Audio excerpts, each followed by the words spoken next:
This is perhaps the most innovative, creative and exciting airshow anywhere. Antidotum Airshow Leszno is now in its 7th edition, and this will be its biggest yet. A more than 7-hour flying display continuing long after dark will feature some of the newest and most eye-catching items on the European airshow circuit, including Fubar Aviation's newly restored MiG-17, the only flying aircraft of its kind in Europe. There will be military action aplenty. The French Air Force is sending its A400M tactical display to Poland for the very first time. We'll also see the Leszno debuts of the hugely charismatic SoloTurk, complete with flares, and the Hungarian Gripen with its trademark dump and burn. The German Air Force is sending the A400M, Eurofighter and Tornado, and the German Army is sending the NH90 for its spectacular sunset display with flares. Antidotum Airshow is nothing if not varied, and other highlights will include the roar of the Saab Viggen, piston warbirds, helicopters of various kinds, the Baltic Bees jet team, and, as always, a huge variety of lighter types, including gliders, paramotors, and hot air balloons. But Leszno is about more than just the aircraft. As always, the show will be staging unique one-off stunts, set-piece displays, combat scenarios, and mixed formations. It all culminates with a hugely ambitious grand finale featuring fireworks, live music, drones, balloons, helicopters, jets, and more besides. Plains TV's live broadcast will put you in the middle of the action, with ground-based cameras at show centre, as well as cockpit angles and live aerial filming from inside the displays. If you're at the show in person, you can watch our live feed on the big screens around the showground and listen to our English language commentary via FM radio. Or watch the action unfold from your home on the Plains TV streaming service. Welcome to Leszno, and to an airshow like no other.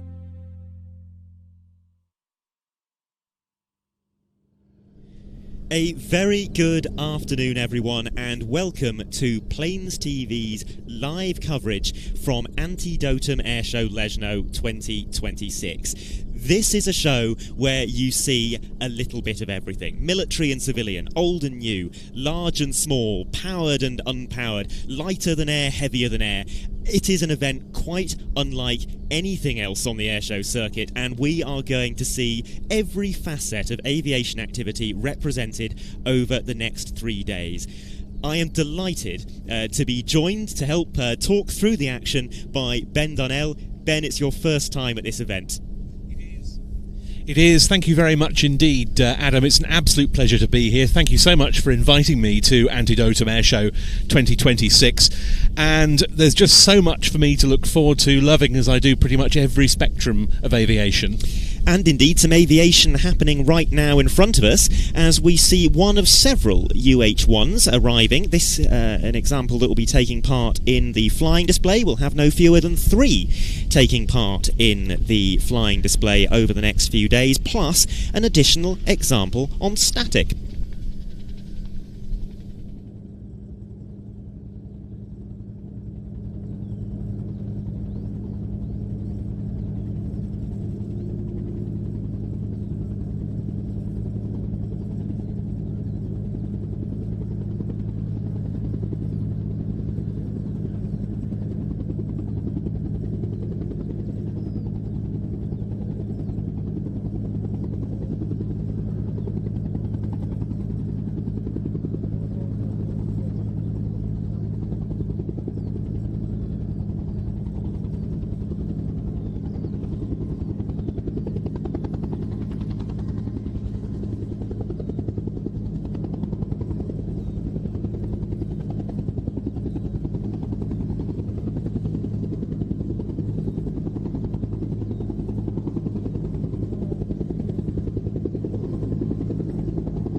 Well, as the UH-1 familiarises itself with the showground, it's worth clarifying what exactly it is that we are going to see today.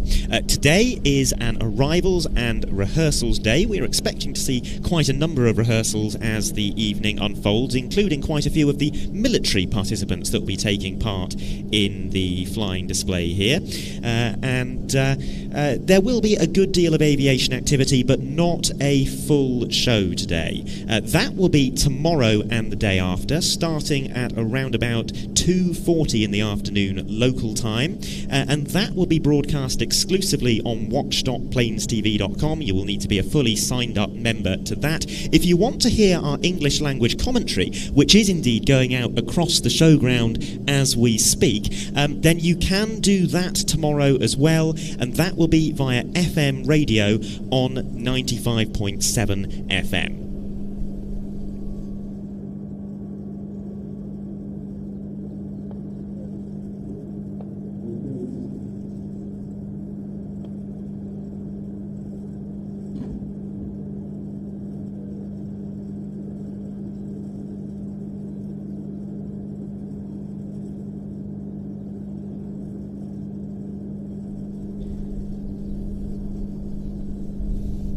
So what we're going to do over the course of the next few days is bring in some absolutely spectacular aerial filming, which will be part of the live broadcasts online, but it will also be visible to the live in-person audience on the big screens around the showground. It is an absolutely fabulous spectacle, and indeed we're going to give you a little taste of it now, whether you are watching online or indeed joining us here in person at Leszno Airfield and in sight of the big screens. And specifically, what we are going to look at is the way in which Antidotum Airshow Leszno opened last year. This is the grand opening from the 2025 edition. It's time to welcome the cast of the Antidotum Airshow 2025 grand opening.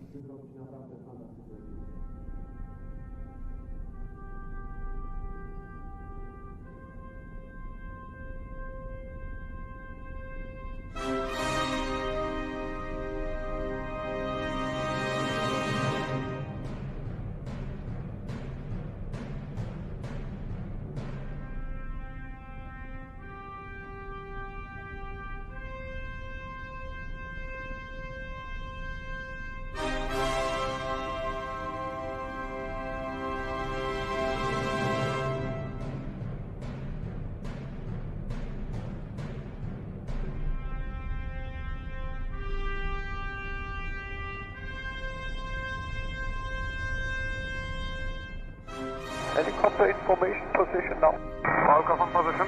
Tiger position. NH position. Roger. Stand by for bow. 3, 2, 1, bow. Stand by, right pedal turn. 3, 2, 1, go. Lifting northbound, northwest.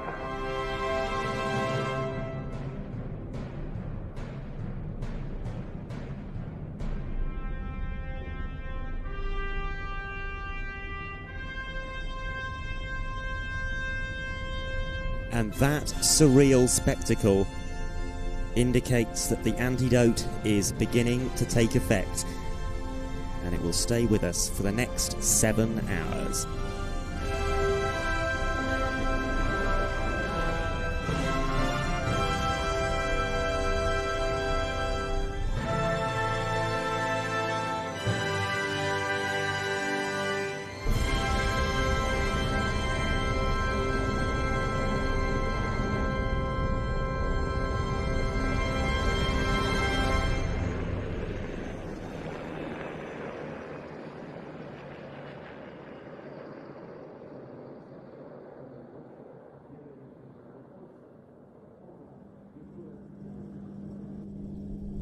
So a reminder there of the spectacular style in which the show opened last year, and there are a great many surprises, a great many combinations of aircraft and set-piece displays that we will be seeing over the next 3 days, some but not all of which are going to be practiced today. As I was saying earlier, the live broadcast will be on planestv.com, also watch.planestv.com I should say, and also on the big screens around the showground here. So if you are joining us on YouTube today and not here in person or not a member of the streaming service, you will need to sign up in order to watch the live broadcasts tomorrow and on Saturday. The streaming service home not only to the live broadcast from Antidotum Airshow Leszno, but also from to live broadcasts from other air shows around Europe and occasionally further afield. Plus, you will find a large back catalogue of airshow programmes coverage from right around the world, dating all the way back to 1989. And here is a look at the sort of thing that you can expect to find. The story of number 617 Squadron over the past 75 years provides a perfect example of the ethos of the service, past, present and future.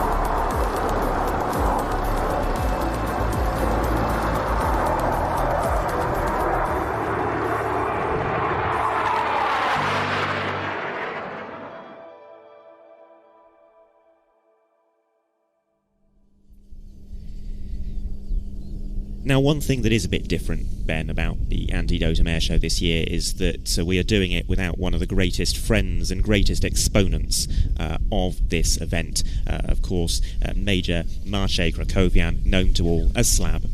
Yes, indeed. While this is my first time at this event, I know very well what he meant to the whole Antidotum Airshow Leszno community.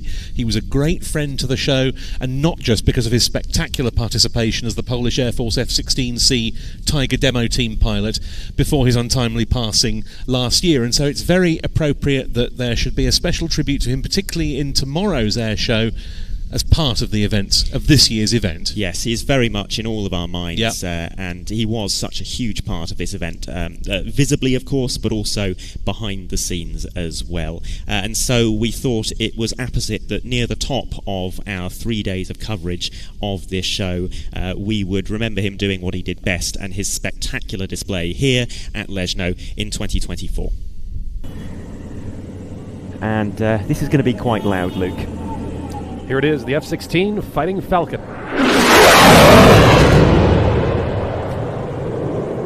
A new sequence for this year, developed by Major Maciej Krakowian, call sign Slab. He's now in his second year as the Tiger demo team pilot.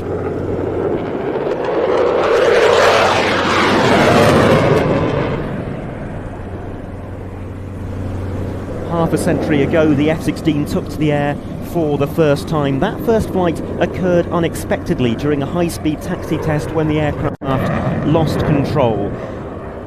That was seen by some skeptics at the time of proof that the F-16's revolutionary fly-by-wire technology was not fit for purpose, but the following year the jet would silence its critics with a spellbinding display at the Paris Air Show, and it has been entertaining us ever since.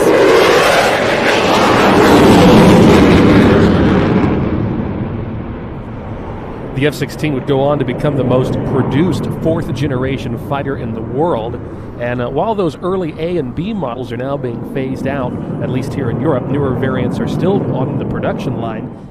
Lovely on-crowd, loaded roll, creating a spiral pattern of flares in the sky there.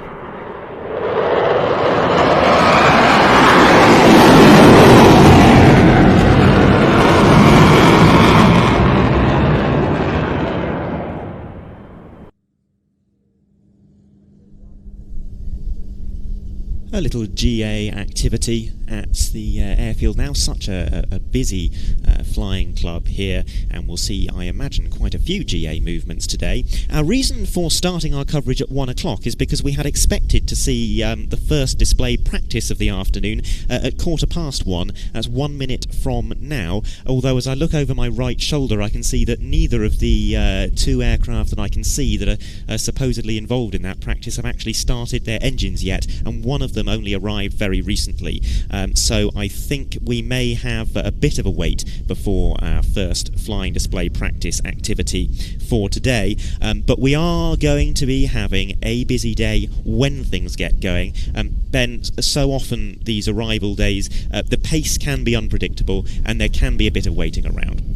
There can be, but it's a reasonably nice day, if a little bit grey and breezy at the moment, scheduled to improve later, and of course great interest around some of the set-piece scenarios that we're going to be seeing practiced. Indeed, and it's going to present a little bit of a conundrum for us, of course, because some of these have a quite complex storyline around them, and have got some special effects involved in them, and we're not going to see them full force today. So I think what we might do is talk a little bit about some of the behind-the-scenes elements today, but not go into the storylines too much, and we'll leave that as an exciting surprise for tomorrow. But just to give a rough indication of some of the things that we are expecting to see over the course of this afternoon, we will be seeing hopefully a practice display of a Vietnam War themed scenario. We're going to be seeing the likes of, well, most of the military participants, the Slovenian PC-9, the German Eurofighter, the Hungarian Gripen, possibly 2 display practices from SoloTurk, because of course they have 2 pilots, and we'll be seeing some of the civilian teams as well.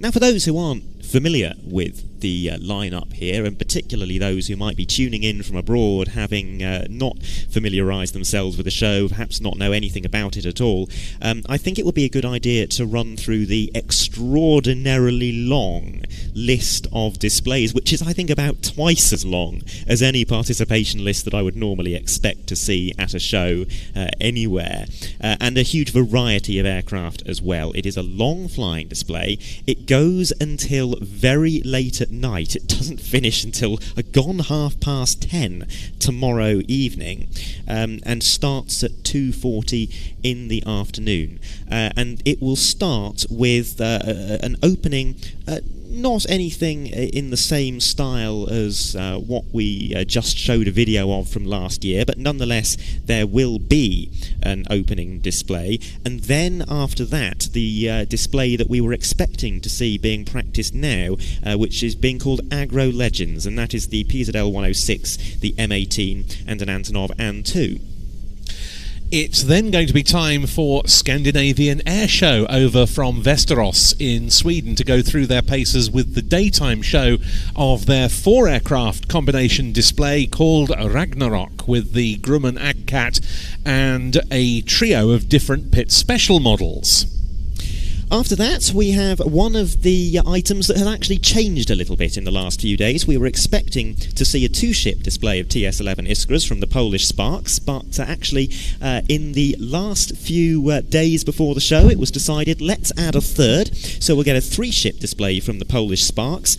Then we will have the A26C Invader of Marcin Kubrak, and then we have a Korean formation. This, another item that has changed a little bit. It was to be a Lim 2 with a Sea Fury. Unfortunately, the Sea Fury is not available, and that will now be a Corsair.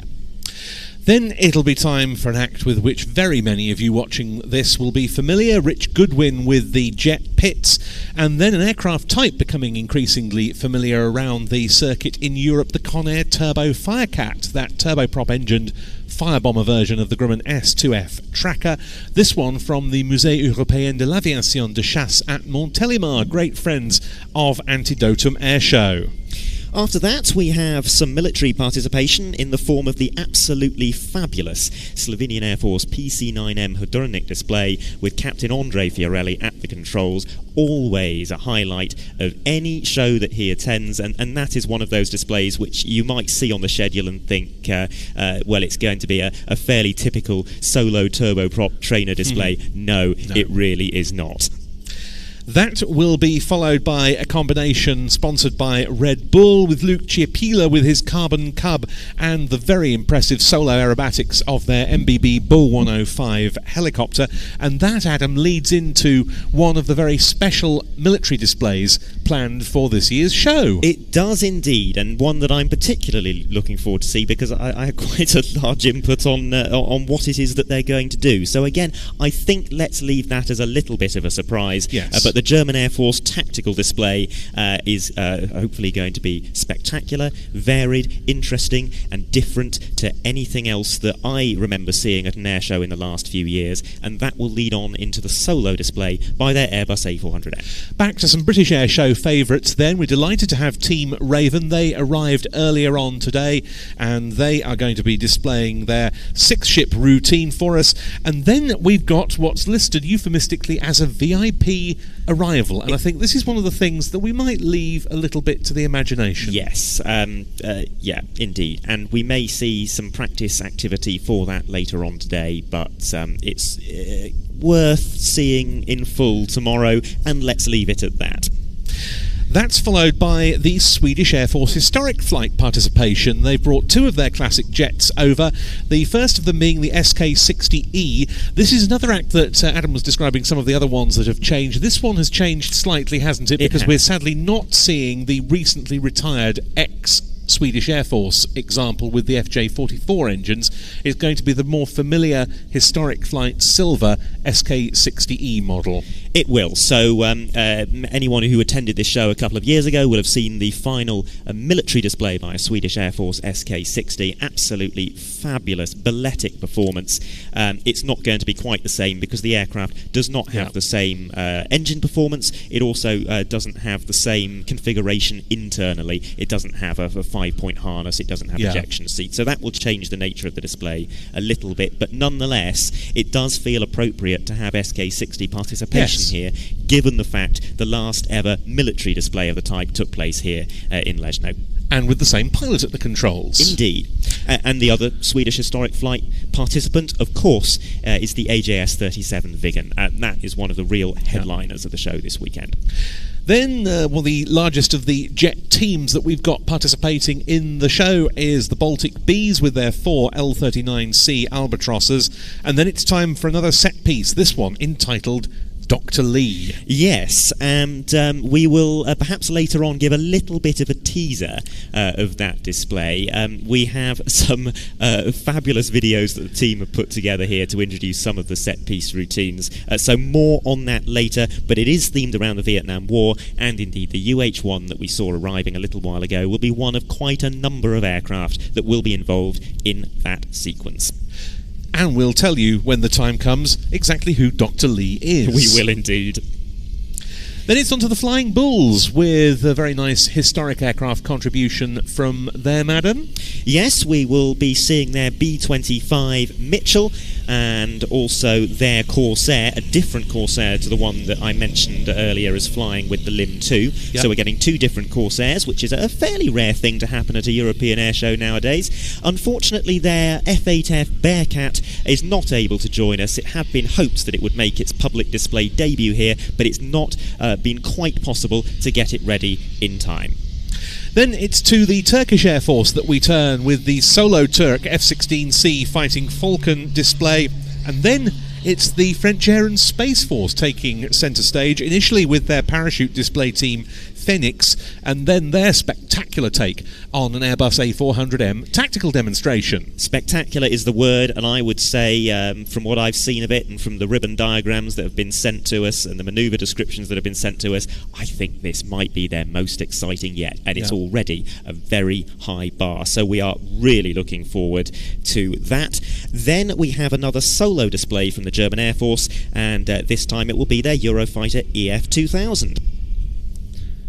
After that, we're into a section of displays which we're keeping under wraps. We are indeed, and following that section, it will be time for the traditional so-called break in the flying display programme as we build up to the nighttime portion of the show. Now, one of the brilliant things about this event is there's really no such thing as a break. The action is thick and fast and relentless, and the Antidotum Airshow idea of a break in the flying programme, weather permitting, is a mass launch of hot air balloons with paramotors flying among them. And that break in the flying programme is so often one of my absolute highlights of the entire week here. If we get the weather conditions for it, it is magical. And we should say that the paramotors will be flying amongst the balloons are from one of the local organisations that contribute very heavily to this event, Fly to Live. They are indeed. And we then go into the evening and night portion of the show, and this is when Antidotum Airshow really comes into its own. If you think it's good up until that point, just wait until the nighttime portion starts at 8:15 tomorrow afternoon. That is when we'll see the pyro displays. It's when the sun gets low right in front of us. We see the aircraft so often intersecting the setting sun, and there are some fabulous displays planned for that golden hour. They start off with another act backed by Red Bull, the Blaniks, with their two Let L13 Blanik sailplanes.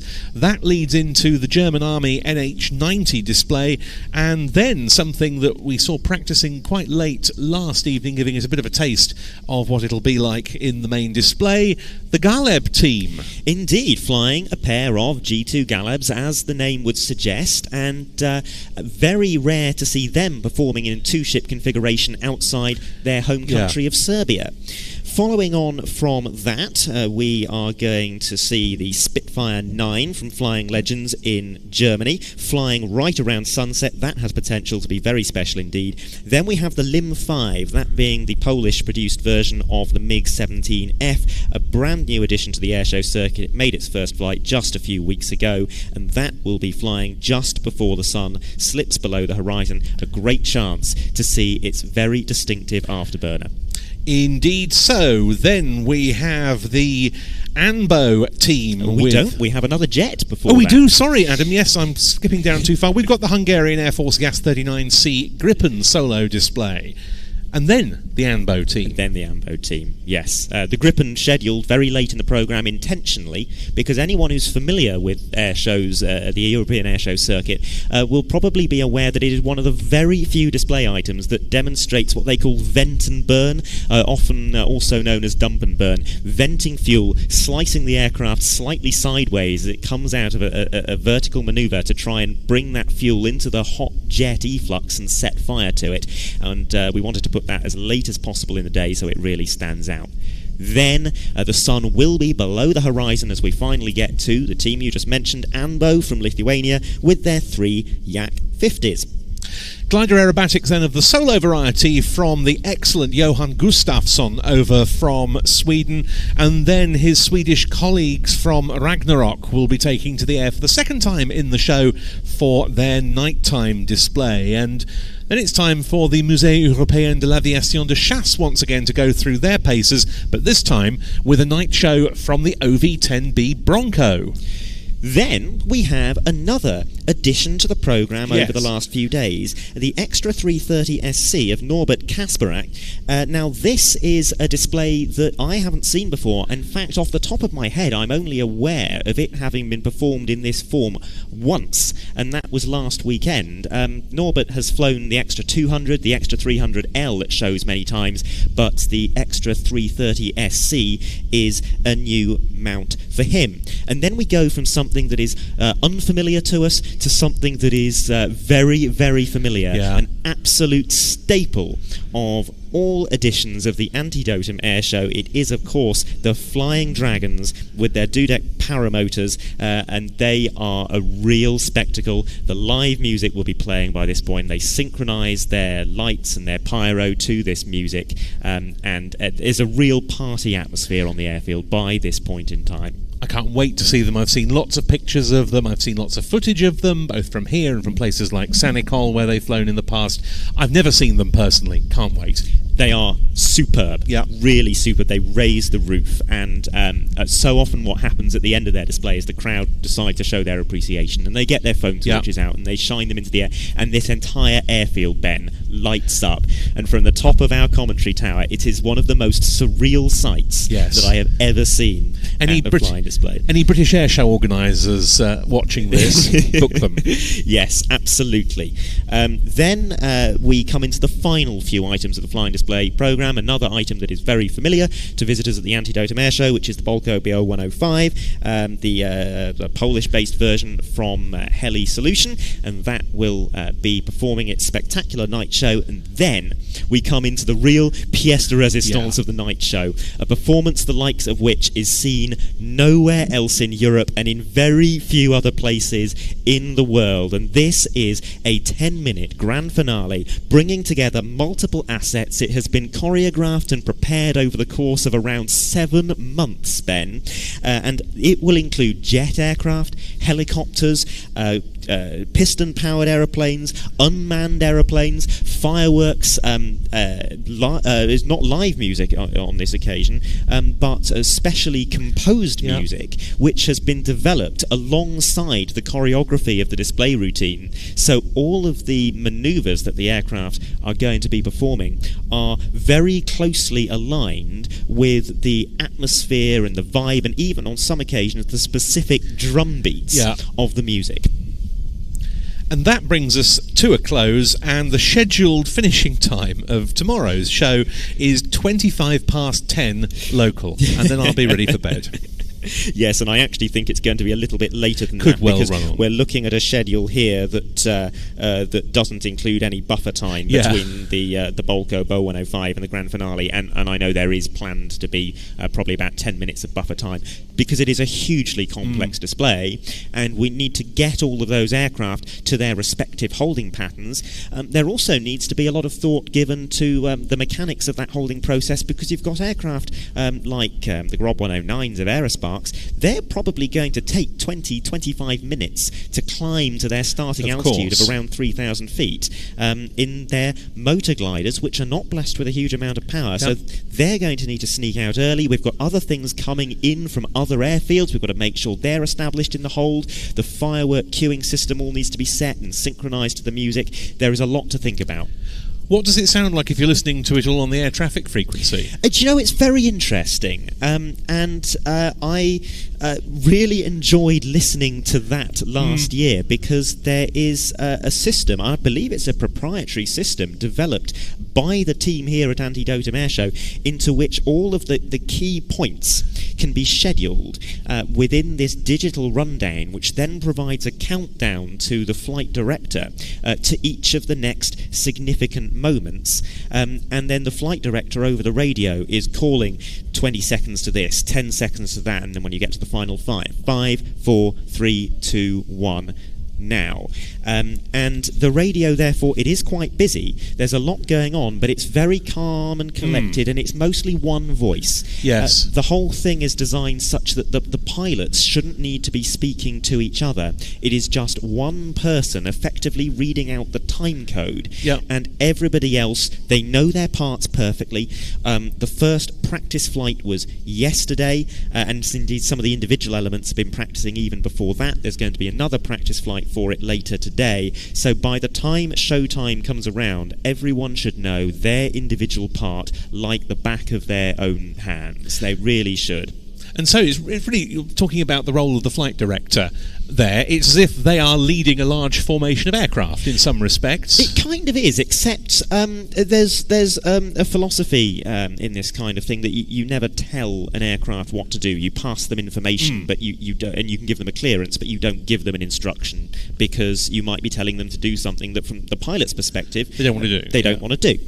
So it's very much built around passing information. 10 seconds until this time code arrives, but it's not 10 seconds until I want you to do something. Yeah. And that gives the pilots a little bit of flex. So I don't want to go into the choreography in too much detail, but to give an example, when we have aerosparks coming in for some formation loops, there's a target start time where the pyro comes on, and there's a time when they need to be clear.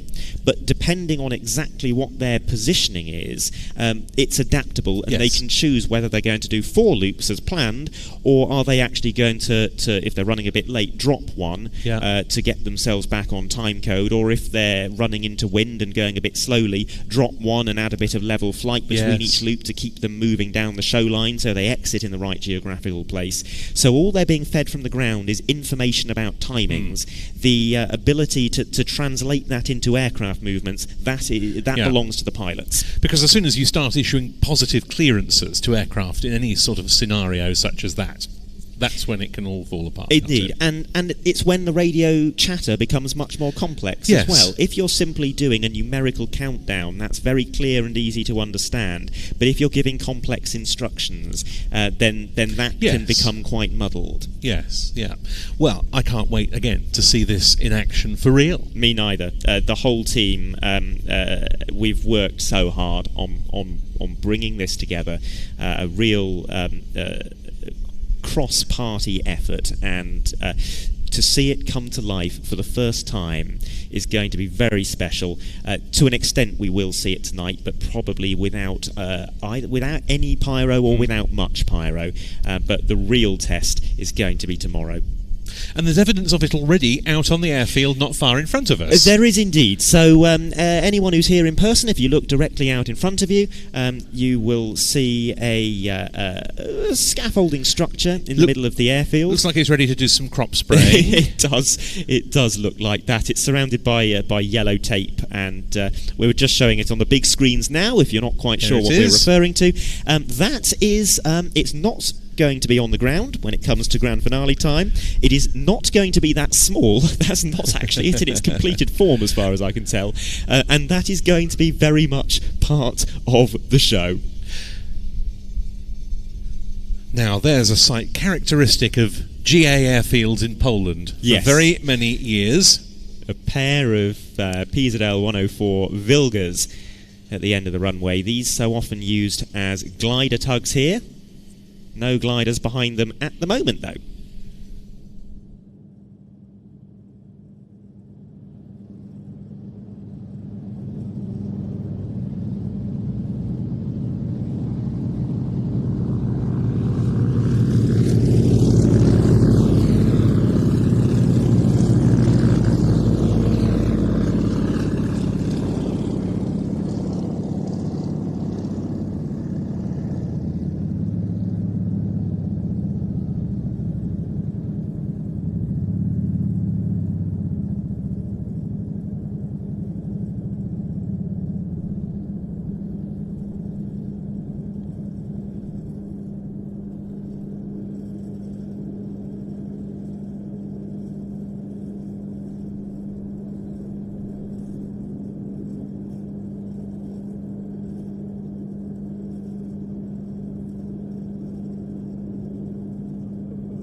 Now, it seems that the second of the display practices that we had expected to see starting at around now has also been pushed back a bit. So as we continue to have a little bit of time, we're going to enjoy the sight of these PZL Vilgas flying around the airfield. I'm sure we'll see some more Vilga action over the course of the next few days as they tow the likes of Team Blanix into the air.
Now, casting our minds back to Antidotum Airshow last year, one of the real stars of the show was the official debut display of the German Air Force Tornado demo team. There had been some Tornado displays over the previous years, but the official debut of the demonstration team took place here at Antidotum Airshow last year. And we are very lucky indeed to have a Tornado returning to take part in the flying display this year, not performing a solo routine, but involved in the German Air Force tactical display. And as we look forward to that, I thought an opportunity to cast our minds back to 2025 and take a look at that fabulous solo sequence. Big box is clear, all traffic on ground, you're clear for display. The aircraft that we are about to see comes from Taktisches Luftwaffengeschwader 33, based at Fliegerhorst Buchel, the German Air Force Tornado IDS.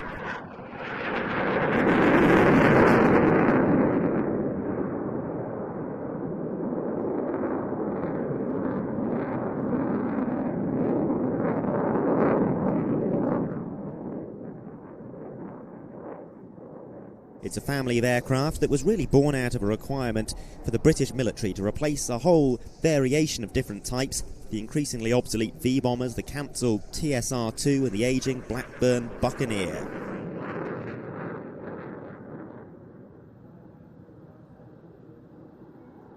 This was an era when variable geometry aircraft like the Tomcat, the Aardvark and the MiG-23 were a subject of considerable intrigue, and so Britain sought international partners to develop a Western European multi-role swing-wing fighter. West Germany and Italy were both on the lookout for an aeroplane that could replace the F-104, and so the nations teamed up to form a new company called Panavia. Each nation had slightly different requirements and priorities. That's why we got the three distinct Tornado variants, but all three were designed around the same basic configuration.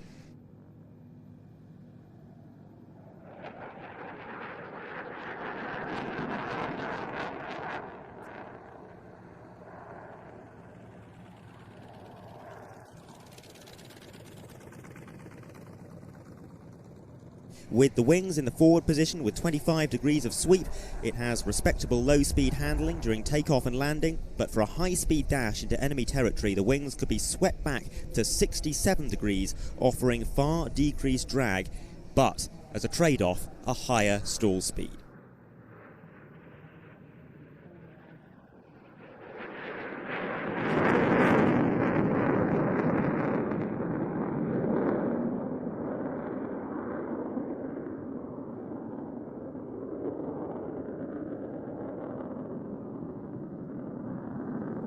And we're getting a good wing sweep demonstration here. The wings sweeping forward to 25 degrees, and during the next pass they will move all the way back to 67 degrees once again as the aircraft accelerates. At the controls today, Lieutenant Colonel André Hildesheim and his Weapons Systems Officer, Major Matthias Strodhoff from Taktische Luftwaffengeschwader 33 of the German Air Force in the Tornado IDS. And this weekend has seen the debut displays of the brand new German Air Force Tornado demo team.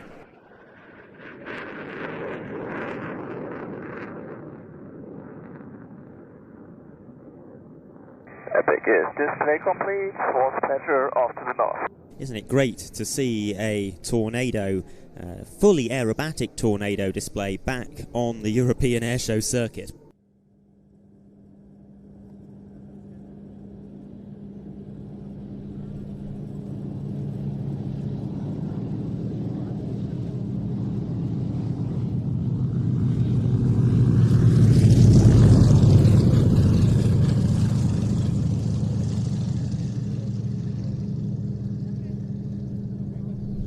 Well, good time to finish that video of the Tornado here last year, just in time to catch a really nice low pass by the two Vilgas, which are not display aircraft at the show over the next few days, so this is probably the one and only chance that we'll get to see them having a bit of a play.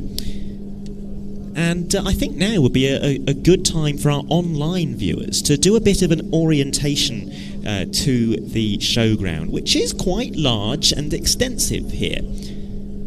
So you're looking out now towards the left-hand side as we watch the Vilgas coming round, and as we look down that side of the crowd line, you can see down at the very end in that direction some of the some of the comfort accommodation and the aviator zone, as it is called.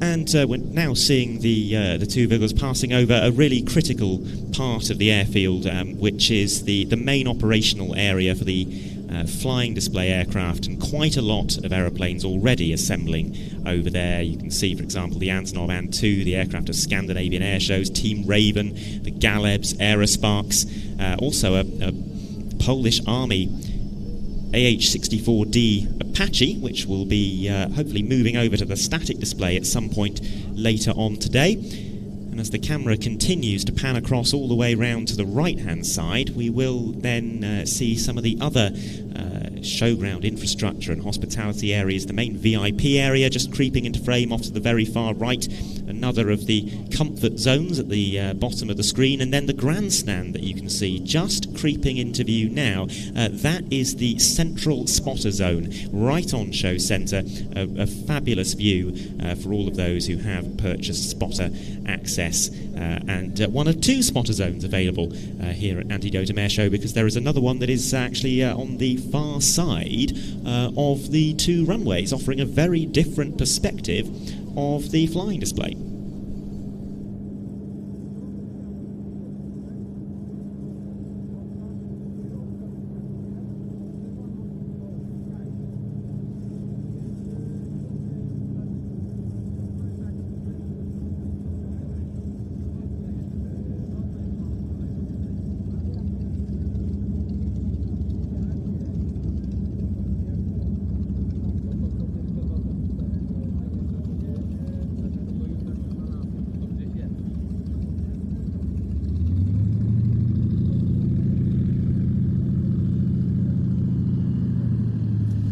And indeed, you can now see that other spotter zone.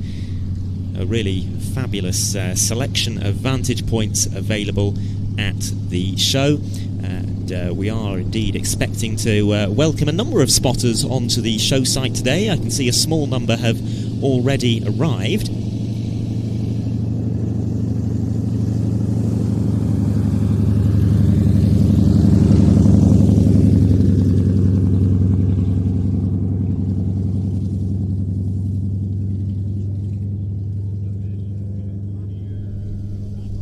And to those who are already here, what I probably should say is don't panic about the fact that the commentary is suddenly in English. We haven't taken over and invaded. We'll return to Polish commentary across the show site as per usual tomorrow, this English commentary being predominantly for the benefit of the live broadcast audience. However, if you are among the international visitors to this show and you are attending in person, then you will be able to continue listening to English commentary tomorrow and on Saturday via FM radio on 95.7 FM.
So what we're showing on the screen now, Ben, is an ongoing briefing for one of the set-piece displays that is going to happen over the next few days and going to be rehearsed in the fairly imminent future, we would expect. And you can see all of the parties involved crowding round a big aerial view of the airfield that's been laid out. This isn't how I've seen it done before. Of course. Neither is the sequence like anything I've ever No, the sequence is most unlike anything we've seen done before.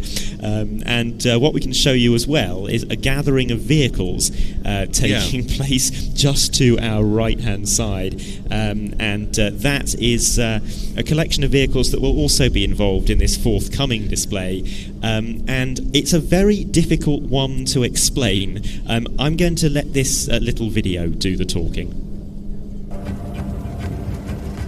On this land lived two brothers, Janusz Złotokłos, an ordinary man with an extraordinary heart. Johnny Duro, a man of success. Some people have connections, he has an entire city. If there's something he can't get done, it simply means he's still asleep. Janusz only wanted to live honestly. I żeby ktoś tak jeszcze docenił. Meanwhile, Johnny had everything he could ever desire. money, popularity, influence. A jednak czegoś mi brakuje. One built a spectacle. The other was left behind and humiliated.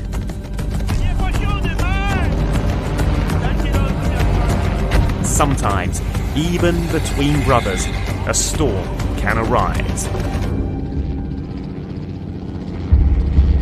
How will this story end? We'll find out soon.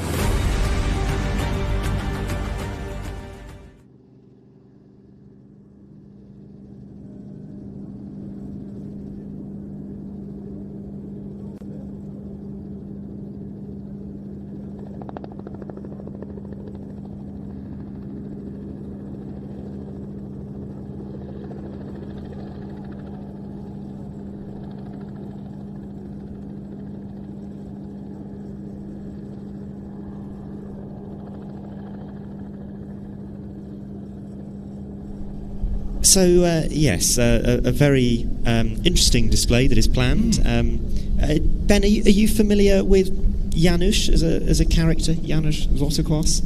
I am now. It seems like an awful lot of preparation just for an item that's listed as VIP arrival. It does, doesn't it? It's very, very mysterious. What might be about to happen. Very mysterious.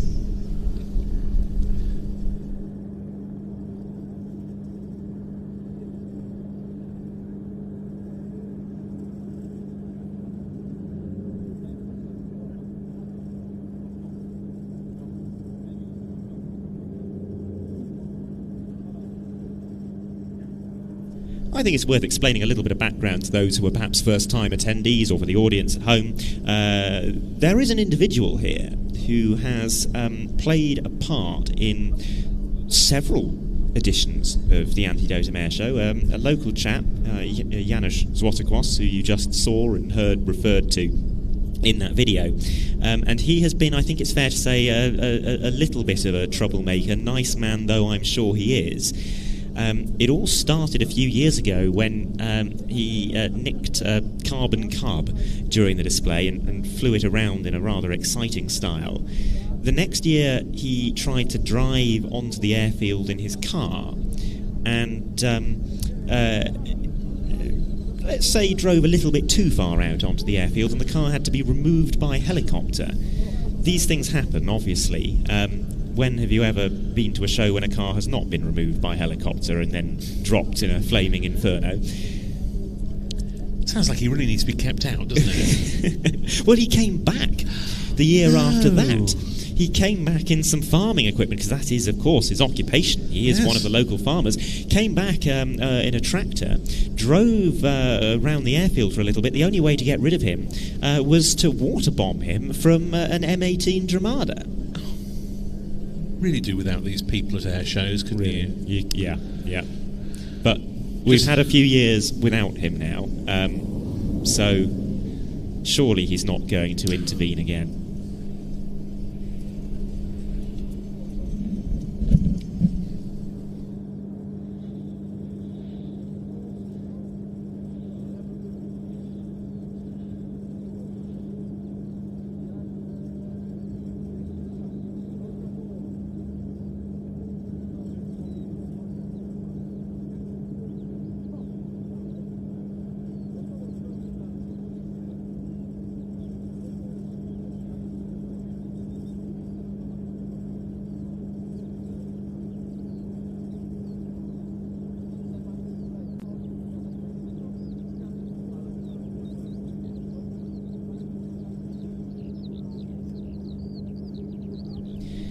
Now, what we're not going to see today is one of the more special sides to Antidotum Airshow Leszno. Over the course of this afternoon, we are going to see practice displays by, in particular, some of the military participants, and they'll be, in many cases, doing the familiar display routine that we see in many other events around Europe.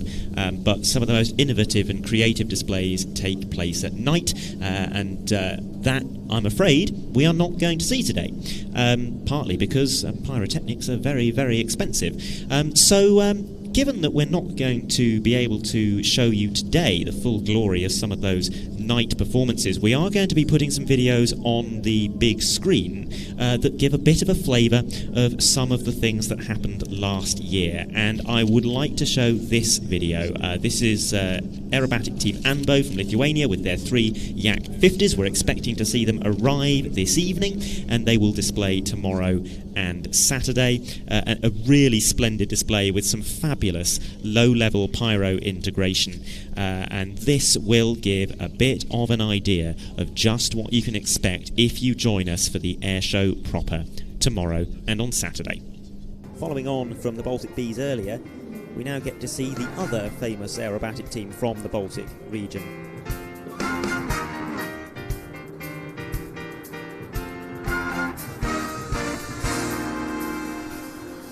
And in this phase of the display, we see the two-ship performing a sequence of loops which the soloist will attempt to interact with, threading the needle of each of these manoeuvres.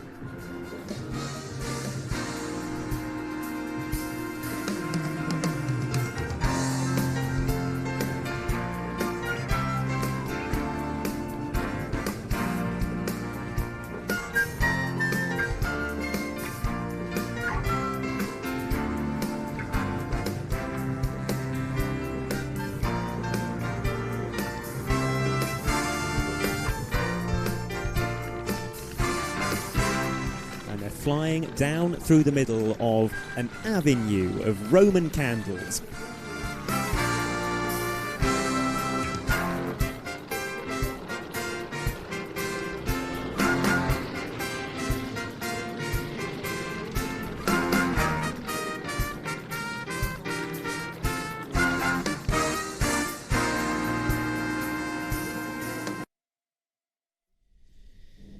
So that just a hint of the majesty of some of the night shows there, and that video that you've just seen again, including the spectacular aerial footage, comes from the programme that we put together from Antidotum Airshow 2025, a roughly 2-hour programme that includes all of the flying display participants. It is one of many, many airshow programmes from around the world available on our streaming service, where you will also find other programmes like these.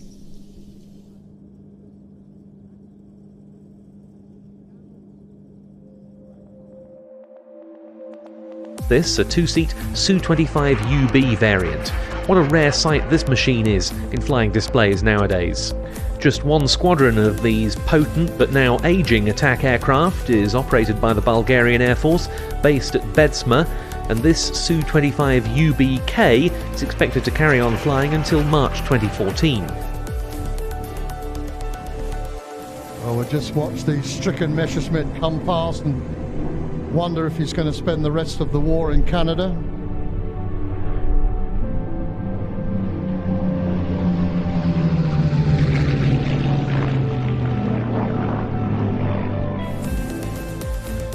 It last flew in 1988, but as the undoubted star of that era, we had to include it here.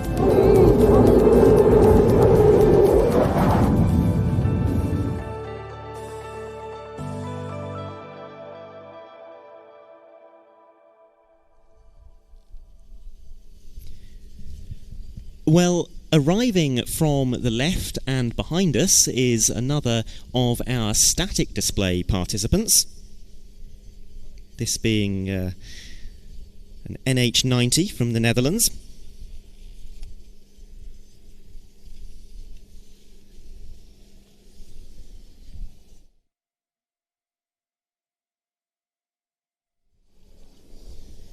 And we're seeing NH90s in the flying display courtesy of the German Army, in that case of the TTH variant, or Tactical Transport Helicopter, but this, Ben, this is the NFH, or NATO Frigate Helicopter. Yes, this one being our Netherlands contribution to the show this year. Have the Dutch ever contributed before to Antidotum Airshow? Do you know, I don't think they have. No, it's growing all the time in terms of international stature, isn't it? It is, yes.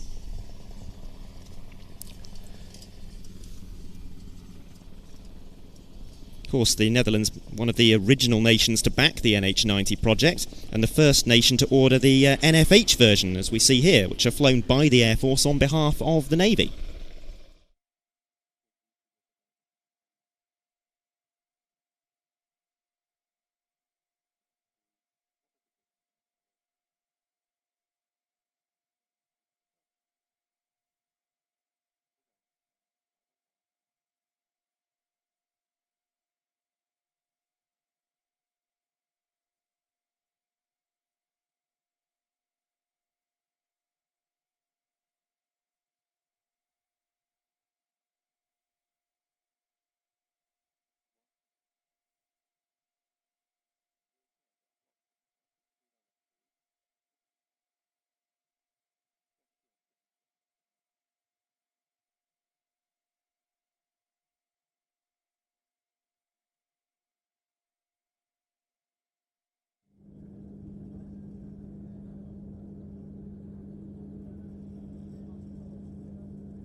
Now, I know I've said this before, but we really surely are coming towards the first of our flying display practices of the afternoon, and we are expecting fairly shortly to see the Slovenian Air Force PC-9, but in the time before that, I thought we would take a look at some of the more recent programmes to be added to the Plains TV streaming service that I was just describing, and we've done quite a number of shows around the world this year already. The first event for us was out in Saudi Arabia for the World Defence Show, and here is a little look at what went on out there. Saudi Arabia is the biggest military power in the Middle East, and in 2022 the country hosted the first edition of the World Defence Show, the Saudi answer to the major aerospace and defence exhibitions of Dubai and Bahrain. Held at a purpose-built airport just outside Riyadh, everything about the World Defence Show is mightily impressive, and that was very much true of its flying display, which featured a small but high-quality lineup this year. The highlights, the Middle Eastern debut of the Black Eagles from Korea, one of the world's greatest jet aerobatic teams, and the first display by the Saudi Hawks with their brand new fleet of jets.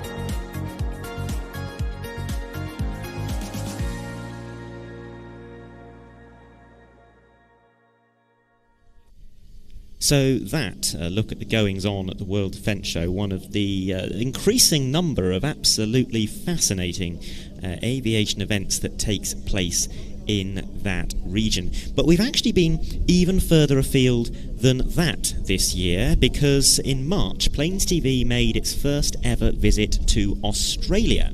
We went out to Warbirds over Scone, which now describes itself as the largest warbird air show in the Southern Hemisphere, and I must say, it was an absolutely superb event. Very, very rare to go to a warbird display on that scale, but also very rare to go to a warbird display on that scale where the quality of flying display was so consistently high. We saw types that we would never normally expect to see in Europe.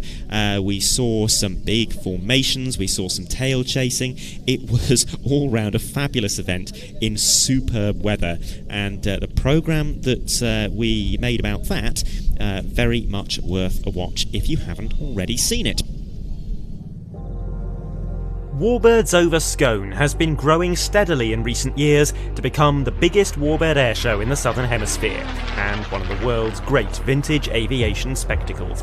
Every 2 years, this small town in the rural Hunter Valley region becomes the focal point for Australian aviation enthusiasts, attracting 15,000 visitors to an area of just 5,000 residents. There's little wonder that people flock here from across the country and, increasingly, from abroad. This show has become famous for its large formations, with up to 13 aircraft flying at once. This year's event featured a 5-ship display of Mustangs, a quartet of Kitty Hawks, and a trio of Wirraways, gatherings that are almost unprecedented at an Australian airshow. And there were many other aircraft present as well, including the last flying Hudson and Paul Bennett's relatively newly acquired Sea Fury and Vampire, as well as a 3-ship display of naval warbirds that included the world's only airworthy F4U-1D Corsair, a TBM Avenger, and S2 Tracker. Two of the most memorable displays of the weekend came from more modern aircraft, though both still bona fide warbirds. Klaus Plaza flew this ex-German Air Force Transall, and former test pilot Steve Becker put this PC-9 through a gripping and very low-level aerobatic routine. In this programme, we'll recount the highlights of the very extensive flying programme, which was stacked with performances of the very highest quality.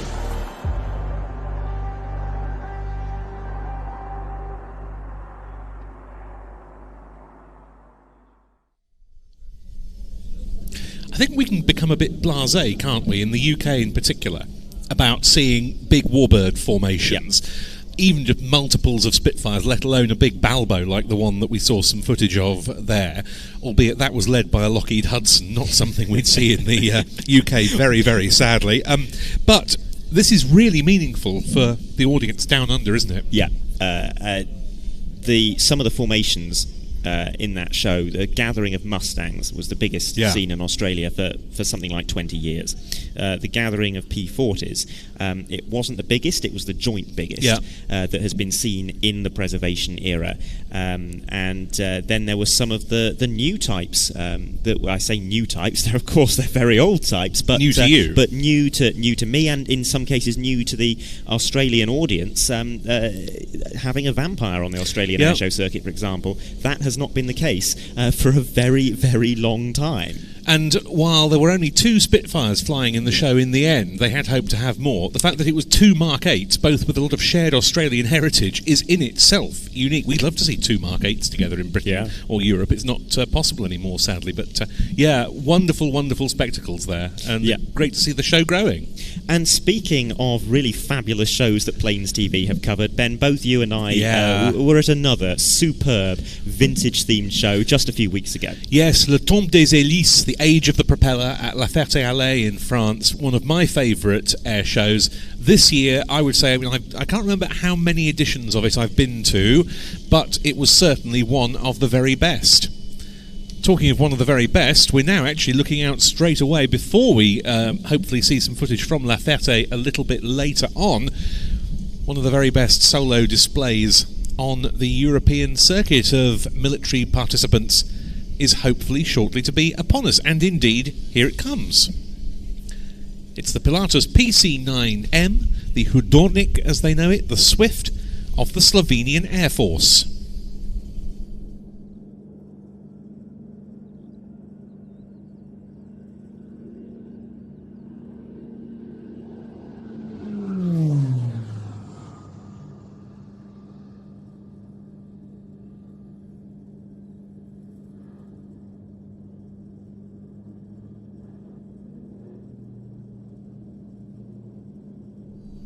Well, this, a very high quality flying display contribution from one of the smallest air forces in Europe. The PC-9M being the only fixed-wing combat aircraft operated by the Slovenian Air Force, and one of only 9 such examples in their inventory, all 9 coming from the 152nd Aviation Squadron, where they serve in both the training and combat roles.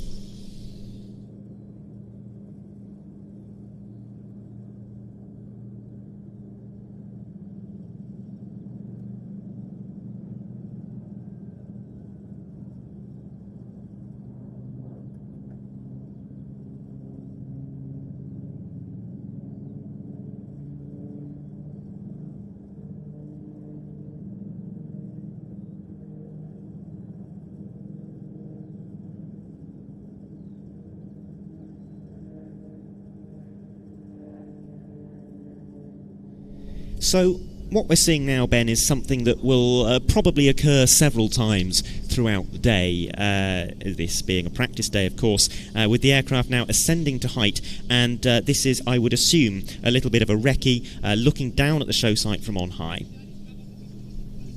Yes, you often see participants not operating from the airfield itself doing that, but shortly he'll be into his very, very polished sequence of aerobatics, very well known to audiences at the Royal International Air Tattoo particularly, but also other military air shows around Europe. And he is another of those figures that is intrinsically linked to Antidotum Airshow, one of the very first military pilots to display here, and he has been coming back every year ever since his first visit.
Today's pilot, Captain Andre Fiorelli. He's in his 12th year as a PC-9 display pilot, and during those 12 years, as Ben alluded to a moment ago, he has been showered with accolades, this performance being a regular award winner at Europe's biggest military air shows.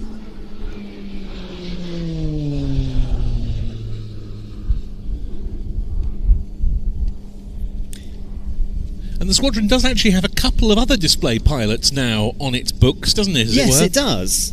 We saw one of them performing at NATO Days last year. Indeed. And I think there is a third as well.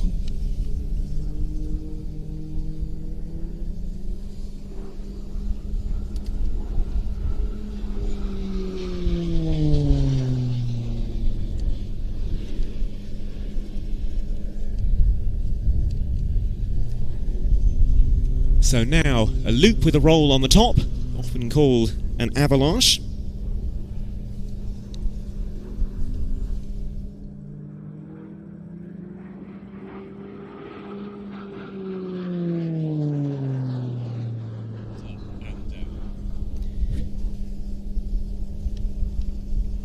And now the aircraft pulling to the vertical. A roll on the way up there, the airspeed bleeding away, and very shortly rudder being applied to pivot the aircraft round its left wingtip in a stall turn. There it goes. The speed will be allowed to build once again, and another vertical roll on the way down before pulling back onto the display line.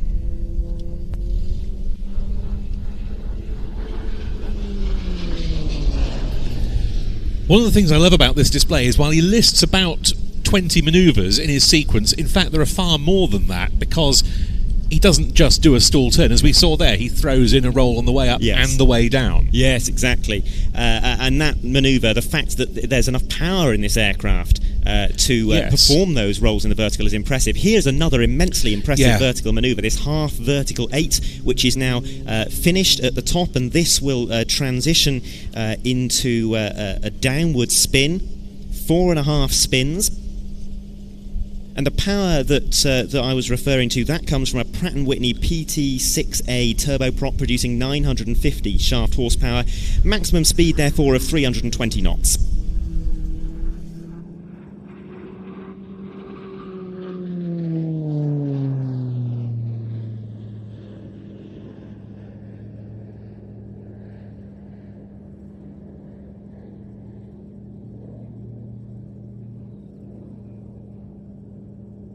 A very disciplined quarter clover there, a loop with a 90-degree twist on the way up, but he's extending away from the crowd over the top of this manoeuvre by adding a couple of aileron rolls, and now he dives back in towards us on what we call the B-axis, the line straight in towards the spectators, an aileron roll towards us, or indeed straight into the vertical.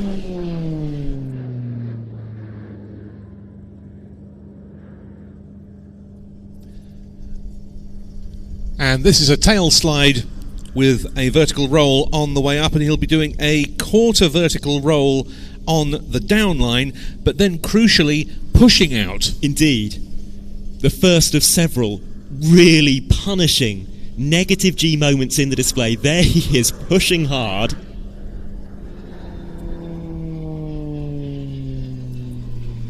And continuing to push even after recovering from that manoeuvre through an outside half horizontal, immensely uncomfortable.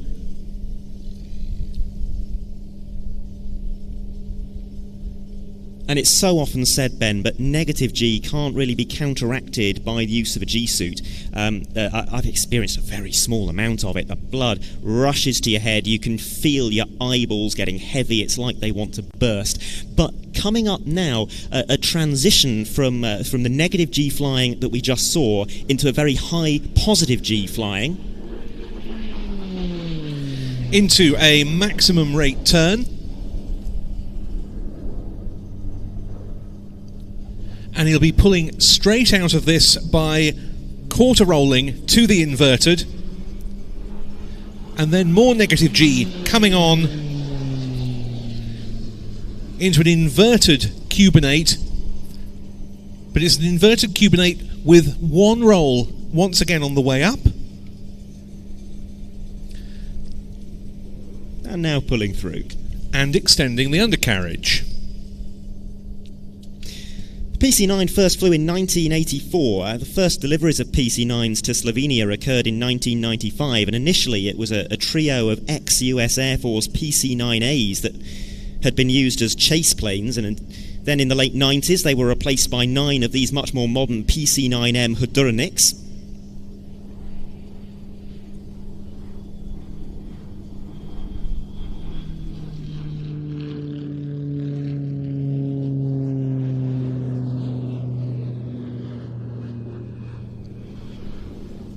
The M variant featuring an enlarged vertical stabiliser for better in-flight stability, stall strips on the leading edge of the wing to reduce the aircraft's tendency to enter a spin at very low airspeeds, and a new engine control interface. Most notably, though, the PC-9M variant is also combat capable with 7 hardpoints, able to carry iron bombs, rocket pods and guns.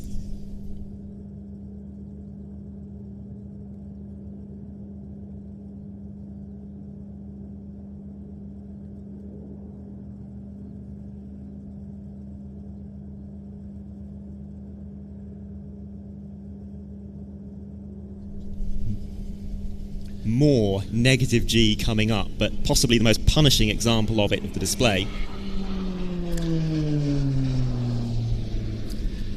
Yeah, so pushing his way this time into a loop, and it's another avalanche, but this time a negative G1. So watch for the roll at the apex.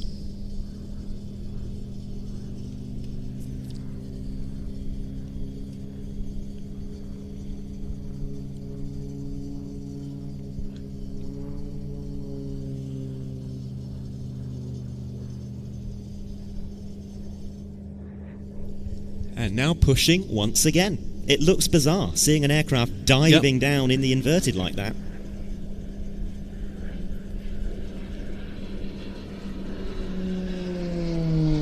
And he'll then be performing 1.5 rolls. There he goes.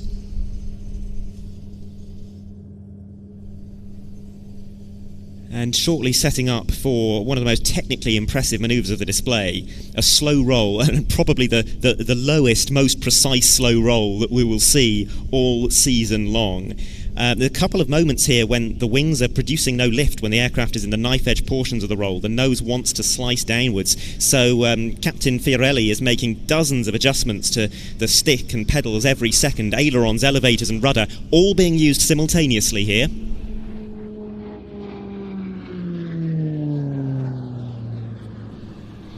It is immaculate, no dishing out whatsoever. That's always the risk in performing a manoeuvre like that you can do what's called dishing out, but not a trace. Yeah, this has got to be some of the most precise and accomplished aerobatic flying that you will ever see from a military-operated aircraft. And now another stall turn, turning around on a sixpence and coming back in towards us for what I suspect is going to be its final pass, rocking the wings to say farewell to us at the end of a really fabulous display sequence. Normally this will be into a landing, which is why we see the landing gear has extended.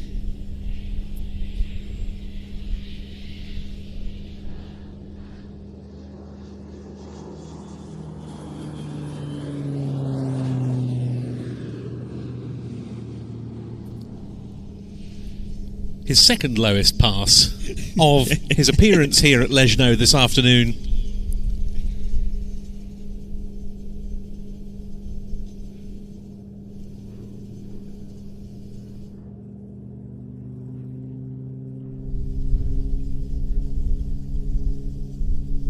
And that was a great friend of the Antidotum Airshow, Captain Andrei Fiorelli of the Slovenian Air Force 152nd Aviation Squadron, flying the Pilatus PC-9M Hudurnik, and it looks like he might not be quite done having fun with us yet, because he seems to be bending around towards the airfield once again.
And this being a practice day, sometimes we are lucky to see a bit of bonus flying as Andre works through a part of his display routine for a second time, once again flying that half vertical 8, 2 half loops stacked one on top of the other, and coming back into this very precisely executed 4.5 spins.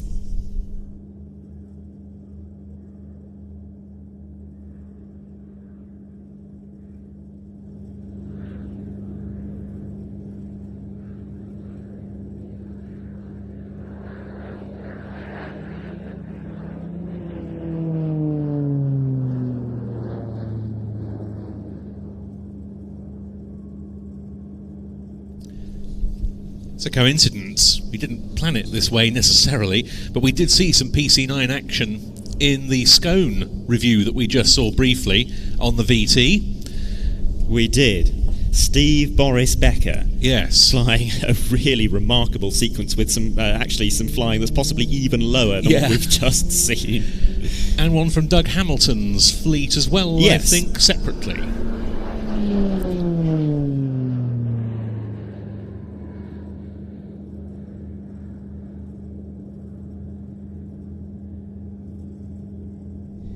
Well, on this occasion, there was space for that on-crowd aileron roll that I introduced earlier that didn't happen. It did happen this time as we see the tail slide once again and the punishing negative G push that ensues.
Well, now, taking to the runway, we have an assortment of biplanes, the Grumman AgCat, Pitts S2s, and also the absolute beast that is the Pitts Model 12, the first of them rolling for takeoff. This is Ragnarok.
Scandinavian Air Show, based at Haslo Airport in Västerås in Sweden, is the organisation behind this routine, led by Jakob Hollander, who's at the controls of the Grumman G164A AgCat, named Catwalk. And this display, Ragnarok, takes its name from a term from Norse mythology referring to the end of the world. Its regular translation being Twilight of the Gods.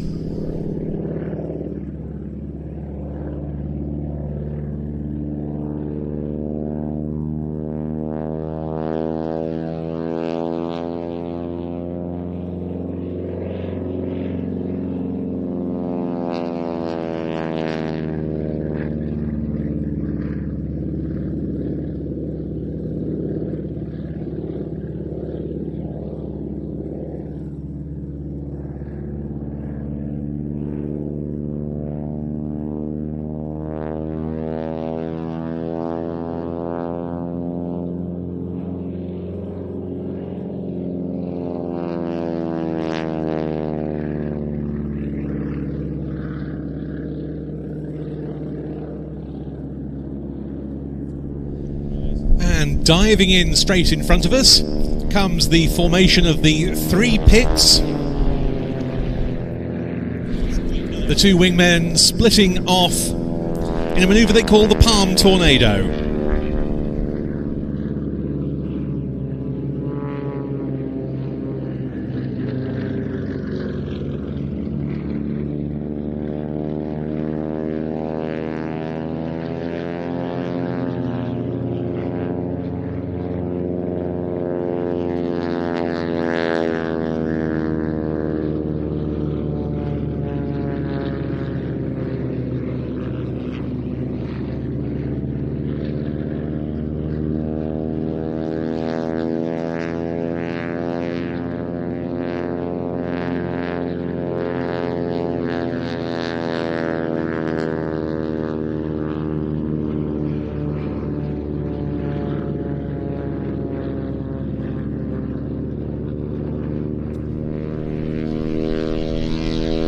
The AgCat, a very interesting aeroplane in its own right and something of a departure for the Grumman company. It was first flown in 1957. In fact, all production AgCats were built for Grumman by the Schweitzer firm, best known for its gliders and motorised gliders, because obviously Grumman was rather busy building aircraft for the US Navy and Marine Corps in particular.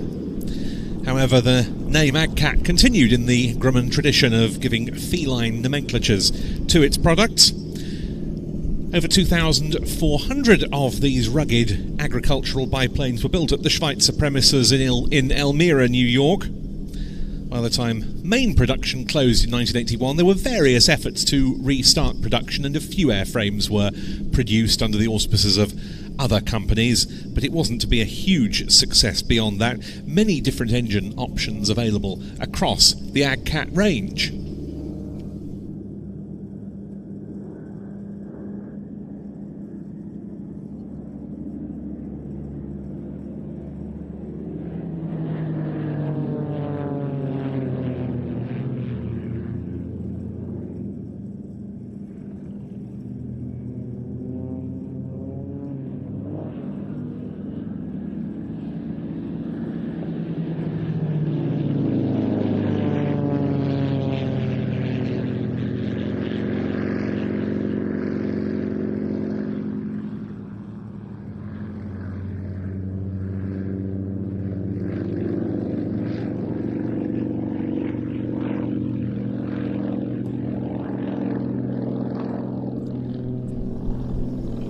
An interesting opportunity here to compare three different Pitts special models. We've got a conventional two-seat S2B model.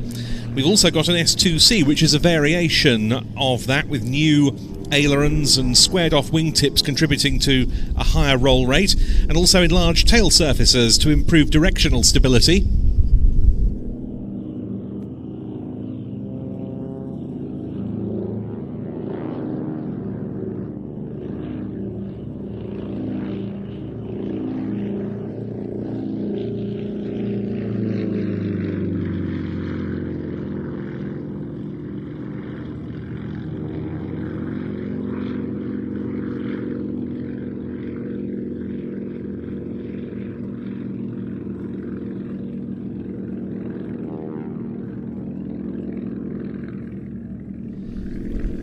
In fact, Ed Sorenman, who was also later involved with the jet pits that we've got here, who was Vice President of Engineering at Aviat Aircraft at the time the S2C was built, developed the tail surfaces to go with the new wing that was designed by Curtis Pitts himself.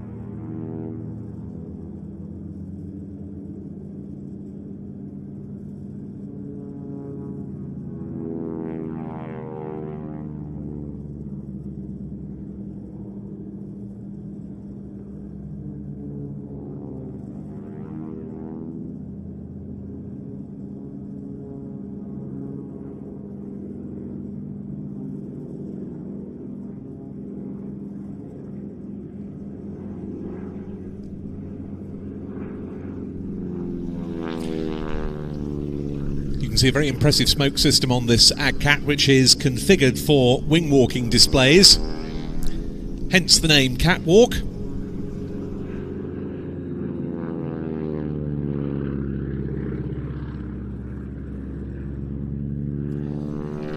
All the aircraft in this display have individual names. Apart from Catwalk, the Pitts S2B is Wasp, the S2C that I was just talking about is Fenrir, and the Pitts Model 12 is Viking.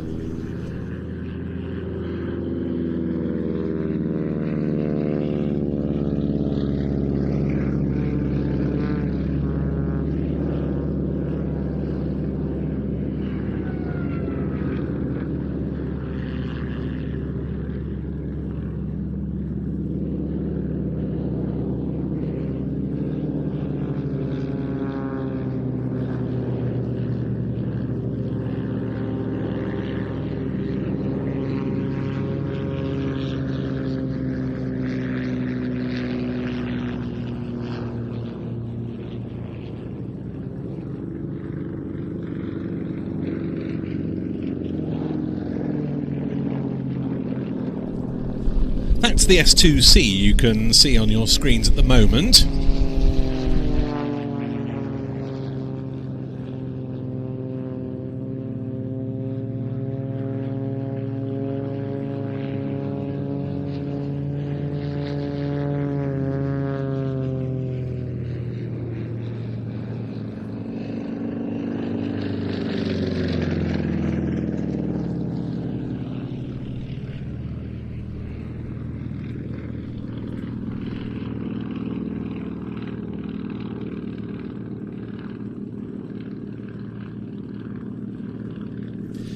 And there's the Model 12, which was a variation developed by Curtis Pitts himself, the man who conceived the Pitts Special family. He did so as he approached his 80th birthday in the case of the Model 12. He said once it was an old man's aerobatic airplane, but one pilot who flew it said it accelerated like nothing he's flown with a piston engine, except perhaps a Grumman F8F Bearcat.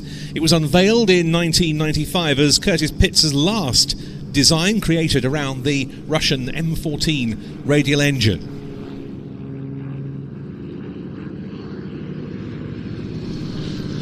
The S2C cavorting around behind the AgCat.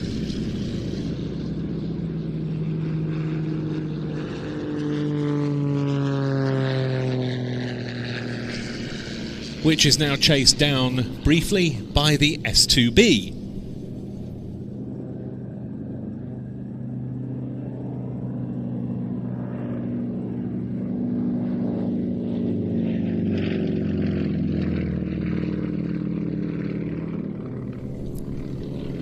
And as we see the Pitts Model 12 now, you mentioned the Russian engine that it's built around. That comes with some quirks because the engine rotates in the opposite way to what we're used to. Yeah. So stall turns are flown around the right wing typically rather than around the left.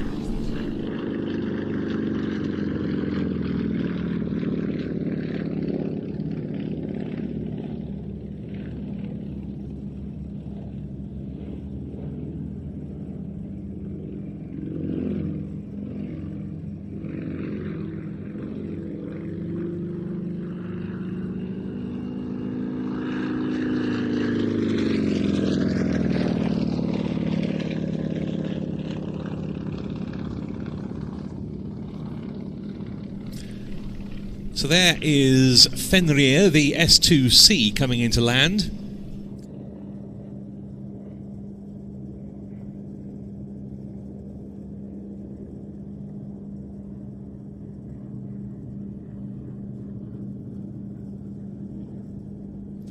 That's followed by Wasp, the conventional S2B.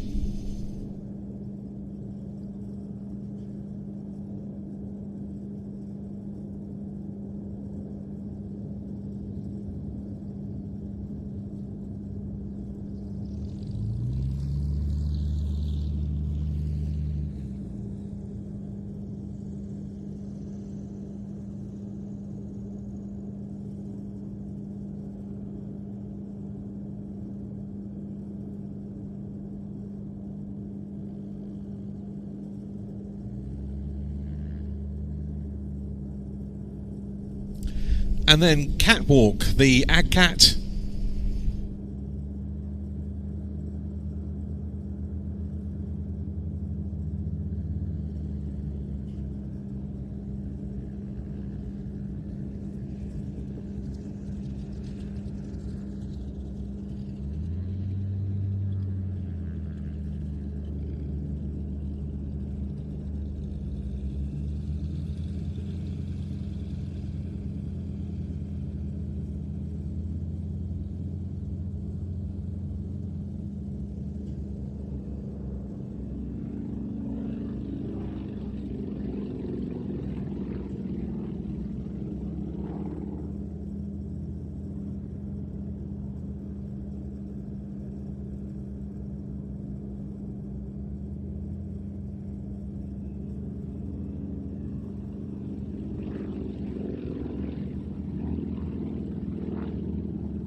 And last but not least, side-slipping into land is Viking, the Pitts Model 12, completing the daytime practice display by Ragnarok. We'll be seeing them both in the daytime display and in the night show.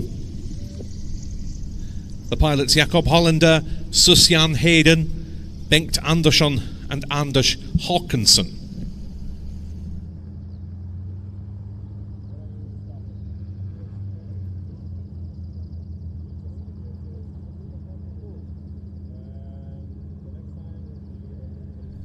Now, Ben, we were talking earlier about some of the other events that Planes TV has covered of late, and we got halfway through a discussion about La Ferté LA, which really was just a fabulous show. And we will continue our discussion momentarily.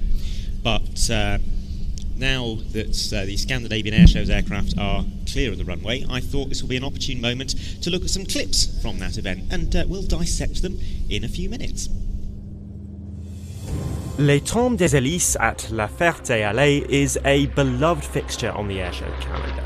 It's one of the only airshows in the world to tell the complete story of aviation history, from the earliest pioneers through both world wars to modern military heavy metal and even commercial airliners.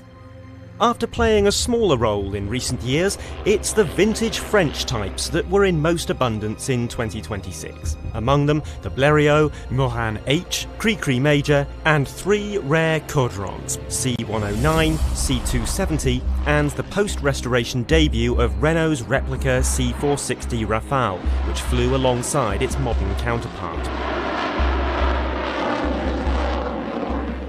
The show's traditional Pearl Harbor and Vietnam War scenarios remain a fixture of the event, as did this trio of Luftwaffe representatives, bolstered in 2026 by the participation of Bf-109E Red 12, making its first public appearance outside Germany. Other stars of the show included the first public display by the Memorial Flight's BE-2F replica, Spitfire Mark 9 LZ-842, and RAF Station Czechoslovakia's Anson Mark 1. It all added up to an excellent show and one of the more distinctive French flying displays of recent years.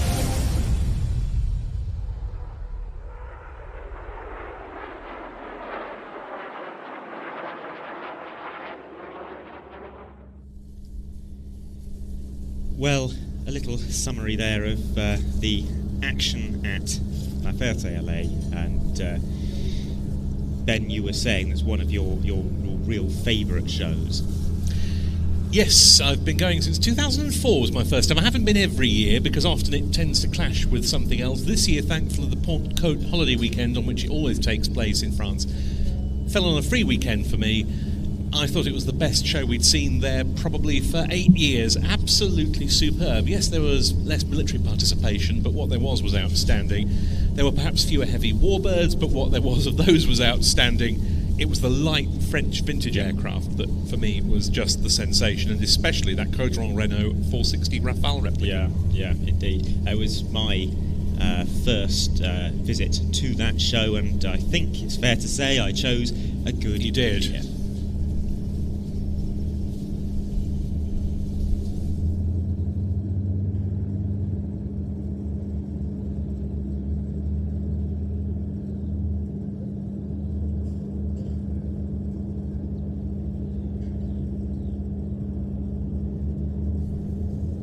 Now we are keeping half an eye out to our left-hand side where there are some slightly threatening-looking clouds, and indeed the weather forecast did indicate the possibility of a few passing showers today, albeit probably nothing too serious.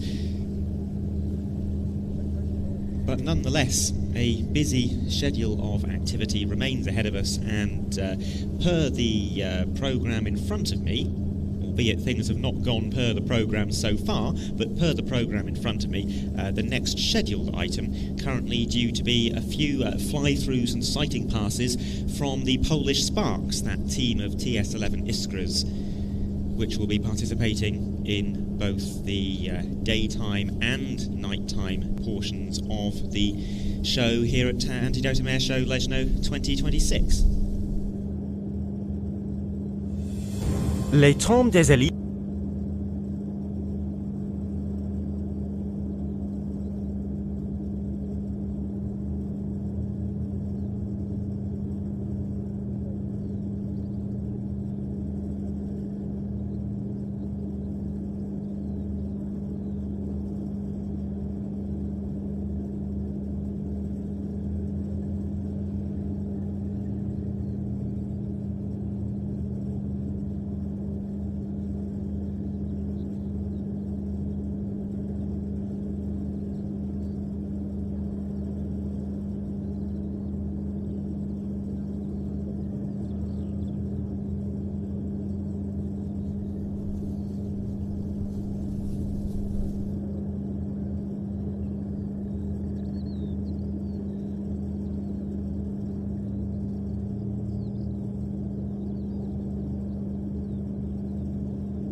Got a small update on the remark I made a few minutes ago about the next movements that we are expecting to see here. The Iskras have just got airborne, so they are still a little while away. Flight time from Poznan for an aircraft like that somewhere in the region of 10 to 12 minutes. We also have had one of the scheduled practices that didn't take place earlier added to the programme, theoretically fairly imminent.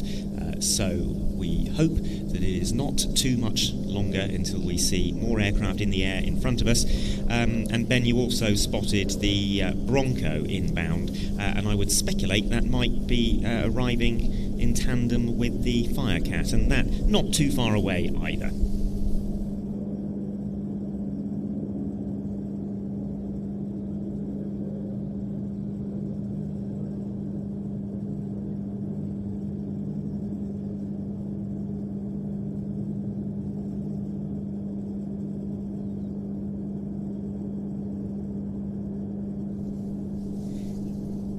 As we wait for the next flying activity, I think it's worth a reminder about the nature of Plains TV's coverage of Antidotum Airshow Leszno 2026. Today we are broadcasting over the showground PA system and on the big screens. We are also on our streaming service and free to view around the world on YouTube. But come the show days proper, over the next couple of days, we are going to be broadcasting exclusively on the big screens via FM radio if you want English language commentary. Of course, the main showground commentary is going to switch to Polish as per usual from tomorrow. But if you want to listen to English commentary, then FM radio on 95.7, and we will be live on our streaming service, so there has never been a better time to sign up for that. Our streaming service, not just the home of all of our live airshow broadcasts, but also the home of our back catalogue of programmes, like the one that we were just describing from La Ferté-Alais, and indeed here is a look at some of the other titles that you will find.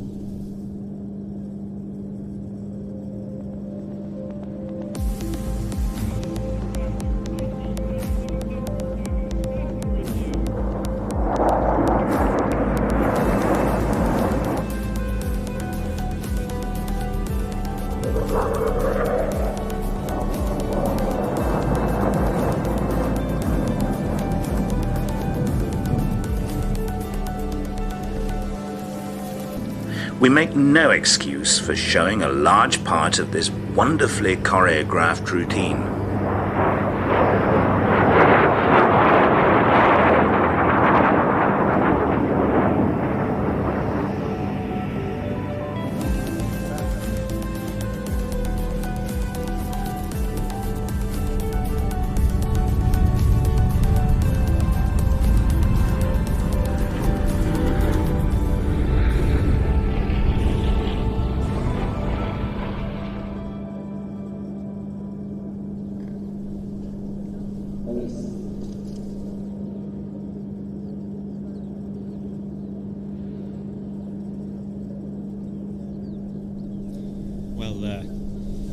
A clip there in the middle of that little fairly randomly selected compilation from the Classic Jet and Fighter Airshow 1996 at Duxford, which is one of the more memorable archive programmes on the service, I think. I was there for that, and I chiefly remember it, apart from for some of those amazing Classic Jet displays like the Martin Baker Meteor and a four-ship of Hunters and so forth, but the jet element of the Heathrow Airport 50th anniversary flypast came out of Stansted, came overhead Duxford, or at least some of it did, yes. Because the Singapore Airlines 747 mistook the Barkway beacon to the south for Duxford, decided to overfly that, and as one of the old Flying Machine Company pilots, it was OFMC who organised that show in conjunction with the Imperial War Museum, told me years later, all you could see virtually was the fin of the 747 passing over the hills to the south, and it nearly threw the whole fly past threw the whole thing out. Wasn't it the case that some of the others then followed? Yes, a whole string of aircraft went the wrong way. The subsequent one followed, and I think it was then the American Airlines MD-11 realised, there's a big airfield over there with lots of people on it. Maybe that's where we should be. And thankfully, it was perfect over Heathrow itself. And goodness me, that was 30 years ago this year. But yes, a memorable day, mainly for good reasons. but also for that rather comical one.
And arriving now from the left, two more of our flying display participants, both coming from France and the Musée Européen de l'Aviation de Chasse at Montélimar, the Turbo Firecat and the OV-10B Bronco.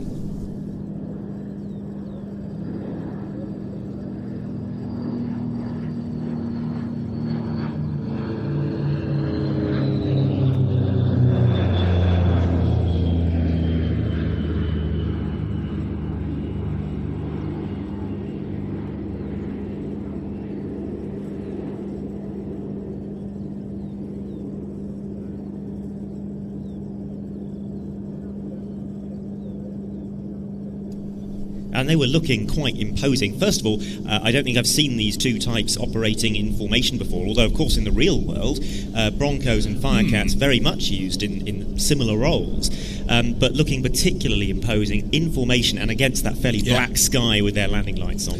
Fantastic. This one of two Broncos operating on the European Airshow circuit, and coincidentally this is one of two Turbo Firecats now operating on the European Airshow circuit. As you say, Adam, both of these from the Musée Européen de l'Aviation de Chasse at Montélimar, which this year celebrates 30 years of Bronco operation, and very popular it's proved to be. In fact, it was the first civilian Bronco to appear on the European circuit, initially in its original Luftwaffe target tug markings. But in very different markings now, and I'd like to take a moment to talk about the markings on this aircraft, because come display time proper, we're going to see it as part of a combination display, and I'm not sure we'll get much chance to talk about it. And then we're going to see it in the night show, when we won't be able to get to see the markings properly. And the markings are interesting ones, because the colour scheme is that of a specific aircraft, 155454, a veteran of both the Vietnam War and the Gulf War, but it's painted in its Gulf War era colours, that of VMO2 of the US Marine Corps. Yes, it was really in the Gulf in 1991 that the shortcomings of the Bronco for modern day warfare, at least in the form it was being operated in then by the US Marine Corps, really began to become apparent. Of course, it had performed outstandingly well in Vietnam, and it marked the combat swan song, Desert Storm, in '91 for the Bronco in US service. Nonetheless, flew an awful lot of missions, and VMO2 specifically flew a total of 286 combat missions, totaling 900 flight hours during Desert Storm. Missions flown around the clock for the duration of the conflict, and those efforts resulted in confirmed kills totaling 54 tanks, 53 armoured personnel carriers, 49 artillery pieces, 112 other vehicles, and 4 command posts. The squadron performed those demanding missions despite being targeted by Iraqi surface-to-air missile gunners over 94 times, and while trying to avoid large concentrations of anti-aircraft artillery.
Of course, it would be lovely to see a radial-engined Firecat or S2 tracker, but I think the turboprop installation on the Conair Turbo Firecat that we see here with those two Pratt & Whitney Canada PT6As, the nacelle installation, is really, really elegant. I'll go further than that, Ben. I think it looks better. You think it's prettier, yeah. Really attractive aircraft, and it looks so much faster and sleeker for having those turboprop engines on.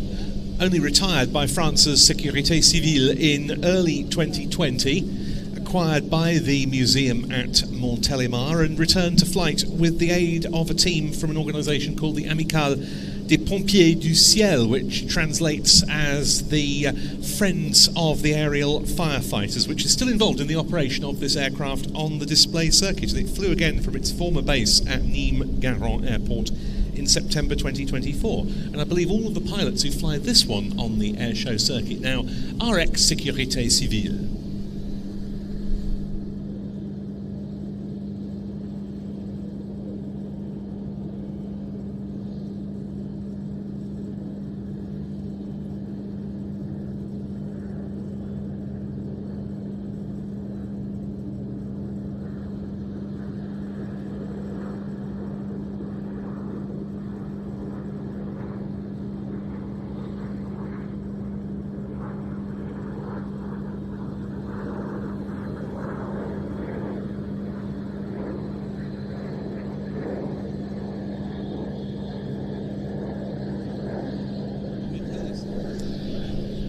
Well, high above us, making perhaps a sighting pass of the airfield, albeit a very high one, the two TS-11 Iskras of the Polish Sparks. We'll be seeing, it is hoped, 3 of them in the daytime portion of our flying display, 2 of them taking part in the grand finale. And Ben, I'm not actually sure what we're going to see here, because while it is very possible that we see something of a run-through of their full 3-ship display, albeit with 1 aircraft missing, I wonder if the more likely possibility is actually that we're going to see several run-throughs of their participation in the grand finale, where the timing is absolutely critical and needs to be rehearsed. And my expectation is that that is what we are more likely to see.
the Iskras in the display here, coming from a civilian organisation called the Red and White Wing...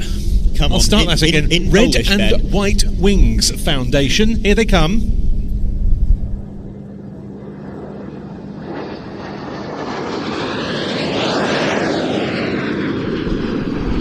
In Polish, Ben. Białe czerwone skrzydła. Fundacja Białe Czerwone Skrzydła, yes. Based at Mielec. It was established in 2014, the foundation. They've acquired several TS-11s, and they're supported by, amongst others, the PZL Mielec company itself, which today is part of Lockheed Martin.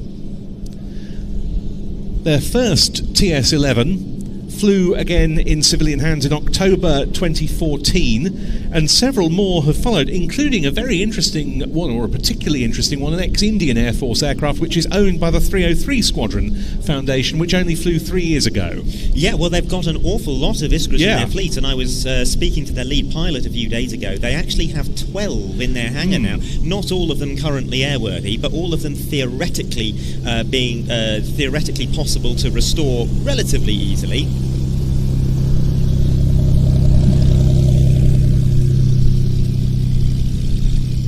And there's a mix of aircraft within that fleet, some of them which they've had for a while, some in the standard Polish training scheme in silver with red markings, some of them in their own in-house Polish Sparks aerobatic team markings, and then they also have a fleet of aircraft received relatively recently, which is the former fleet, 7 of them I think, from the former Polish Air Force aerobatic team, Białe Czerwone Iskry, still painted in their very striking red and white starburst scheme. Yeah, that team gave its final display at the home of the Polish Air Force Academy at Dublin in July 2022, so they've since been made available.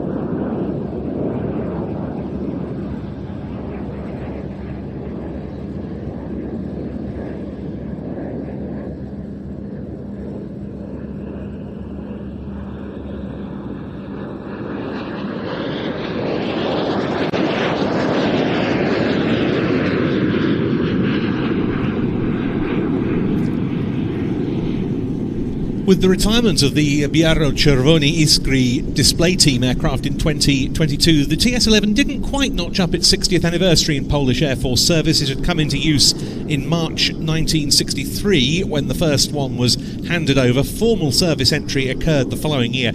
It was a mainstay of the Polish Air Force for pretty much the 6 decades that followed, mostly with the Air Force Academy at Dublin, but also with frontline units. They used them for liaison, for blind flying, refresher flying, and also for weather check purposes. I spent a few very interesting days at Polish Air Force frontline bases in about 2007, and they would send up an Iskra before the start of the flying program in order to check the weather in the locality.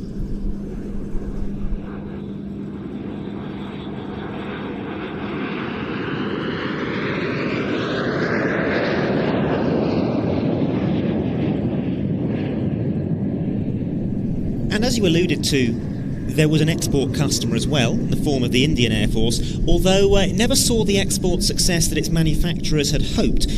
What they really were aiming for is to become the standard training aircraft of the Warsaw Pact. Ultimately, of course, lost out to the L-29 Delphi.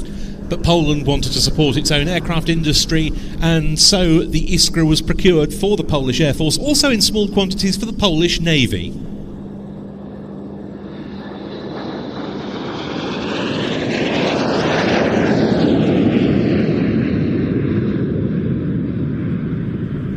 In another deviation from the original hope, the aircraft had been originally imagined as using an Armstrong Siddeley Viper 8 engine, but those negotiations broke down before the Iskra entered full production, so instead the production aircraft had to be equipped with a locally built SO1 or SO3 turbojet. It's always had a bit of a reputation as being a rather underpowered aircraft.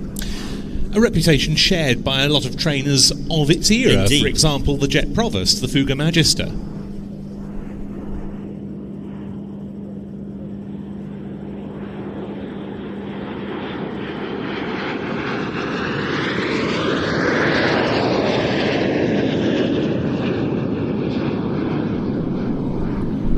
And regarding the engine, the aircraft does have a rather unusual appearance, and that's really all relating to the position of the engine, with a jet pipe that doesn't extend all the way back to the tail.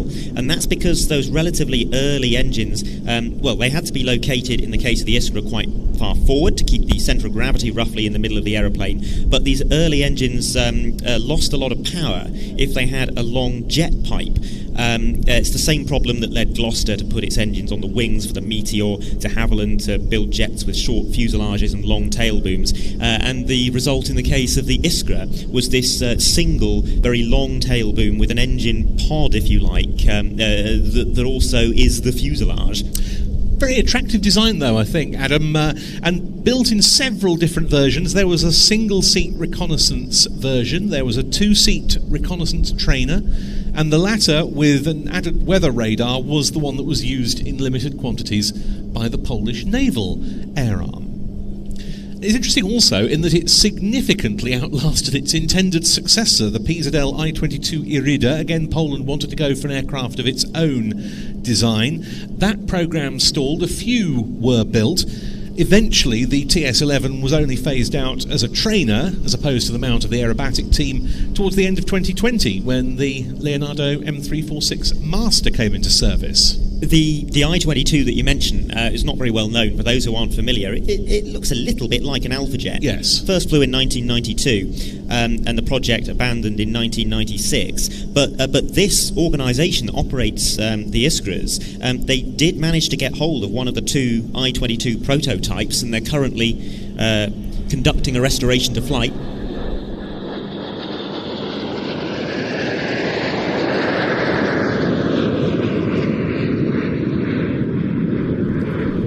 And I saw that another I-22 is currently being restored for the Polish Air Force Museum by the organisation that's operating the PZL Dromada that we're going to see in the Agro Legends display.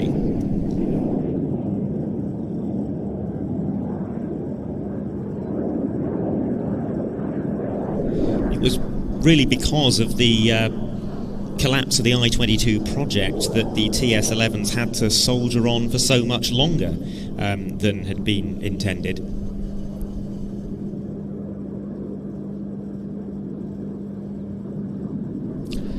As for the National Jet Aerobatic Team, well, it was formed as far back as 1969 when it was known as Rhombic, meaning rhombus. And it was only in its latter incarnation that it became known as the Biaro-Czerwone Iskry, or the Red and White Sparks.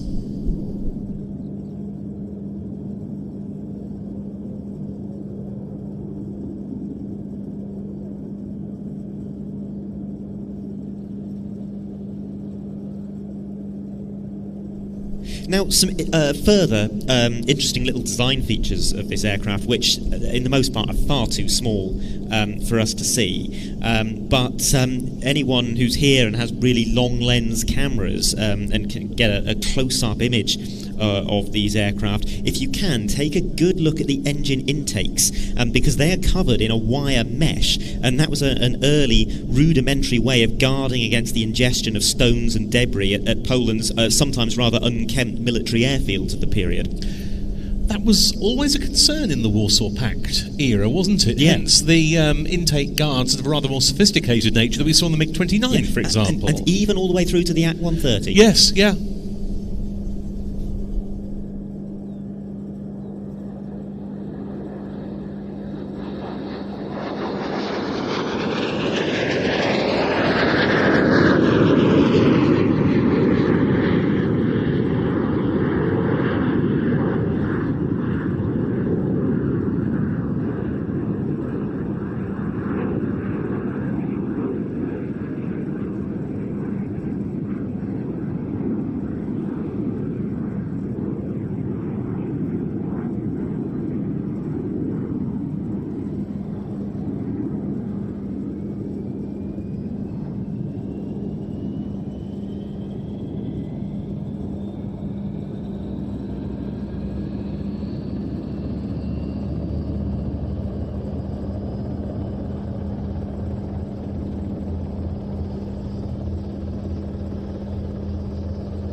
The White and Red Wings Foundation, now I've put my teeth in, operates these aircraft not just for displays, solo and in formation, but they also give passenger rides in them, and they've got several other aeroplanes as well. Antonov An-2, Extra 300, PZL 101 Gavron, a modern Aero AT3 and others.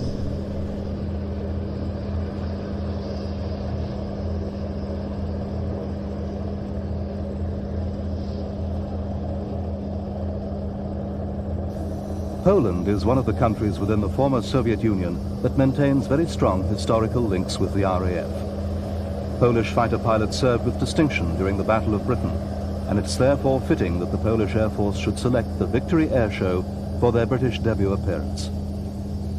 They sent their national aerobatic team, Team Iskry, which fly 9 Polish-built TS-11 Iskra jet trainers.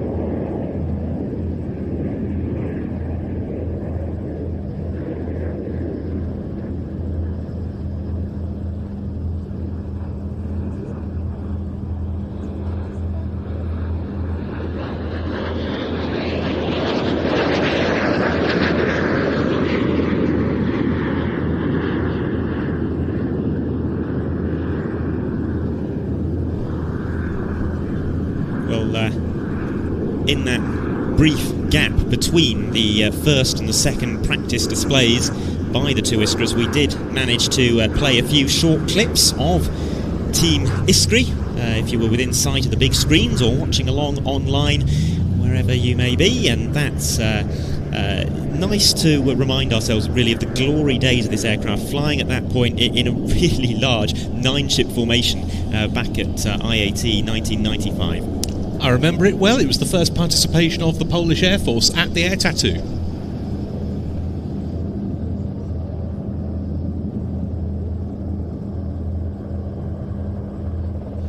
This is a very nice sequence, I think, by these aeroplanes, and with the current vogue for bringing aircraft from mainland European operators over to UK events, who knows, maybe this will be something we see in the future.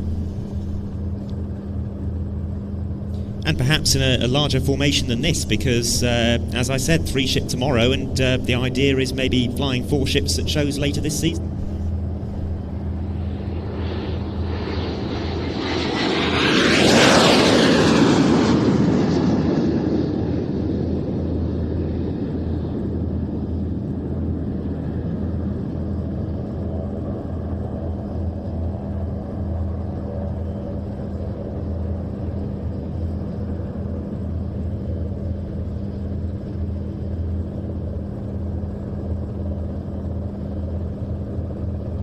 A very nice sequence, as you say, and worth pointing out, not entirely representative of what they're going to do on show day for 2 reasons. First of all, there's an aircraft missing as compared to the day show that we're going to see, but also I think we've seen a mix of display practice and grand finale practice, which is more about rehearsing the timings for a couple of particular passes, so that's why there were elements that were a little bit disjointed. Yes, indeed, a few longers in that performance, but not ones we expect to see from the team display over the next 2 days. Indeed.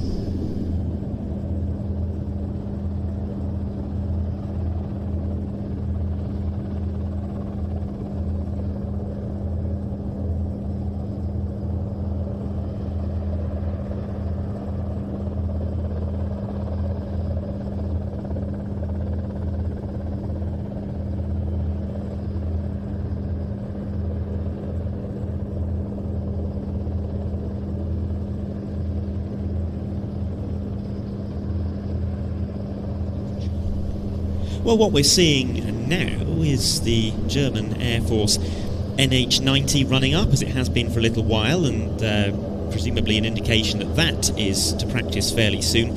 And to the right of that, you can see the UH-1s, one of which has a large mass of people around it, and this, I suspect, a very distant briefing going on. for some of the activities involving the UH-1 in the Vietnam War scenario, and some preparation, particularly with regard to the ingress and egress of ground troops. So an awful lot for the teams involved to discuss before they perform their own practice display later on this afternoon.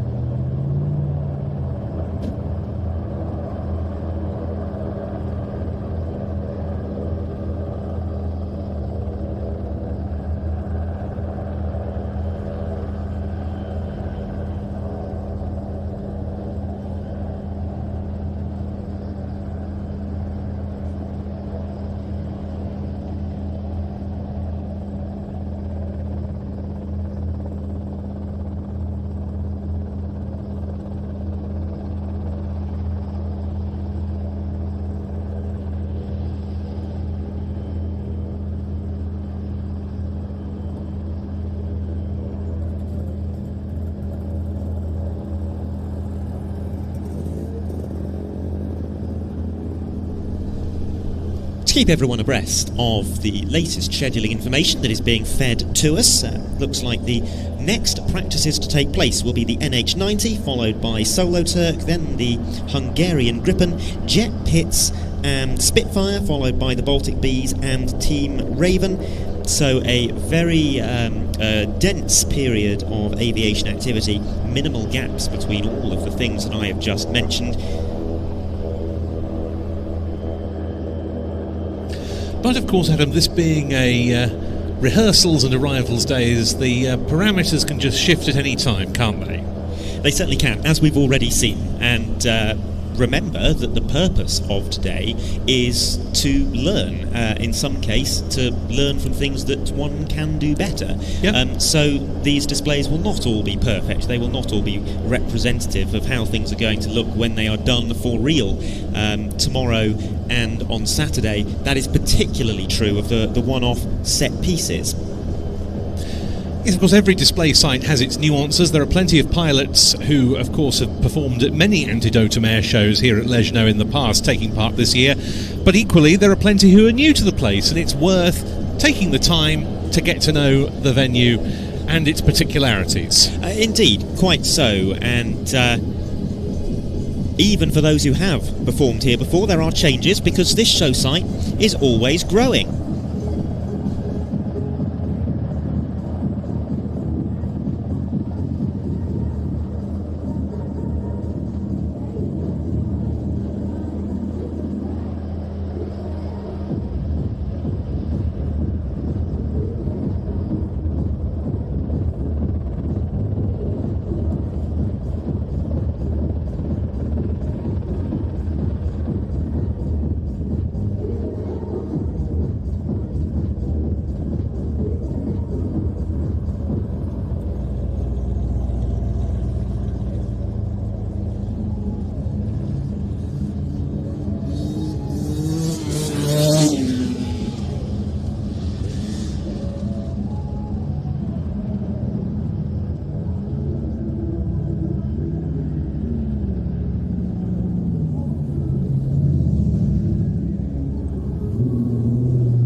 Well, in the foreground of this shot, we can see some further practices going on for one of the set-piece displays, just the ground elements rehearsing at the moment.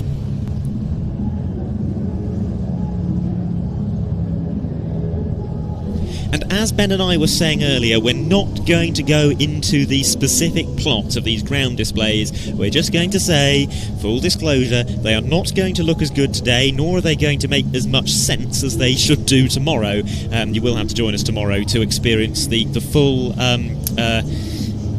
insanity, I think is the word. To experience how much sense we make. Yes, and that as well.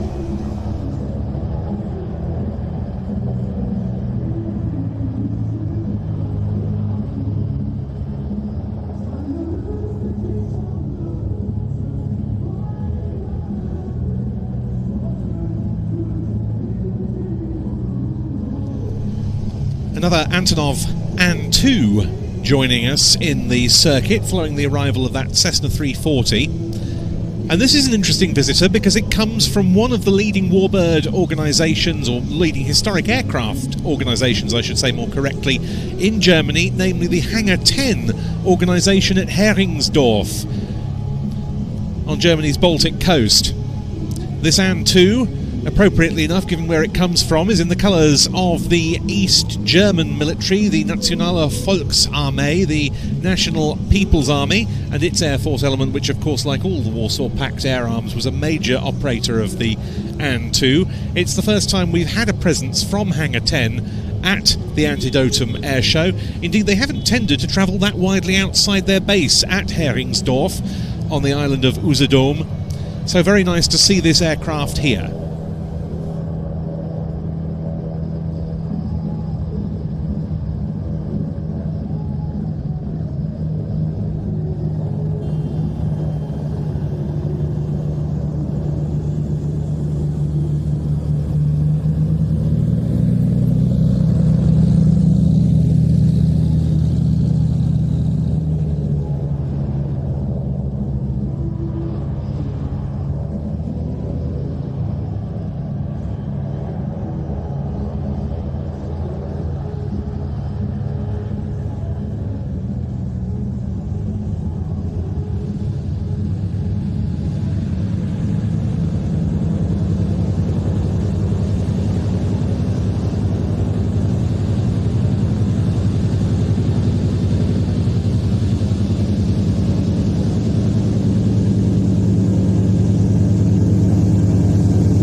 Well, now arriving to start a practice display from the right, the German Army NH90 tactical transport helicopter.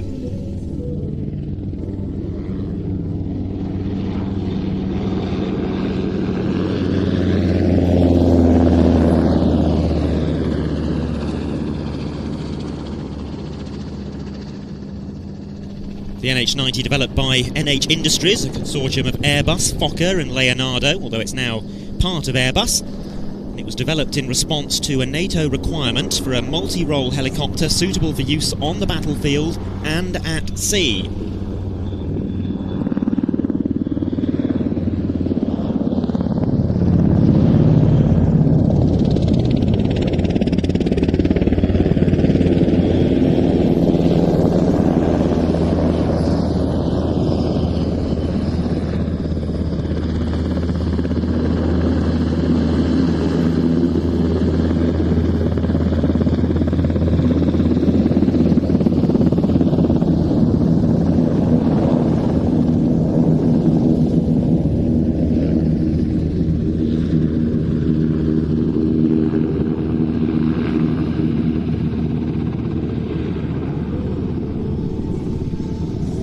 There are two primary versions, the NFH, a specialised shipborne variant of which we saw one arriving earlier from the Netherlands, and this one, the TTH, or Tactical Transport Helicopter, although it is designed to be a highly versatile and customisable platform. And indeed the intention was that it would be used across many different NATO forces.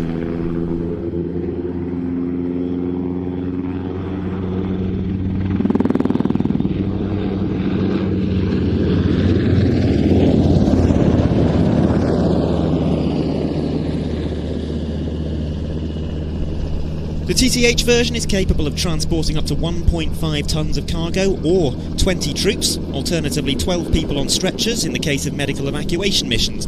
It can also be used for search and rescue missions or even as an airborne command post or electronic warfare platform.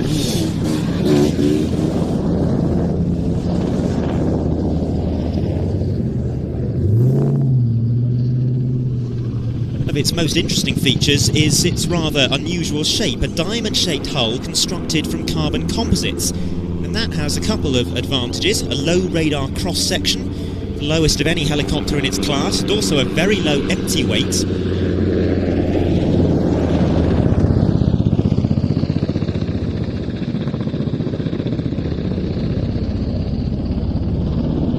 Airbus estimates that weight reduction has improved the NH90's range and endurance by 30% compared to what it would have been capable of had it been built with a conventional metallic fuselage.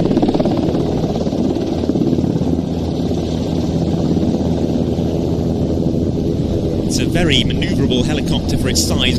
Great control in the yaw axis. As we see now, a 90-degree spin, then stop, another 90, then stop, and now 180. And stopping once again.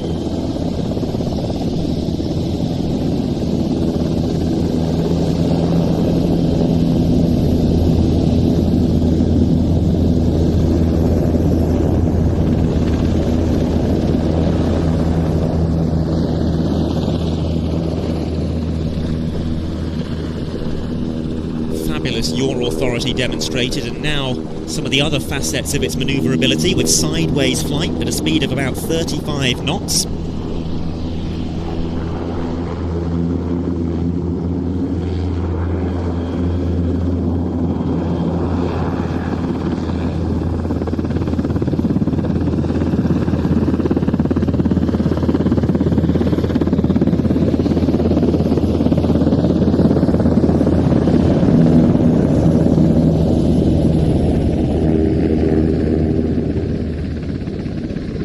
Now a very tricky manoeuvre in the form of a 360-degree turn flown in reverse with very limited rearward visibility. Some fantastic handling by the pilots at the controls, Captain Tim Ackman and Captain Marcus Doring, with 7,000 flying hours between them.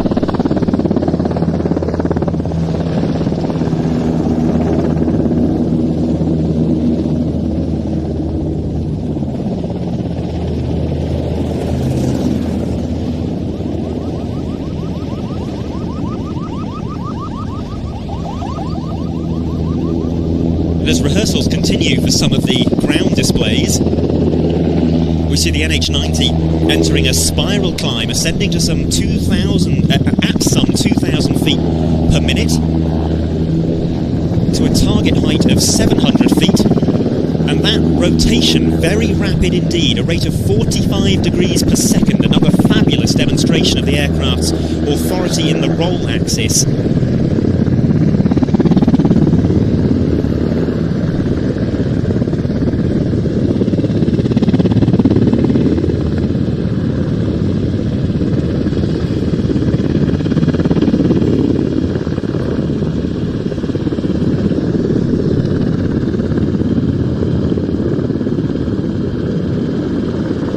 Coming to a stop with a quite dizzy crew, I suspect, and preparing for a nose-over.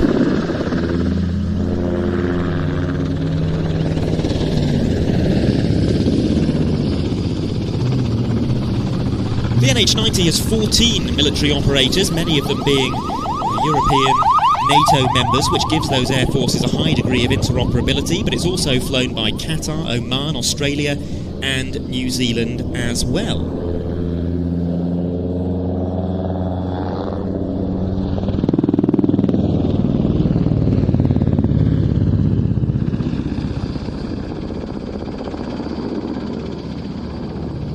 Operated by the German Army, as we can see, of course, but also the German Navy, which began taking deliveries of the aforementioned navalised variant last year, which they call the Sea Tiger. They will fly initially in the search and rescue role and later take on the anti-submarine warfare role.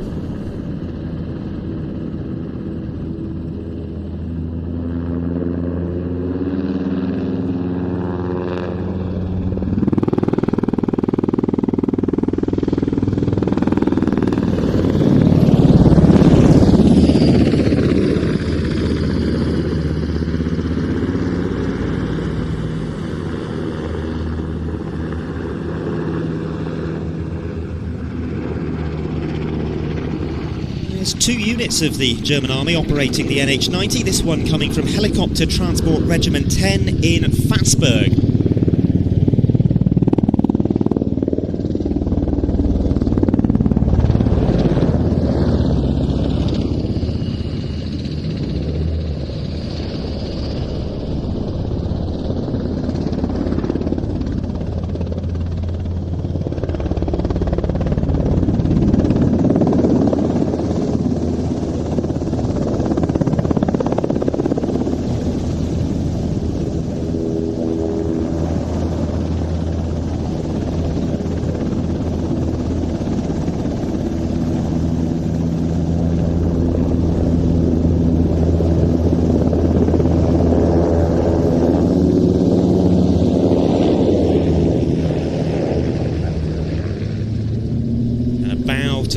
There from Captain Tim Ackman and Captain Marcus Doring in the German Air Force NH90 tactical transport helicopter at the end of a really striking display, very low at times, very close to us as well, a fabulous display sequence, and of course tomorrow and on Saturday we would expect to see it with flares while flying in the sunset portion of the show.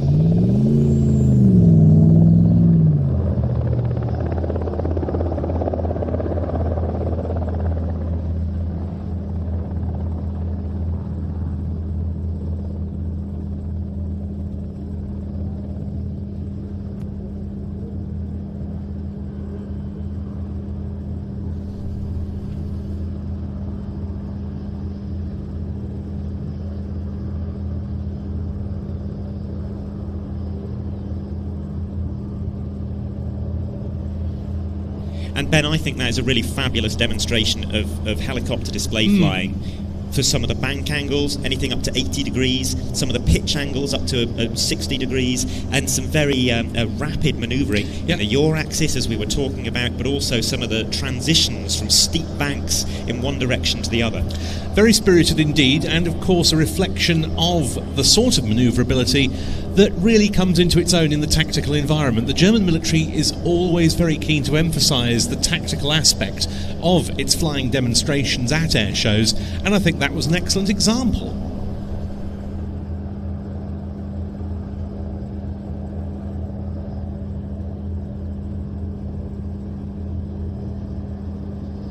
Well, we're expecting to see display practice by SoloTurk next up. It is indeed out to our right-hand side already, getting ready to start its show. I can see the ground team on the balcony in front of us.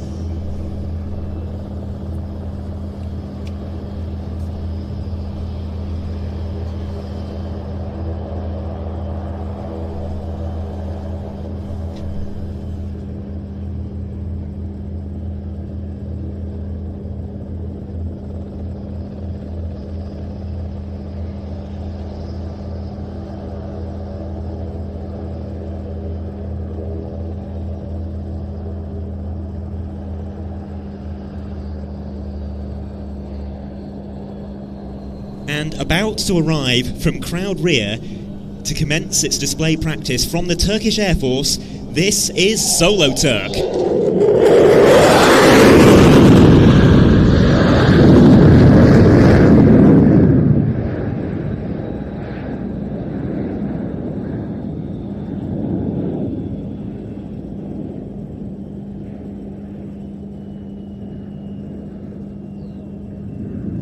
It's exciting to welcome the Turkish Air Force to the Antidotum Airshow for the very first time. And this, off the top of my head, Ben, I think the most distant military participant ever to participate in this event. Another indication of its growing reputation around the European airshow circuit, without question. Because you don't see SoloTurk appearing at very many civilian displays at all. Indeed.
after some sighting passes, SoloTurk now starts its practice display, a very unconventional manoeuvre indeed to begin with, kicking the rudder to the left and right.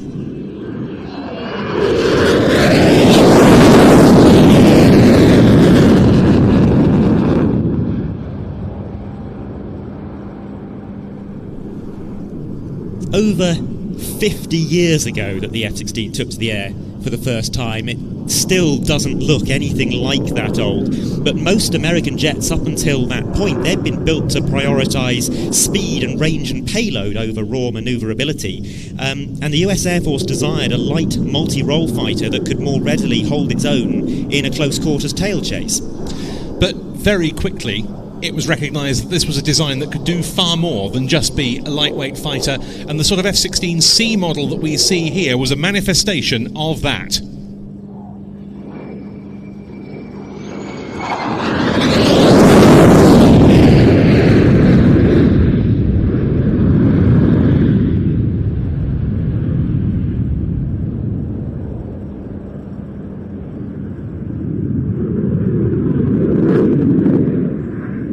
So many features of the F-16 were an absolute revolution for its era. Entered service in 1978, the first operational combat aircraft to have fly-by-wire. It also had quite an advanced aerodynamic design with leading-edge root extensions that produced vortices over the wing.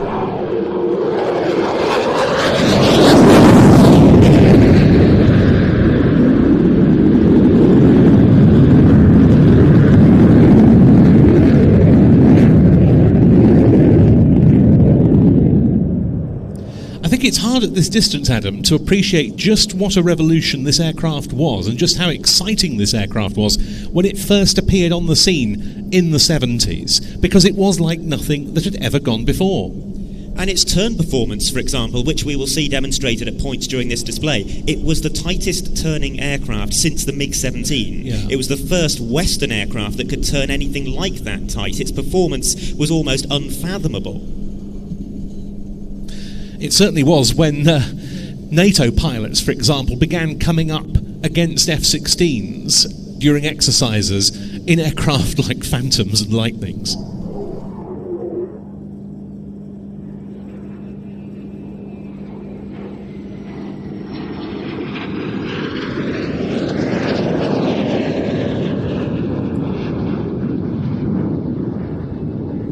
And so many of those innovations have become standardized.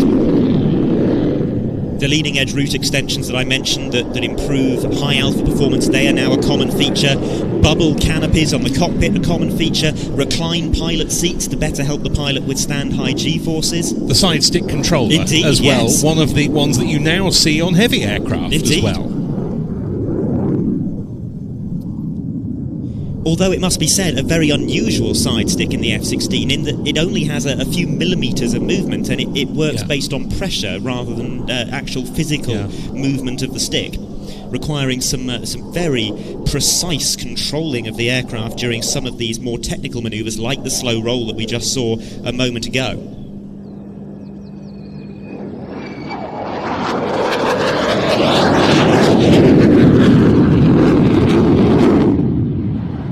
That's the flag pass, so named because the aircraft shows off its undersurfaces and the stylized design of the Turkish flag painted thereon.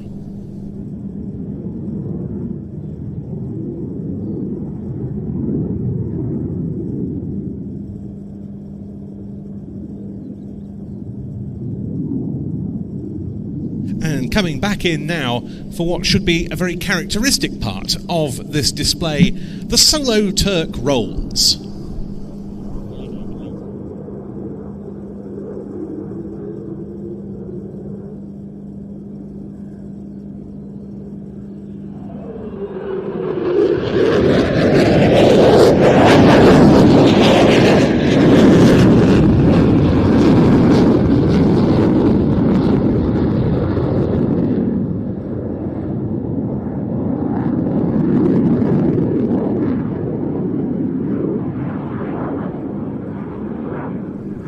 The paint scheme that you mentioned, it does indeed feature the Turkish national symbol of a crescent and star. The other very prevalent motif on it is a golden eagle. Might perhaps be easy to think that's a reference to the F-16's namesake, the Viper, but it's actually more of a reference to the eagle in Turkish culture, which represents power and independence and justice and courage. That paint scheme designed by a former fighter pilot and graphic designer, Murat Keles, in time for the team's debut back in 2011 to mark the centenary of the Turkish Air Force.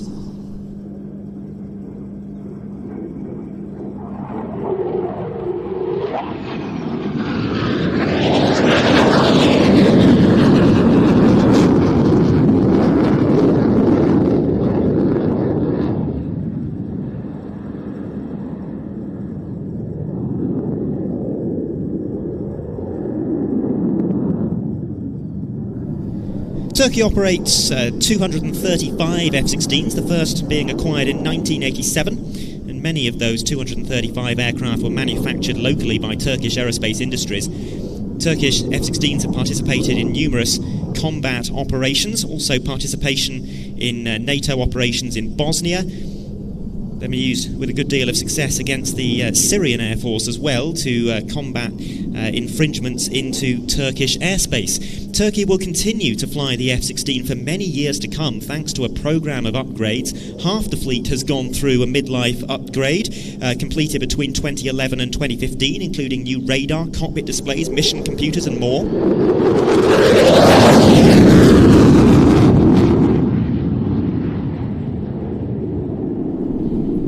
And the fleet will be further bolstered by the arrival of 40 F-16V Vipers, as they are sometimes known, in the coming years, the latest production variant of the F-16, which incorporates some of the 5th-gen style technology from the F-35, large area displays in the cockpit, active electronically scanned array radar, a new mission computer and so on.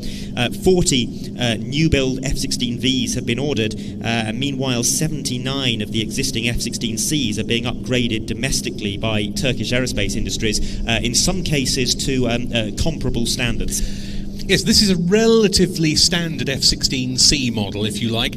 They also operate them with the conformal fuel tanks, which is a very distinctive feature. Now, another very distinctive feature of every F-16 display, and I think for those who are real airshow veterans, who first saw the aircraft maybe when the General Dynamics, as it then was, demonstrators started coming to some of the big European events in the 70s when they were trying to sell the aircraft to the European NATO air arms, is the slow pass. This was the thing that really made the aircraft stand out, because by that point, no conventional jet had ever been able to put on a slow pass at a high angle of attack like the F-16. And like so many of the attributes of this jet, it was then so quickly adopted by everybody else. Yes, with aircraft that could perform it without a lot of jockeying of the throttle.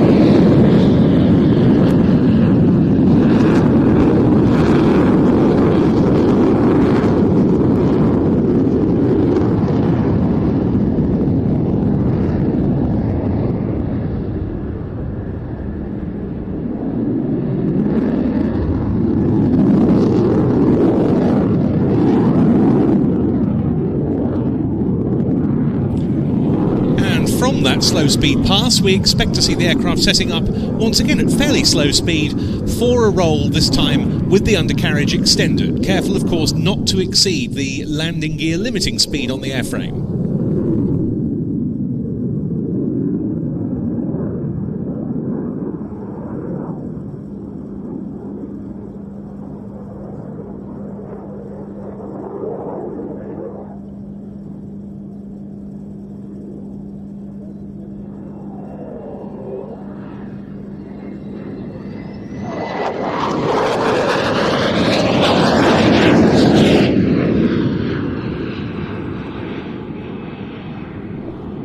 One of the more interesting things at the moment about the Turkish aviation industry is there's a real push to have a strong domestic defence industry, and that very much applies to their F-16s. Currently 79 of them, as I mentioned, being put through this programme called Özgür 2, which involves the installation of Turkish avionics, a new interface for Turkish weapons systems, and that will allow systems such as the Gökhan ramjet-powered beyond visual range air-to-air missile developed in Turkey, along with several other Turkish missiles, anti-radiation missiles and cruise missiles, to be fitted to their F-16s in the coming years.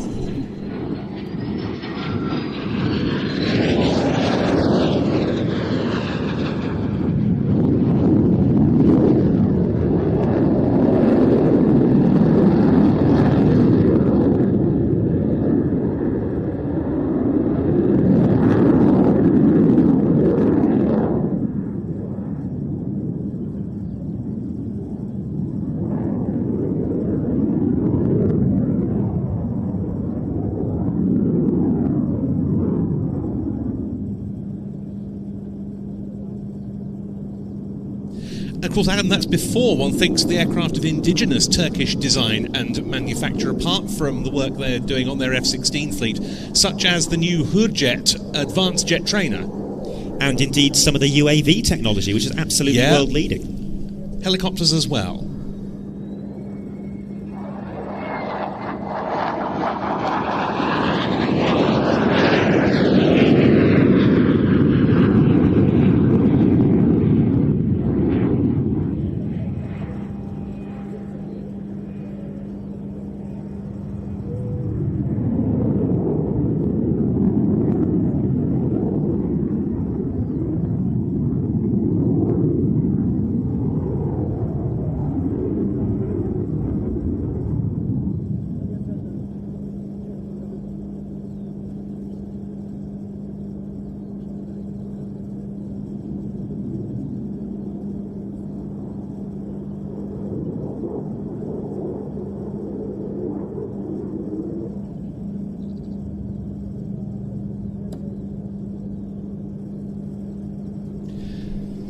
And here, repeatedly taking a bow in a pass called reverence.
Well, a very impactful first of, I believe, 2 SoloTurk F-16 rehearsals today. Yes, indeed, because the team has 2 pilots and they take it in turns, one flying the display and the other acting as the safety observer on the ground.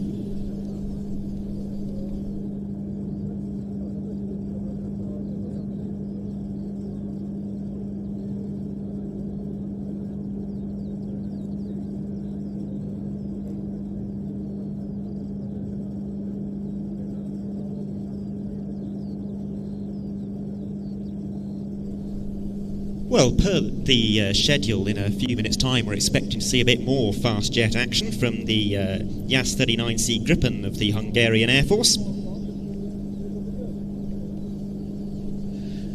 They've also been filling up the Turbo Firecat on the far side of the airfield with water ready for its rehearsal, which is later on. And we've got the Spitfire, according to our list, coming up soon as well. Yes, and as the airfield begins to fill out, I think it's worth a bit of a clarification, which we have made some time ago, but there's a lot more people here now, which is, don't worry, the British have not taken over Leszno. There will not be English language commentary coming through the PA system tomorrow. This is currently commentary primarily with the intention of the Plains TV live broadcast and the online audience tuning in around the world, but we are also taking the opportunity, seeing as there is no Polish language commentary today, to broadcast across the showground to help guide you through the practice displays. From tomorrow, of course, the showground returns to Polish language commentary as you would expect, but for our international visitors, then if you would like to continue listening to Ben and I chatting in English, then you can do that on FM radio. It is 95.7 FM.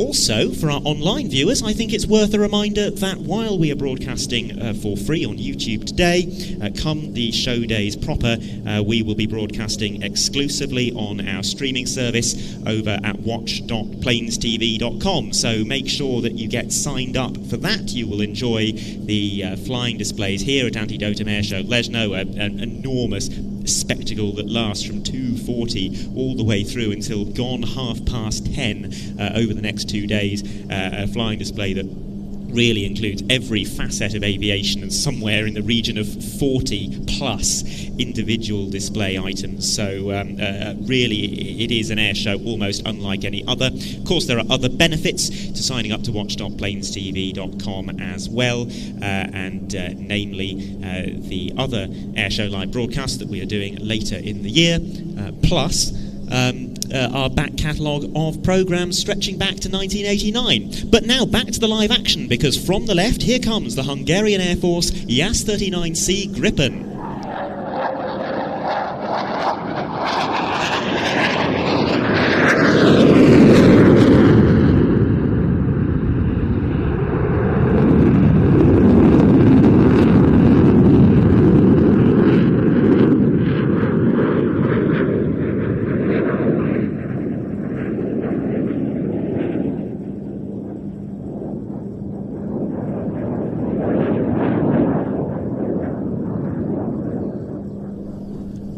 A new display pilot for the 2026 season in the form of Lieutenant Shongor Mesharos from the 1st Tactical Fighter Squadron, named Puma, at the 59th Air Base of the Hungarian Air Force at Kecskemét. And this is a fleet that's been ramping up its capabilities all the time. In fact, in February 2024, a contract was finalised for 4 more 2-seat Gripen Cs like this, bringing the fleet up to 18, and the first 2 of them were delivered in April of this year.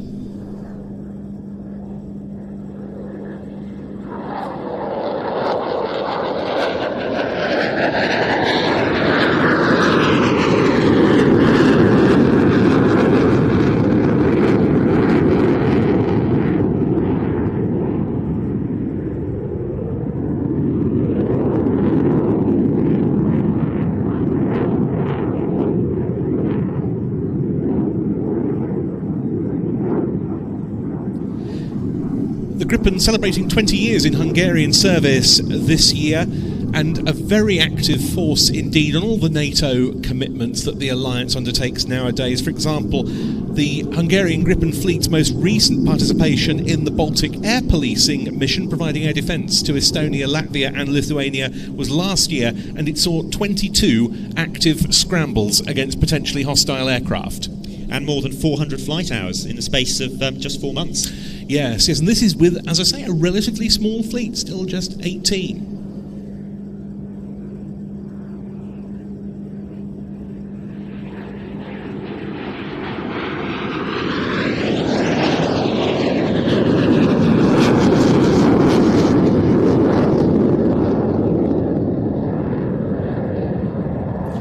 We should say that this appearance by the aircraft on our schedule is listed as training rather than display, so we think this is another set of sighting passes, a local area recce, prior to a later rehearsal, because the aircraft is on the schedule again for what is listed as a display, which today means rehearsal, at 9:05 this evening.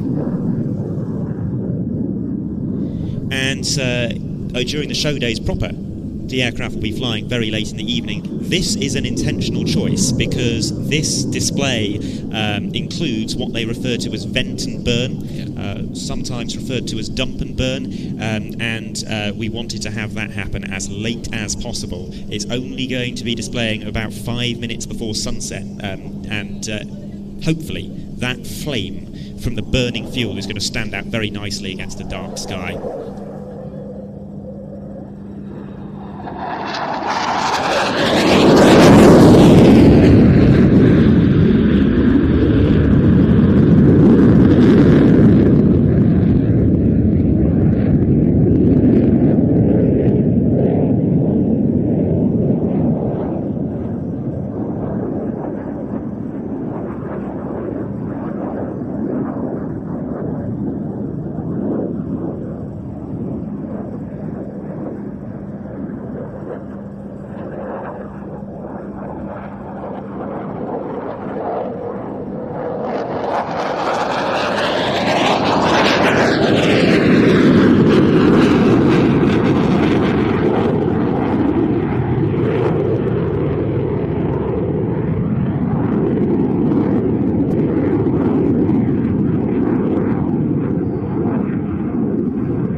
Hungary decided to lease the Gripen shortly after it joined NATO in 1999 to replace their Soviet-era MiGs and Sukhois with NATO-compatible Western systems. The main options were purchasing F-16s, upgrading the MiG-29s, or leasing Gripens. The latter deemed to offer the best balance of cost and capability. Deliveries began in 2006. The aircraft in question had originally been built as Gripen A and B aircraft, but were upgraded to C and D standard before delivery. And then post-delivery, further upgrades ensued to what's known as MS-20 standard, and that included fitting new radar units, integration with additional weapons systems as well, including the GBU-49 laser-guided bomb and the Iris-T infrared missile.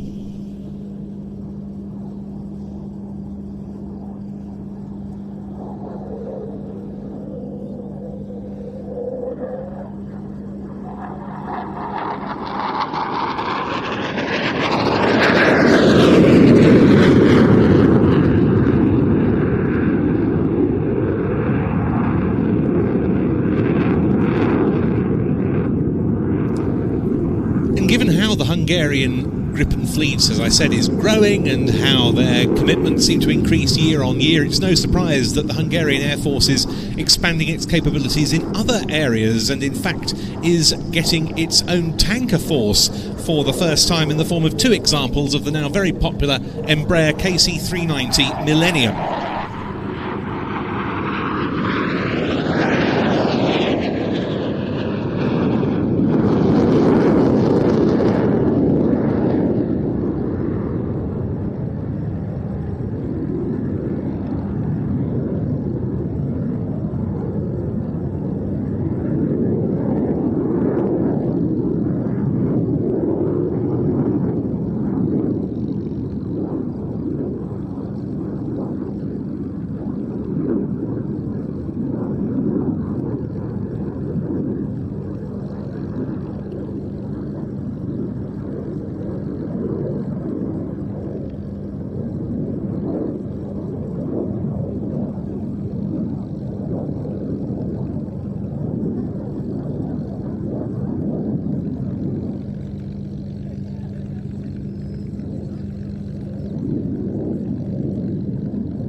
Well then, I think it's fair to say that we're both looking forward to seeing the fully fledged display practice later on today. We are, and again, as you say, in that very attractive late slot on both of our display days. Yes, and you know what? Obviously, most people at air shows, they want a majority blue sky, but actually for the purpose of seeing that vent and burn, the more cloud there is, the darker it's going to be. Yes.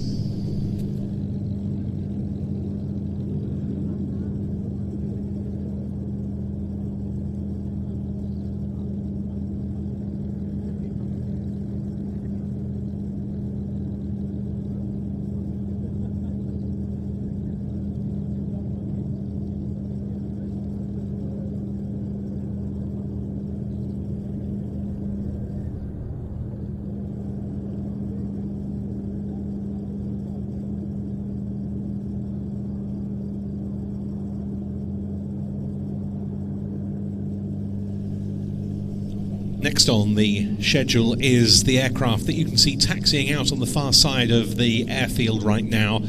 It's an aircraft we'd hoped to have at, or I say we, I wasn't involved last year, Antidotum Airshow had hoped to have present last year. Unfortunately, that didn't prove possible, so it was replaced by another aeroplane from the operator's fleet. But we are delighted this year to welcome the Supermarine Spitfire 9 from the Flying Legends collection at Siegerland in Germany, not least because of the deep connection between Poland and the Spitfire, forged so early in World War II. And this aircraft with the serial MH415 is such a special Spitfire.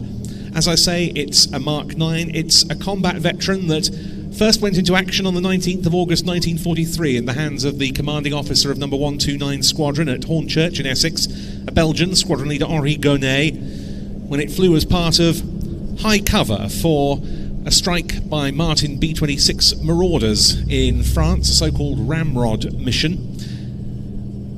The aircraft saw its first actual air-to-air combat on the last day of that month, August 1943, with Luftwaffe Focke-Wulf FW-190s near Lille. Then on the evening of the 4th of September 1943, again it was accompanying Martin Marauders, this time on a raid to a marshalling yard near Arzebruck in northern France, when they encountered 25 Luftwaffe Messerschmitt Bf-109 fighters. Henri Gonnet, in this very Spitfire MH415, claimed 1 damaged. Then it was another ramrod on the 24th of September 1943, providing high cover for RAF North American Mitchells bombing marshalling yards at Amiens, that saw this aircraft score its first combat kill. Number 129 Squadron's Spitfires turned in to meet more than a dozen Focke-Wulf FW-190s head-on, and this aircraft's pilot, Flying Officer Desmond Ruchwaldi, shot down one of them near Beauvais. That was in fact to be its sole air-to-air kill, but it went on to have a fascinating career. It saw further combats when it moved to number 222 Squadron. It was only there briefly though, because it spent time with the Air Fighting Development Unit, which by then was stationed at Wittering in Cambridgeshire, and there it took part in some very interesting experiments, investigations of the Merlin engine cutting under negative G conditions, for example. It flew roll rate comparisons against the Mark 14 Spitfire and the Hawker Tempest. It tested a new gyro gun sight, both with the gun sight installed and as a target for other aircraft, and it was equipped with bombs slung under wing for bombing trials. Its RAF service didn't see any further combat, even when it was back with an operational squadron, number 126 at Bradwell Bay. But then it went to the Royal Netherlands Air Force. It saw further combat in the Netherlands East Indies. It went to the Belgian Air Force, and then it was sold into civilian hands.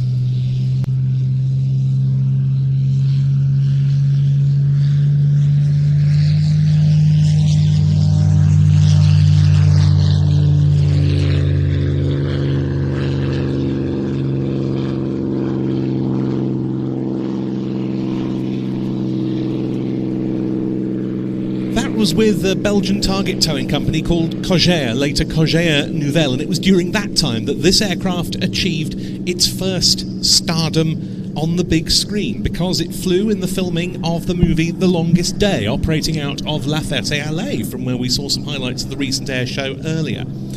Then in late 1966 it was obtained by Group Captain Hamish Mahadi for the fleet of aircraft he was assembling for the filming of Battle of Britain. It was the only Spitfire of those assembled to take part in the filming that was undertaken in Spain before the aerial unit decamped back to Britain. It completed no fewer than 125 flying hours during the production, and it was then, I would say sold, but that's not quite true, passed is more correct, to one of the American Confederate Air Force pilots who'd flown it in the filming. A tremendous character by the name of Wilson Connie Edwards. He had it shipped back to his ranch at Big Spring in Texas. He operated it for a short while, but not for very long. Then the aircraft was put into storage on his ranch. It remained in excellent condition, but it didn't re-emerge for many, many years.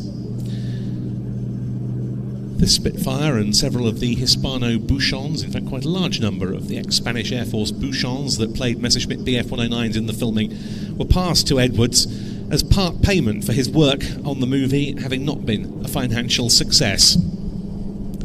Running in for its first pass, the Spitfire 9.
Ja myślę, że albo my musimy zwolnić, albo policja musi przyspieszyć. Musicie to zdecydować.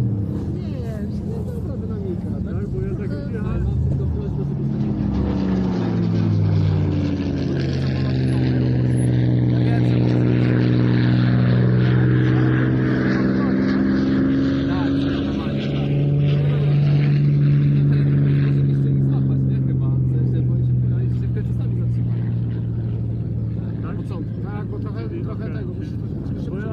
mogliście powiedzieć, a no dobra. Nie, bo jak powiedział, początek powiedział, że masz przed powoli, to miałeś ruszyć. No ale to są szczegóły, tak, to są te linki, nie? Tak. Bo to są wasze linki. Tak, pamiętajcie na końcu, nie? Jak tam się ta wymiana, jak tu w śmigłowcu ty pojedziesz, to potem muszę, jako Janusz, muszę ukrać motorek. Tak, to nie muszą...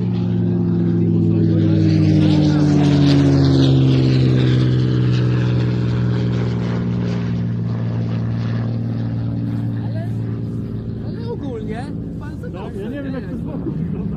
Nie, dobrze, nie, spoko. Dobra, ja nie będę orał, a jeszcze coś wymyślę, bo ja mam... Jest spoko.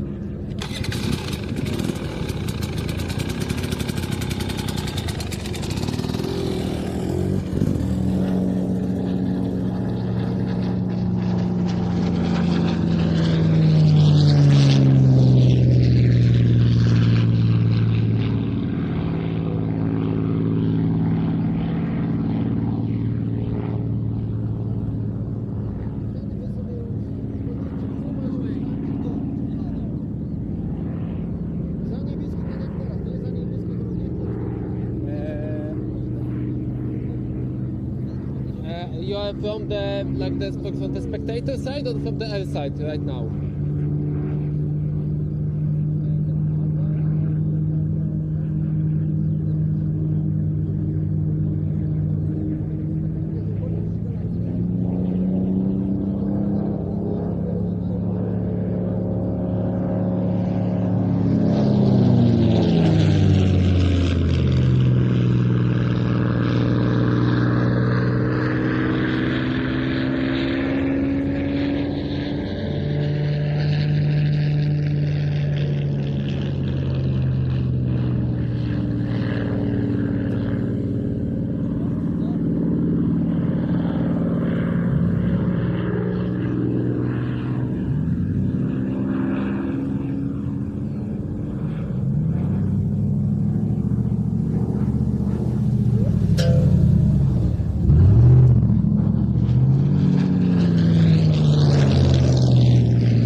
This is such an original Survivor. As I say, it was beautifully preserved in Connie Edwards' hands. Not re-emerging until 2015 when it was bought by a group of Australian investors calling themselves the Warbird Flight Club.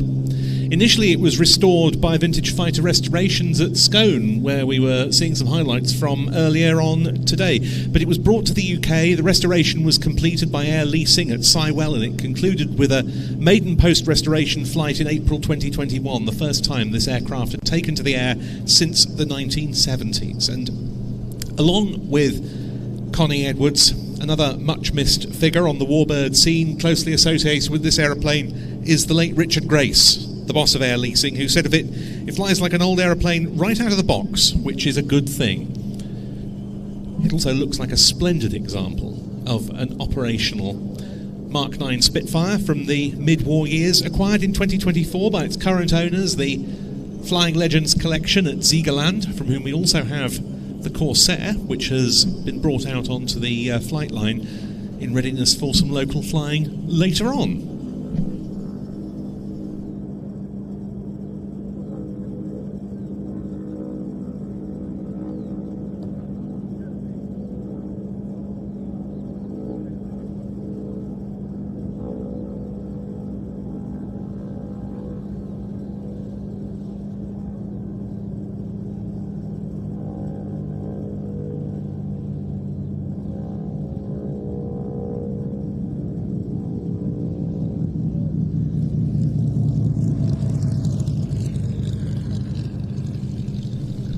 Beautifully flown by its owner Georg Raab, who says of the Battle of Britain film, "This movie inspires me so much you can't imagine." And that must be true given his acquisition of this Battle of Britain film veteran. And flown absolutely tremendously. That was a really very nice display. We'll be seeing Georg flying late on in the show on both days. Yes, he has been given one of the prime slots at sunset. And the reason for that is quite simply because it has been so long since Spitfire has flown at a Polish air show, and if anything deserves one of those prime sunset slots, it's that.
A reminder once again that while Planes TV is today broadcasting free to view on YouTube and indeed on big screens and over the public address system around the showground, there are only two places where you can watch and listen to Planes TV's live coverage tomorrow. One of them is the Planes TV streaming service. We are not doing a YouTube stream for the main show days, and on our streaming service you will be able to watch live broadcasts in both Polish and in English, separate broadcasts for each. Here on the showground you will be able to watch us on the big screens, including the fabulous aerial footage from the drone team here, very much a fixture of live broadcasts from this show. If you want to listen to us in English, then you will need an FM radio. We are on 95.7 FM. Of course, the main event commentary, most of you will probably be very pleased to hear, is going to be in Polish as per usual. We do very much encourage you to sign up to the streaming service, though, whether or not you are going to be here over the next few days, because that will give you access to the live broadcasts, both as they unfold, but also on demand, so you can relive the show later on. We will be broadcasting further shows later in the year on the streaming service from around the British Isles and indeed potentially around the rest of Europe as well. And also there is an extensive extensive back catalogue of programmes on there, airshow programmes from around the world, going all the way back to 1989. And here's a look at the sort of thing that you'll find.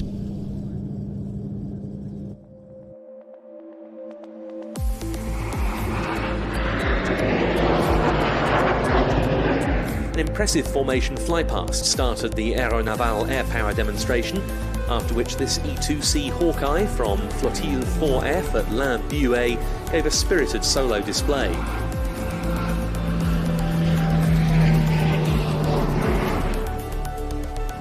This Russian U-2 was originally ordered with a single engine by the MOD to destroy automatic drifting balloons sent over by the CIA.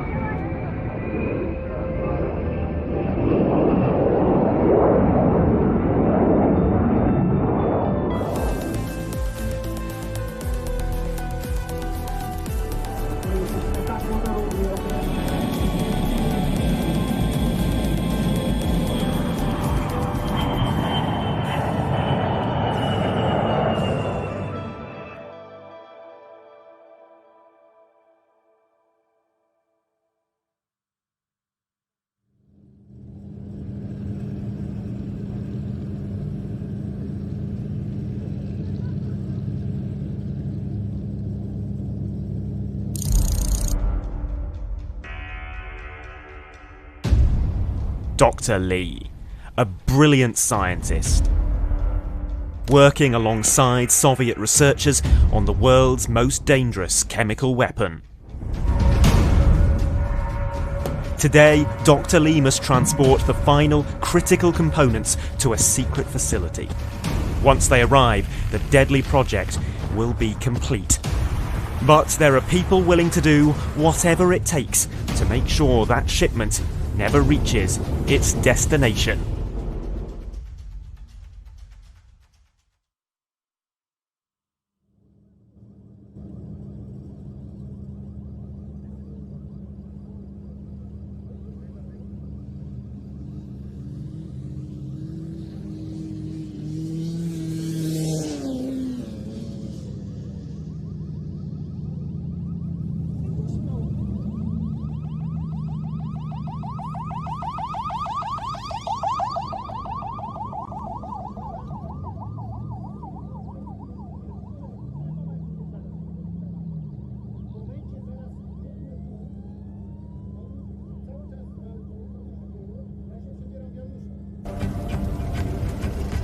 On this land lived two brothers, Janusz Złotokłos, an ordinary man with an extraordinary heart. Johnny Duro, a man of success. Some people have connections, he has an entire city. If there's something he can't get done, it simply means he's still asleep. Janusz only wanted to live honestly. Żeby ktoś tak jeszcze docenił. Meanwhile, Johnny had everything he could ever desire. Money, popularity, influence. A jednak czegoś mi brakuje. One built a spectacle. The other was left behind and humiliated.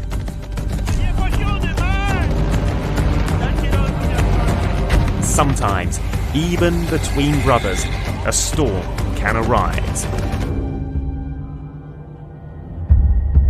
How will this story end? We'll find out soon.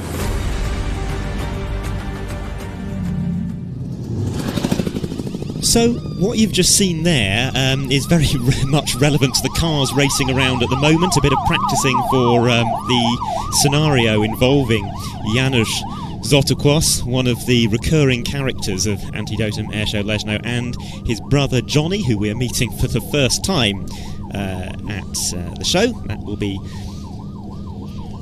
one of the more energetic parts of the flying programme tomorrow. Quirky. Quirky. That's a good word for it, yeah. Bonkers. Yeah, that's a good word as well.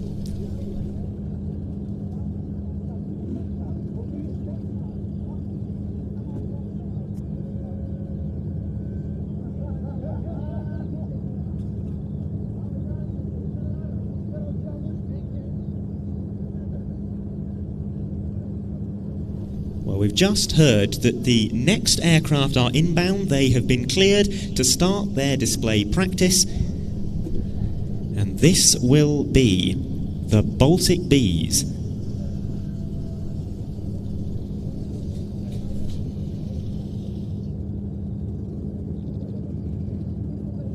Last year they became the first fully fledged jet aerobatic team to perform at the Antidotum Airshow. And they are returning, much like last year, in a 4-ship configuration. 4 examples of the Aerovodochody L-39C Albatross, that outstandingly successful Czechoslovak designed and built jet trainer. And they come from their base at Jurmala Airport in Latvia. And here they are, the 2026 Baltic Bees.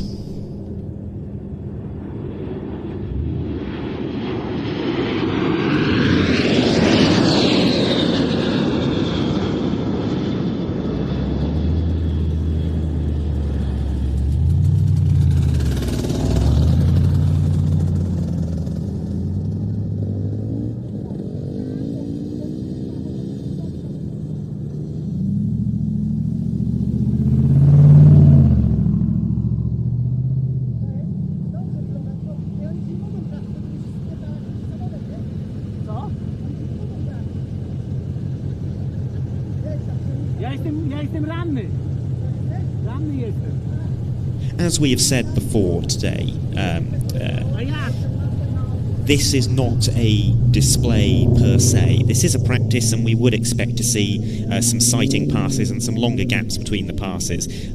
So this is very much not representative of how they're going to kick things off when they run in for their first pass tomorrow. They are a very polished team. They've got a fabulous display routine, and when they do get into it, we're going to see some graceful flying as a 4-ship in formation, but we're also going to see some rather vigorous solo flying as well, and some things to look out for. Their crazy flying manoeuvre, and they do a fabulous spin in a steep climb as well.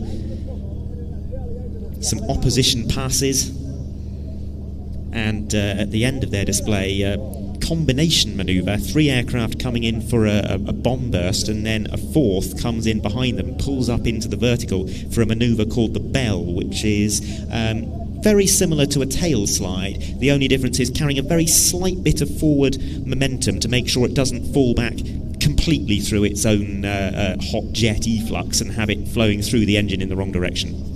It's when we first saw the MiG-29 and the Su-27 displaying in the West at the tail end of the 80s, beginning of the 90s. Bell was the term the test pilots from Mikoyan and Sukhoi used to describe the tail slide.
The team was founded in 2008 under the leadership of Artum Solodua, who was the youngest jet team leader in the world at the time. Initially it was a 2-ship formation, quickly expanding to 4 and later to 6. Then in 2019 they very briefly performed as a 7-ship, and at that point they were the biggest professional civilian jet team in the world. Today, as I mentioned already, and as you can see, they're flying in a 4-ship configuration. The wingmen are Valery Sobolov and Anatoly Pereskyov, and in the slot position, Nikita Feifanu.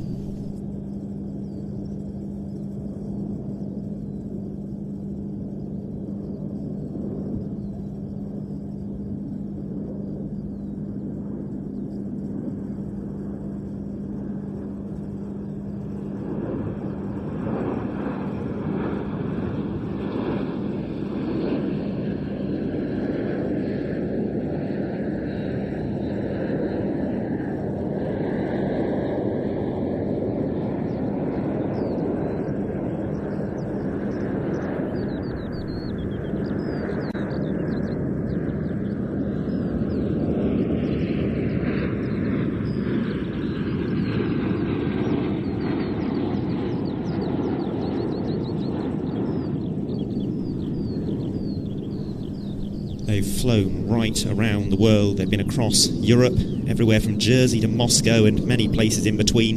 In 2018, they flew all the way to Senegal and performed what I think was probably the most southerly display ever performed by a European civil jet aerobatic team. They've also twice visited China to perform at the Sichuan General Aviation Expo in 2017 and 2019. And they had their first participation at the Dubai Air Show only last year. They did indeed, followed a few weeks later by Sand and Fun in Saudi Arabia.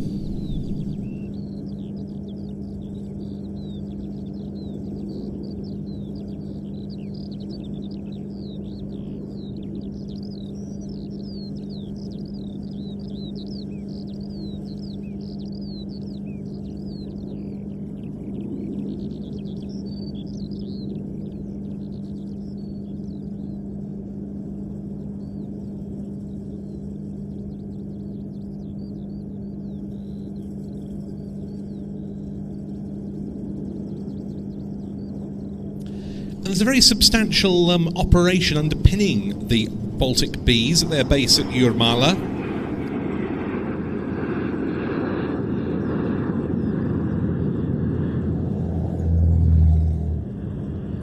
Which used to be called Tukums, west of Riga. They offer passenger flights in the L-39s, they offer training courses in them for those already suitably qualified, and a maintenance, repair and overhaul facility for the L-39.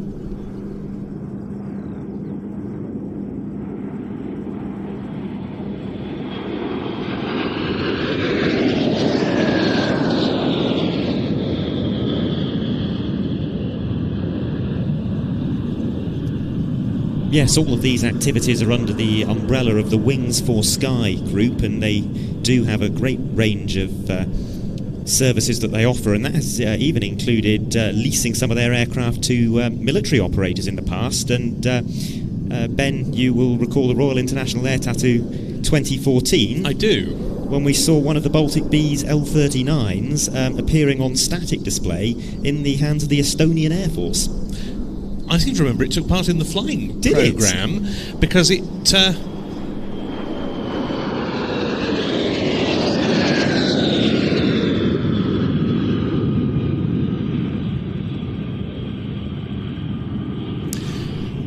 because it backtracked the runway just as the Army Air Corps Apache demo was firing off its pyrotechnics, and there are some very spectacular photos looking a bit incongruous of the Baltic Bees L-39 on the runway with a massive explosion behind. Fabulous.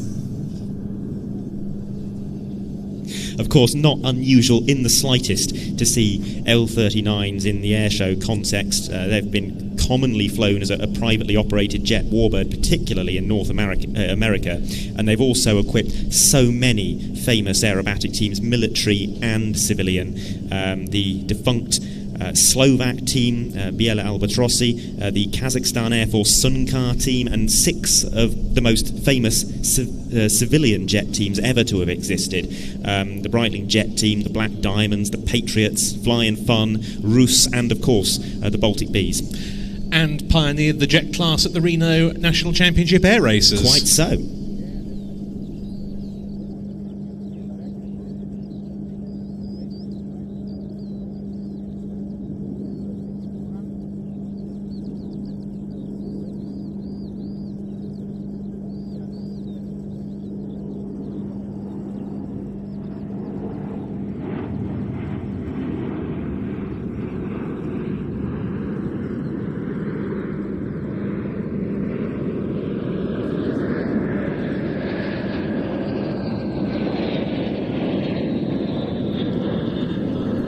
the L-39 family is one of the longest-lived jet trainer families in history. First flown as far back as November 1968 in what was then Czechoslovakia, it's one of the most enduring products of the Warsaw Pact era, because today's Aerovodochody firm still offers the L-39 in very recognisably still L-39, but much upgraded form. They called it the L-39NG for a long time. It's now the L-39 Skyfox with Williams FJ44 turbofans offering far more performance and fuel efficiency than the Soviet-era Ivchenko AI-25s of earlier marks like these L-39Cs. It's got new avionics, the aircraft is much lighter, and it's already in service with the Czech Air Force Training School at Pardubice, as well as in Ghana, Hungary and Vietnam.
We're in one of the very few countries across the Warsaw Pact and other aligned states that never operated this.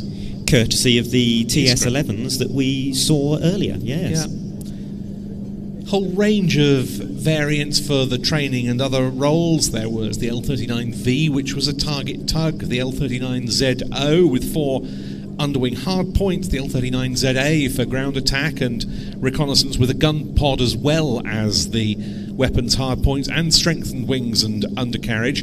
And later came the new generation L-39MS or L-159 with a more potent engine. And a few orders kept the line open, just a trickle of procurements through until the end of the 1990s, by which time more than 2,900 L-39s and derivatives had rolled off the production line. It is the C model that has become the most common sight out of all the L-39 variants, and it is most famous for occupying that training role, though. And it's easy to see why. Pilots have always reported that it's been a stable aeroplane. It has very few vices, but it's also quite responsive to changes in throttle setting compared to most other jets of that era. Yes, I remember Jacques Botelin of the Breitling jet team commenting on that very point, and of course it was a fantastic mount for their aerobatic displays for very many years. One derivative that did gain some traction was the ALCA, the Advanced Light Combat Aircraft variant of the later L-159, adopted by the Czech Air Force, and retired examples have gone both to Draken International for defence contract work and to the Iraqi Air Force.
One of the other essential attributes, Adam, of the L39 has always been its ease of maintenance and operation. Simple, tough, rugged airframe. You can fly it off grass or other unprepared strips.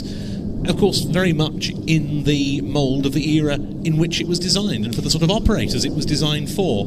Yes, and highly suitable for the airfields, as we were discussing earlier, that tended to be a little bit unkempt in the Eastern Bloc. We were talking about the Iskras and the fact that they had mesh over the engine intakes to prevent the ingress of FOD. Well, these are also, they have a reputation for being very rugged. They can operate from grass, for example, although we're not seeing it today. Other L39 display teams have flown from grass runways, though.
I do love the high-intensity landing lights on the tip tanks, which look absolutely superb. Obviously, the tip tanks are there to increase the fuel capacity of the aircraft, although I was once told by an L-39 pilot the amount of drag they add is so great that it almost completely negates any increase in range from the excess fuel. And it's really odd seeing the new L-39 Skyfox without... Yeah, it doesn't look right, does it? No, not at all, because it looks so much like an L-39 of old in every other respect.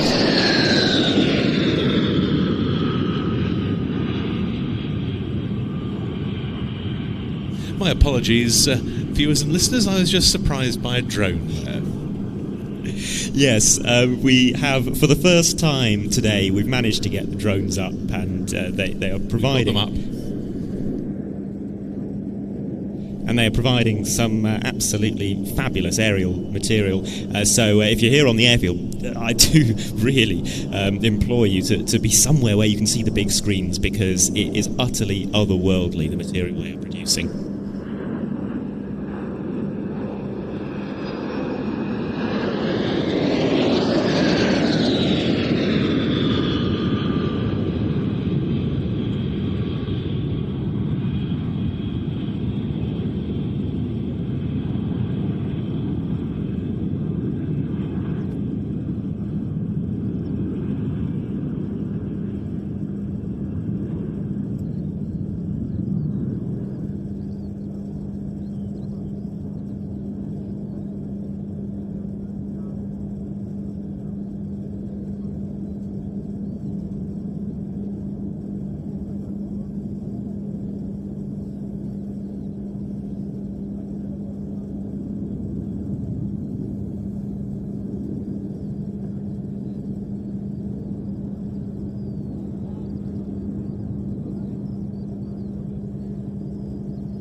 Well, we've seen some absolutely fabulous four-ship formation aerobatics, but now it's time to break the team up. 2 aircraft pulling vertical, putting their smoke on to draw a heart.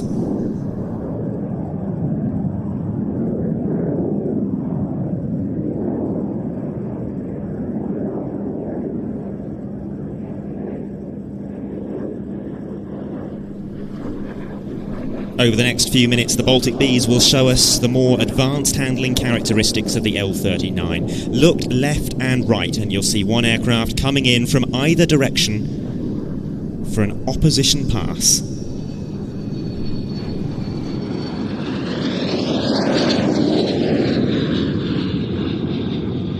Or not, as a slight deviation from the sequence that they've given to us.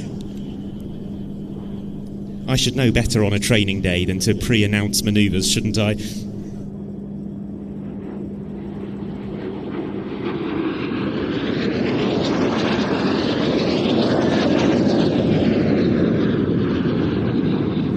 And I should know better than to get surprised by drones that I know are here. Yes, indeed. Well, we did get the opposition pass and that manoeuvre that they call swords.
Well, with a little more confidence this time, because I can actually see them. 2 aircraft from the left with their smoke on, and they are about to pitch up into a very graceful manoeuvre.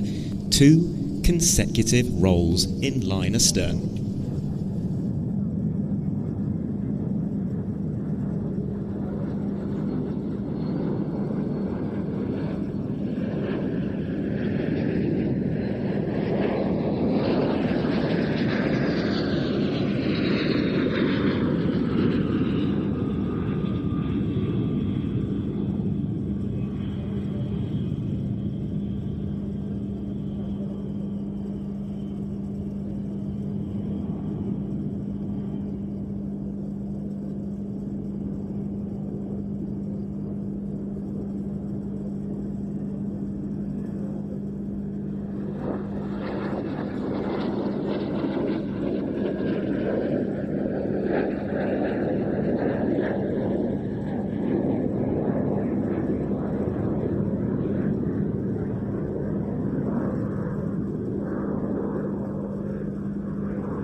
out to the front. 3 aircraft running in for the combination of manoeuvres that we were describing earlier. Initially, a 3-way split.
And that brings us to the end of the Baltic Bees practice display slot.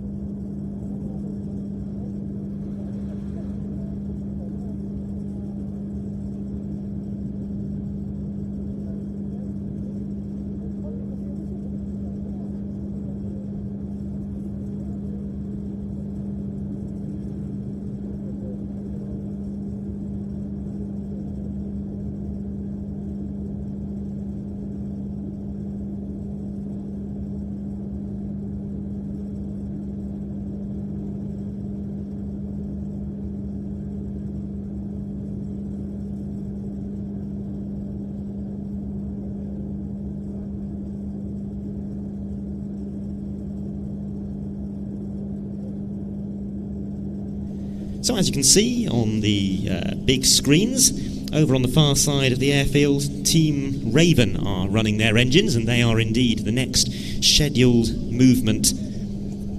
They will be going through a display practice. This, their first time at an air show in Poland, but they are now the biggest fully aerobatic civilian formation display team in Europe. An absolutely fabulous 6-ship routine that we would normally expect to see from them. They do have 7 pilots.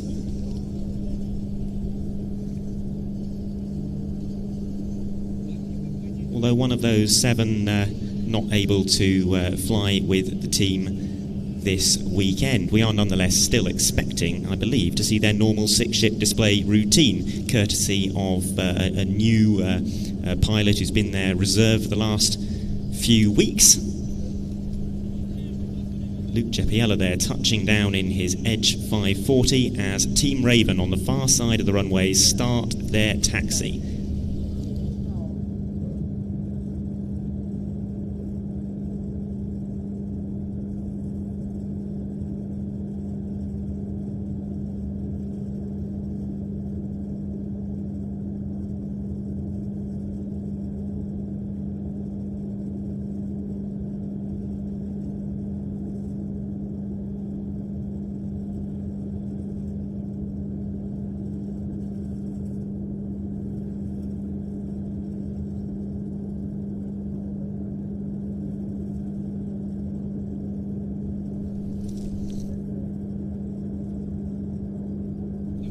The pilot in question is Bruce Buglas, and he joined the team earlier this year, and tomorrow will be his first proper public display with them. So a very exciting week for him. One of Britain's youngest display pilots, and actually, Ben, when I first saw Bruce fly, he was part of a team called Team Mono. Team Mono. Flying two tiny Taylorcraft monoplanes about 2 years ago, and he was, I think, 23 years old. 2023 it was. It was the first time I had ever seen a display pilot younger than myself, which is a slightly odd moment to experience. Yes, 2023 I think was their first season on the circuit with the two little Taylor monoplanes, and he's since participated in a variety of other acts, but now on a much bigger stage.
And the arrival there of aerobatic team Ambo from Kaunas in Lithuania, one of the stars of the evening portion of the show, an absolutely fabulous team that performs some impeccable close formation flying, but also some particularly wonderful low-level pyro integration as well. I'm sure that's something that we're going to see tomorrow. If you were here earlier on today, we played on the big screens and on the live broadcast a clip from their display last year. Really memorable. One of the highlights of the weekend, I thought. So fabulous to have them back, and very much looking forward to seeing them do their thing tomorrow.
Well, there go Team Raven in their very smart new colour scheme for 2026. And this team, I'm sure, will be unfamiliar to many in the crowd here today because they have never visited this region before. But let me assure you that as far as large civil formation teams go, Team Raven are absolutely among the best of the best. They may fly diminutive Vans RV kit planes, but the display that they put on is as varied and as tightly choreographed as any that you will see performed by a big military jet aerobatic team. A little test of the smoke as they do a lap round the back of the crowd and set up for the start of this display practice in a minute or so's time. Meanwhile, the Flying Legends Corsair has started up out to our right ahead of its own flight, which will be after Team Raven complete their practice.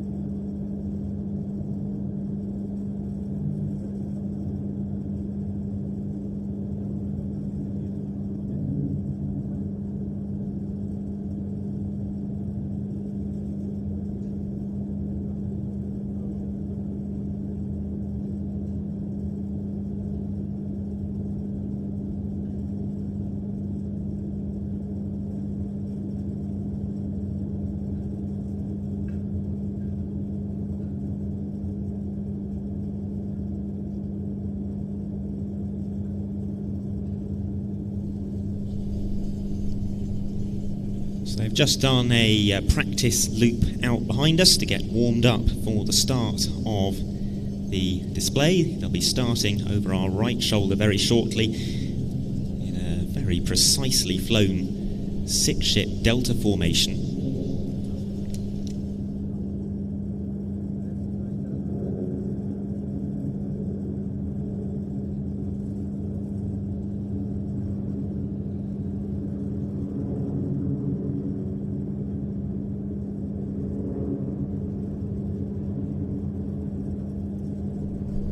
And here they are, tipping in, the smoke is on for the first time in Poland. This is Team Raven.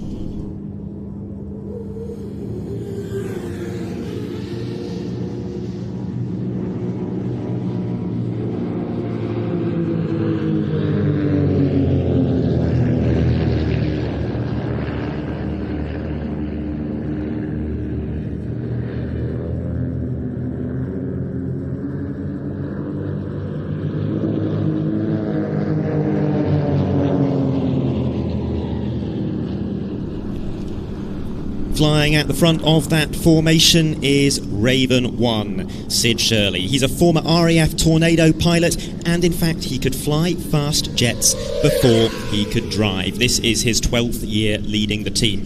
Alongside him is Raven 2, Bruce Buglas, who we were talking about earlier, and Raven 3 is Pete Wells. He's in his 5th year with the team, but he's been flying air shows for around 30 years. The team is now coming back in towards us, still in that delta formation for a wing over.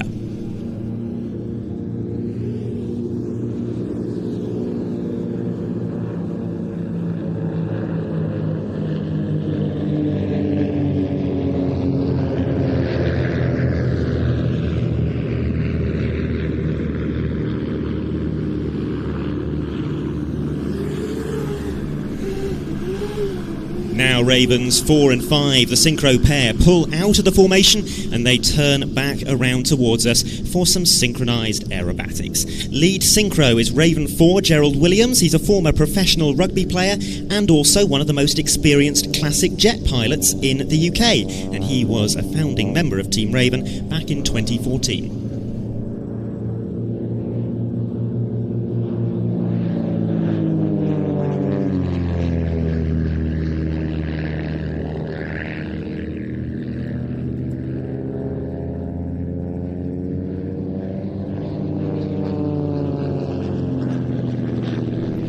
Out to our right, the rest of the team is now coming in for a very challenging barrel roll. Ravens 2 and 3 on the outer edges of the formation will have their eyes locked on to Raven 1, making dozens of adjustments to the stick and throttle every second to hold position over the top of the roll.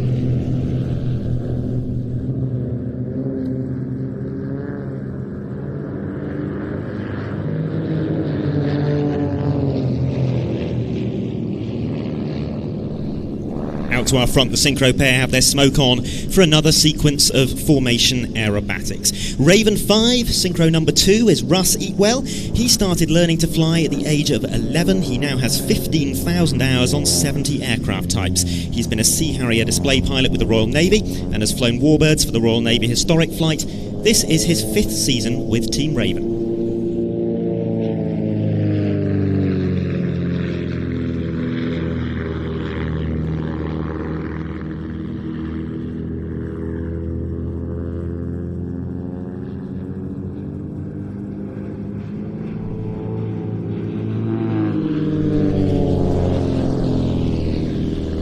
As the synchro pair complete that quarter clover, arriving from the left, the main formation, with Raven 3 flying rolls around his teammates in the Cyclone. On the far side of the formation is the final member of the team, Raven 6, Patrick Wilson. He's an airline pilot and corporate jet pilot, now in his 2nd year with the team.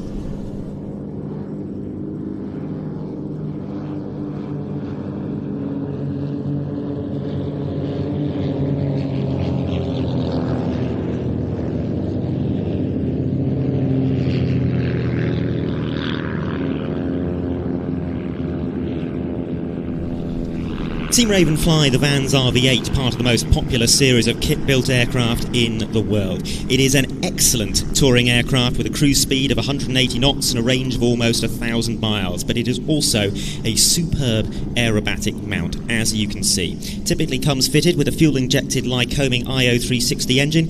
Combine that with an efficient aerodynamic design and a fighter-like tandem cockpit with centerline control stick, and the RV-8 has tremendous potential as an airshow performer. And as we enter the second half of the show, the RV-8's aerobatic prowess will really come to the fore.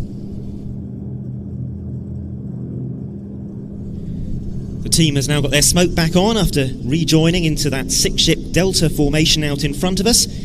And shortly they are going to roll out on what we call the B-axis, perpendicular to the main display line, straight in towards us, and they are going to perform the first big split of the show. They'll pull vertical, 3 aircraft will break away on the way up, the remaining 3 will break on the downline in the 3-2-1 split.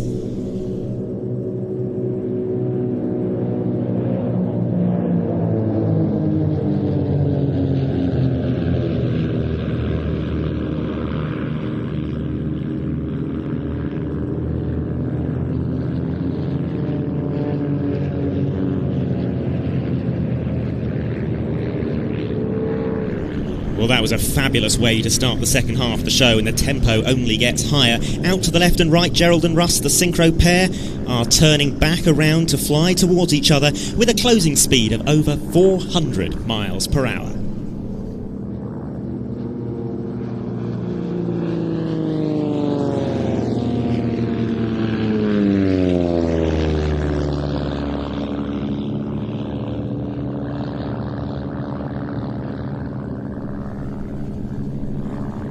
One of the most difficult things to do in formation aerobatic team has surely got to be the rejoins, which are conducted with immense closing speeds, in excess sometimes of 150 miles an hour. But during that opposition pass, Ravens 1, 2, 3 and 6 have got back together.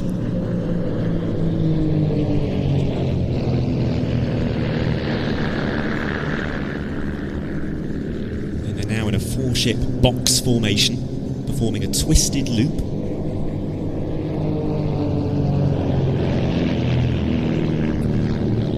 And while they were doing that, the synchro pair rejoined. They're coming in from our right-hand side. They'll be in a widely spaced line abreast formation, and they call this the battle loop.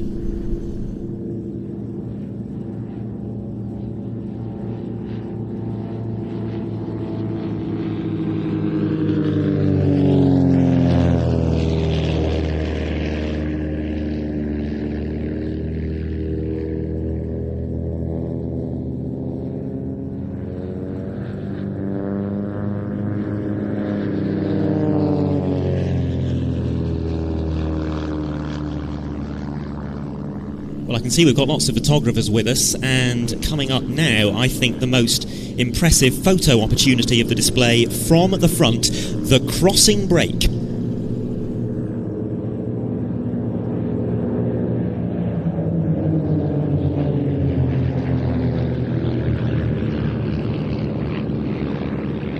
And now the synchro pair from the left for another widely spaced loop, this time in trail, and they call this the cassette loop.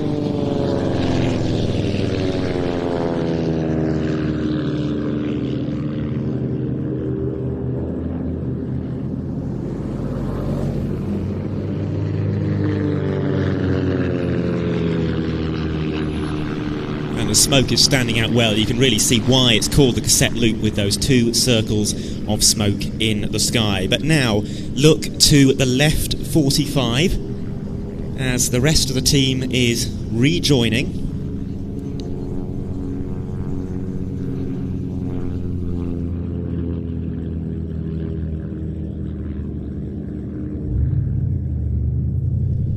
The smoke is on and they are about to fly an on-crowd barrel roll maintaining positive G all the way round. And this perspective offers a good demonstration of how the barrel roll gets its name, with the formation transcribing the shape of the inside of a barrel as they fly directly towards us.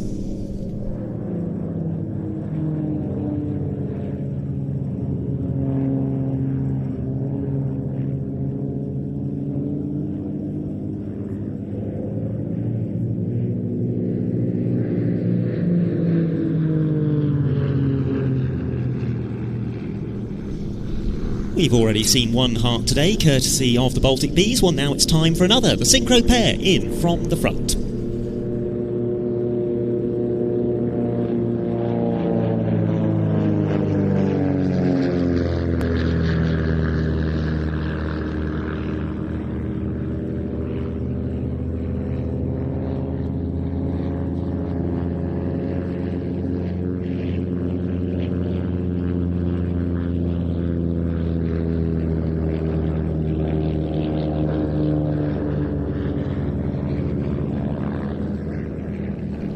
As Raven 6 adds the arrow through the heart, the rest of the team is out to our right-hand side in line astern formation. The smoke has come on, and they are getting ready for the caterpillar loops.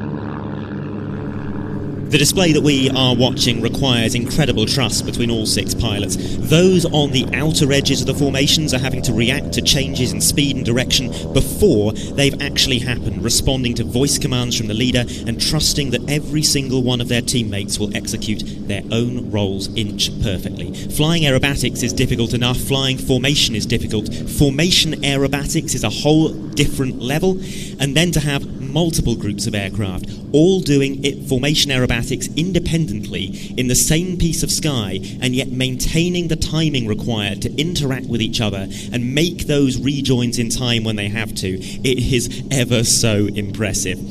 As we come now towards the end of the display, the team is getting back into a six-ship formation, this time echelon formation, with the team stacked up on the leader's left wing. They are preparing for Team Raven's trademark manoeuvre. This is my personal highlight of the show. Get your cameras ready and watch closely as they fly the Twizzles.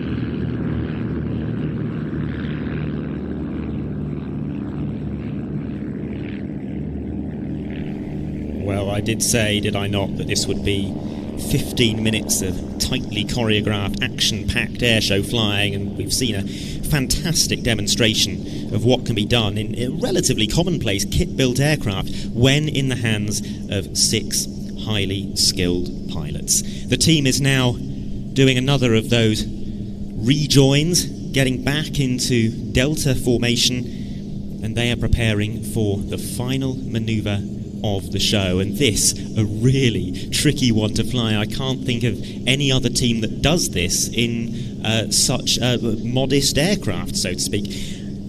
They're about to tip in towards us and pull up into a loop, but a loop with a difference.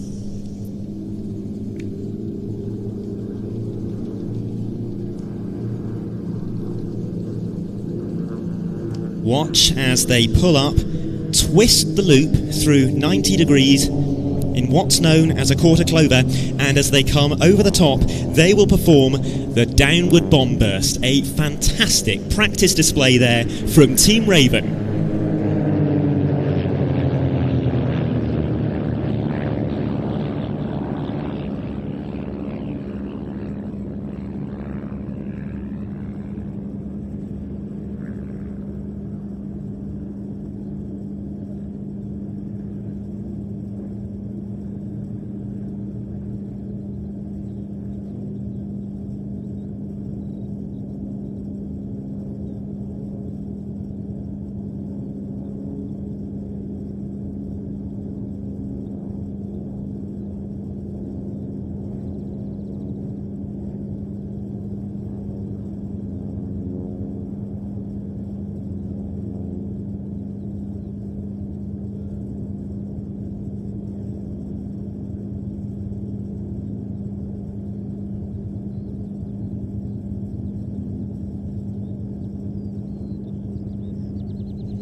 This, as it always seems to be, a very busy year for Team Raven. It's going to take them to shows in the UK, France, Spain, Ireland, Belgium. They're very popular in France, aren't they? They do a lot of shows over there. Yes, indeed. Coastal resorts and the like. Well, I thought that was a very commendable display, and very good. Really good work from the new Raven 2 for this weekend. It all looked to me very clean and tidy. A terrific array of experience in that team. Not just wider flying experience, but a terrific array of different display experience as well, from Sea Harriers and Warbirds to light aerobatic types. Yes, and really nice to see that experience being put to use to bring new people through the air display community. And it's testament also to the high standard of their training, because you can take 6 really talented individual display pilots, but they won't necessarily make a cohesive team. But Team Raven are a very, very cohesive professional team. Do you know, Ben, I did go along for a couple of days to visit them at their base a few weeks ago during pre-season training, and I was so impressed by everything I saw. The briefs and the debriefs, everything being debriefed via video in great detail. Debriefs that lasted probably twice as long as the display flights themselves, and they were as comprehensive as the debrief I sat in on with the Red Arrows. It was really impressive to see.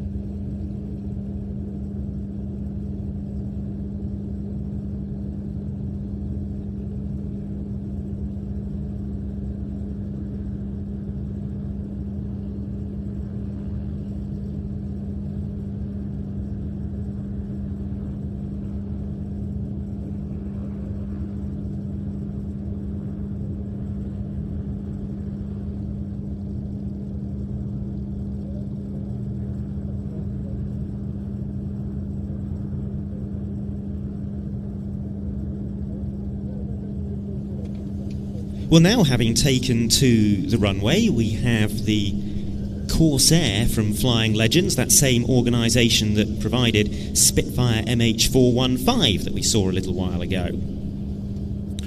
Looks like we have an arrival on the other runway as well. Is that the Carbon Cub? Looks a bit like it. I think you're right, but Ben, you're the one with the long lens.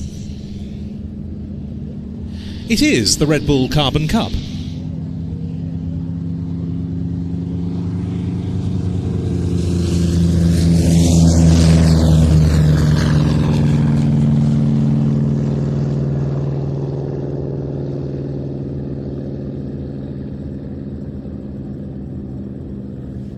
And that Cub is going to be performing a really interesting, short but interesting two-ship routine with the Red Bull Bolko Bo 105 as part of the main show.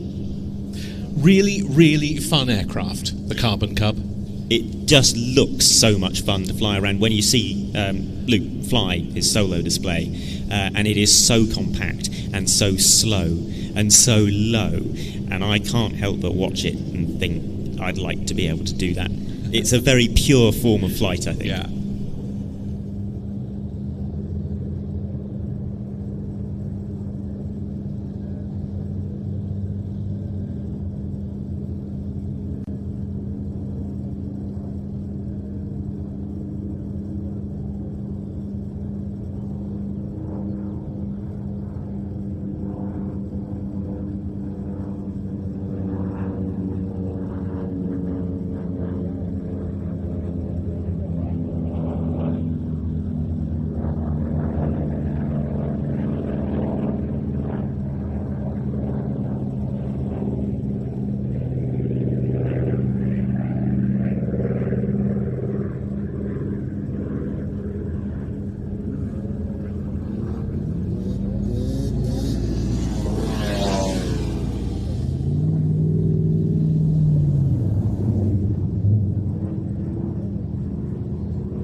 This F4U5NL model of the Corsair, a night fighter version from the Korean War period.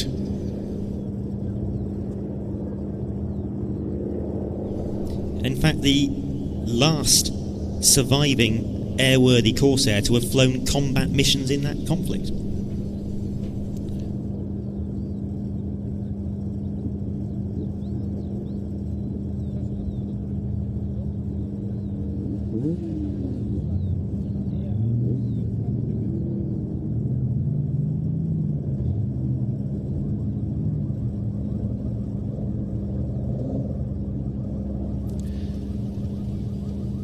This aircraft was allocated to US Marine Corps Night Fighter Squadron VMF 513N, the Flying Nightmares, in February of 1952, and was assigned to the US 5th Air Force for operations in the Korean War. Corsairs, such as this one, and Grumman F7F Tiger Cats of the Flying Nightmares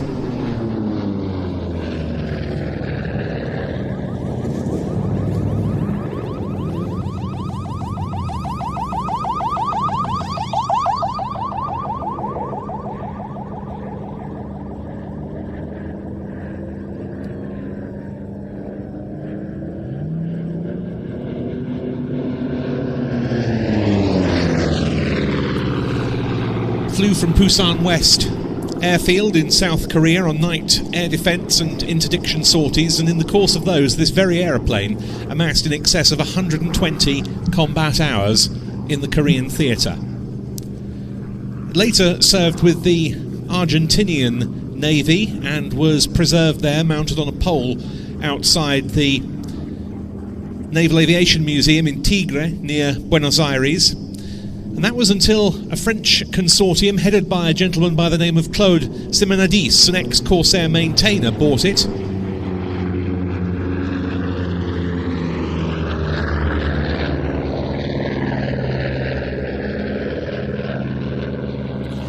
But it took 3 more years from that point until 1994 for the aircraft to arrive in France at Le Castellet for restoration, and its maiden flight took place in March 2000, and very notably that was in the hands of a man who went on to fly the Corsair at air shows for very many years, but who had plenty of Corsair experience prior to that. Of course, there are lots of pilots who fly warbirds. Very few of them have got actual combat experience in those types, but Ramon Josa had, with the French Naval Air Arm, the Aéronautique Navale.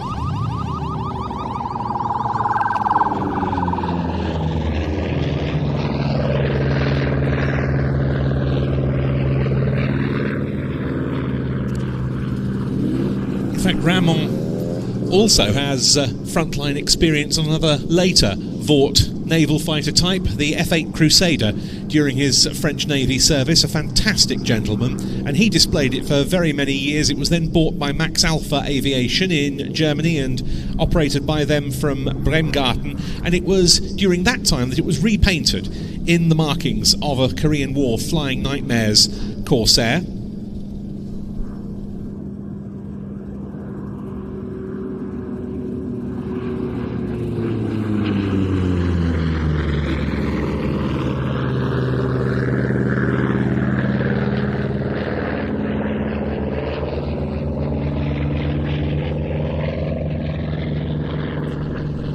And they also reconfigured it as a night fighter, just as it had been in service with the Marine Corps, because it had been restored prior to that as a French Navy F4U7 model. And it's interesting how information about historic aircraft comes about. In this case, it was the son of a former Flying Nightmares pilot, Al Sadesky, who found the airframe record card for this aircraft, which confirmed a great deal of the history behind it in relation to the Korean War.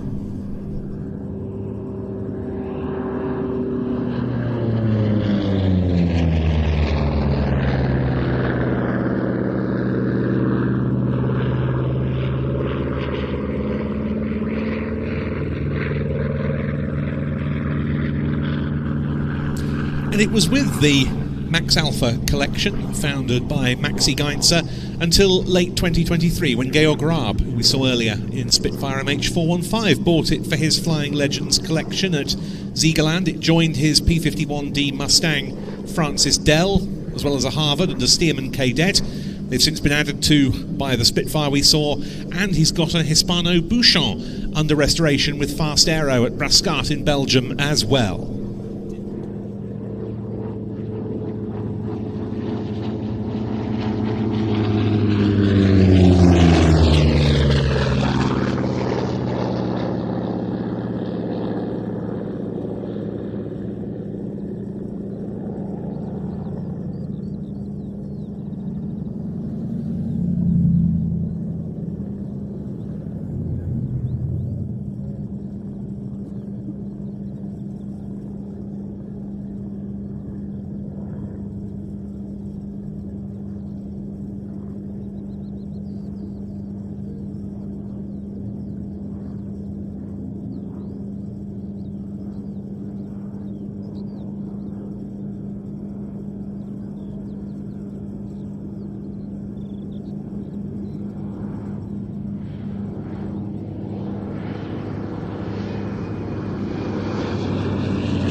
When the aircraft's back on the ground, you'll maybe see that on the nose it carries the name Devotion, which has been applied in honour of the recent film of that name about the Korean War.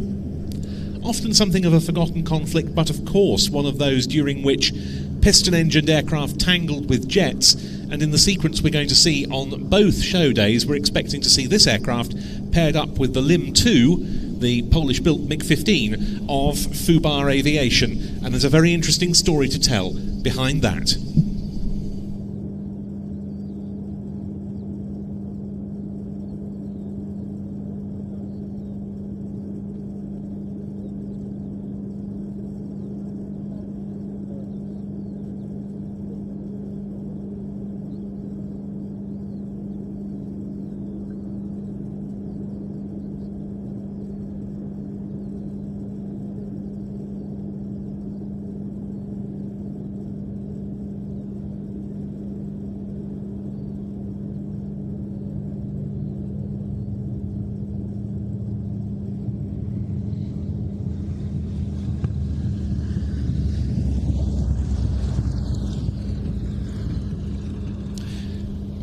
The Chance Vought F4U 5NL Corsair are flying legends.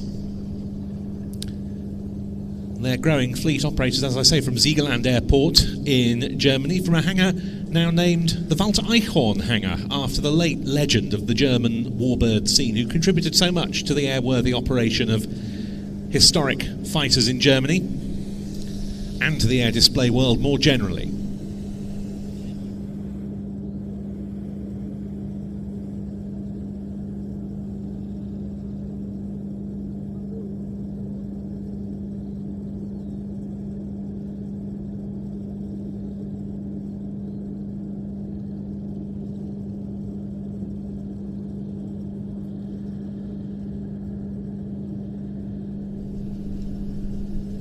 And next up, we are going to, we think, see a rehearsal for one of the set-piece displays that is going to take place tomorrow. We'll be seeing a rehearsal in slightly reduced form, I'm sure, and we're not going to go too much into the plot. We'll save that for tomorrow, but nonetheless, here's a bit of background on what we think we're about to see. On this land lived two brothers, Janusz Złotokłos, an ordinary man with an extraordinary heart. Johnny Duro, a man of success. Some people have connections, he has an entire city. If there's something he can't get done, it simply means he's still asleep. Janusz only wanted to live honestly. Żeby ktoś tak jeszcze docenił. Meanwhile, Johnny had everything he could ever desire. Money, popularity, influence. A jednak czegoś mi brakuje. One built a spectacle. The other was left behind and humiliated.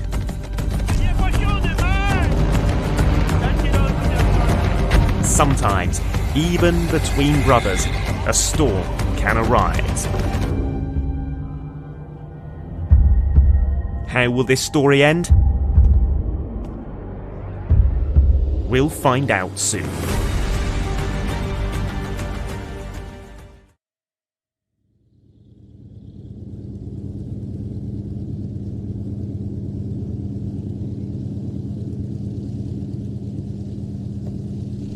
So, as the Corsair taxis by, just a bit of an explanation there for the sort of thing that we expect to see in here, starting in around about 8 minutes per the schedule.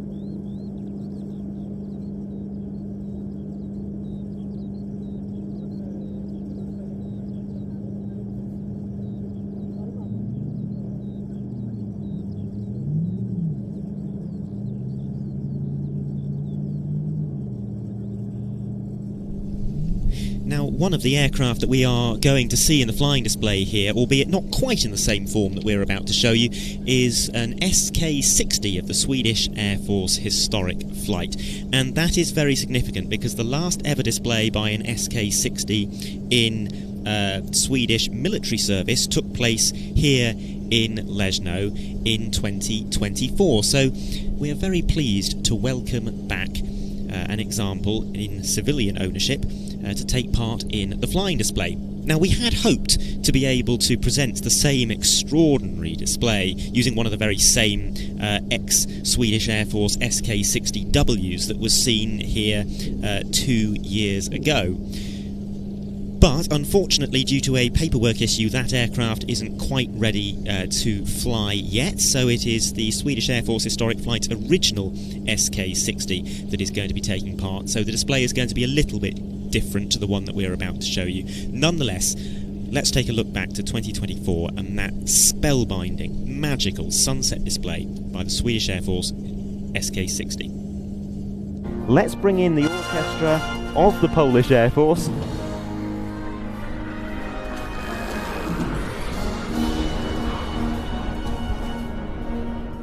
And in fact, we have a special fly past to mark the retirement of the Swedish Air Force SK-60.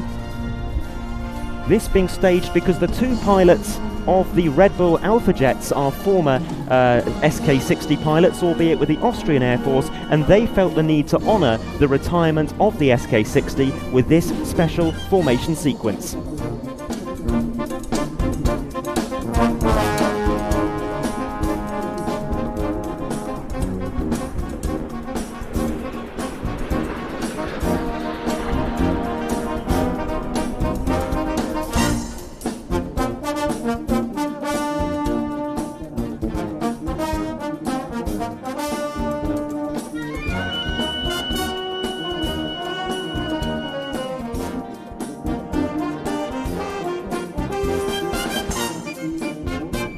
Yes, this aircraft still wearing Team 60 colours, bearing the team's very attractive underwing smoke pods as well.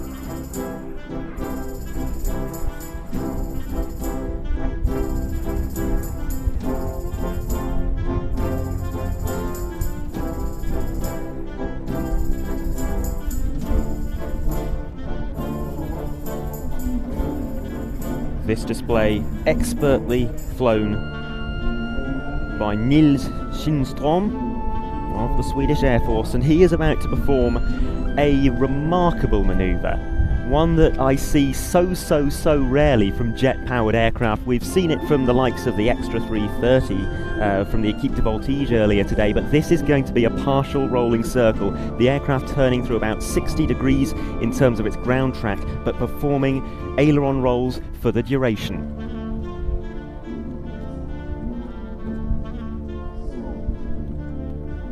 You know, art is all about, that human connection, and even though that what we're seeing here is an inanimate object, it is certainly displayed remarkably well, and I will say that this solo performance is definitely that art.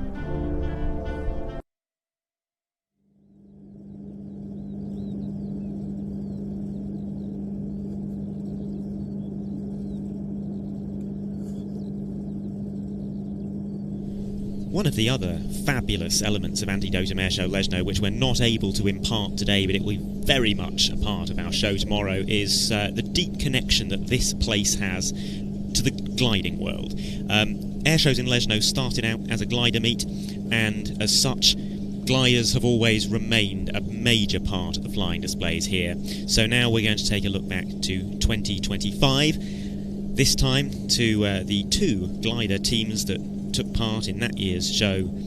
Team Blanix, who will be performing tomorrow, and the absolutely fabulous White Wings from Romania, who aren't with us this year.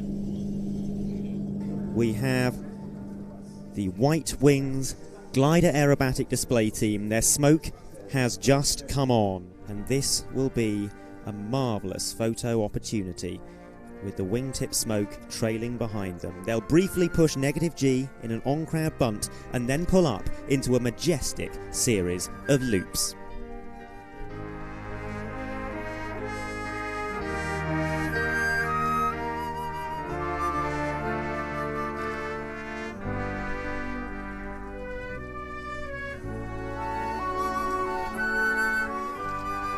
2 loops, and now watch for them to split.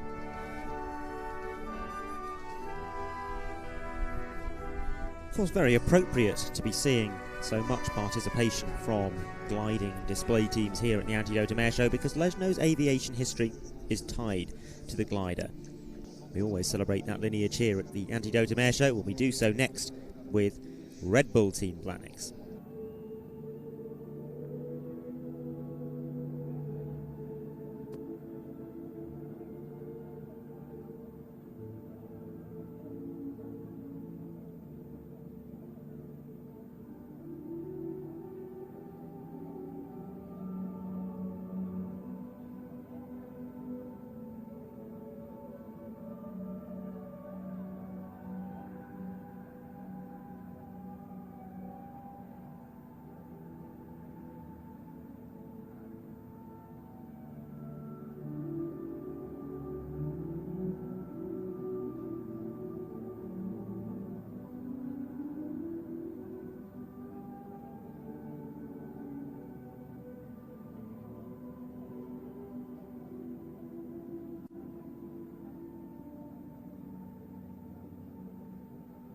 That is absolutely beautiful.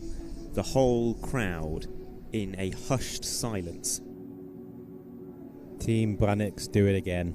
Every time I see them, they never fail to make me stop, look and realise just how much I love aviation. Yeah.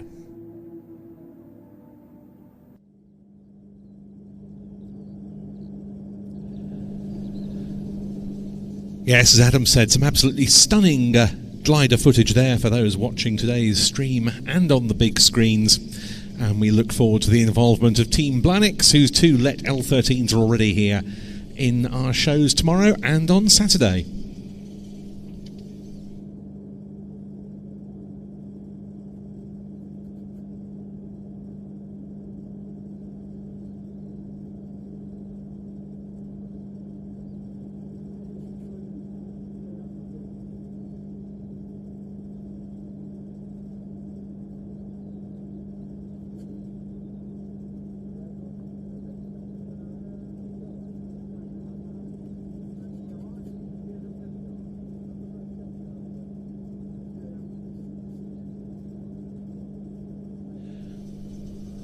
Well, the aircraft that are going to be involved in our next rehearsal are now in the process of starting up.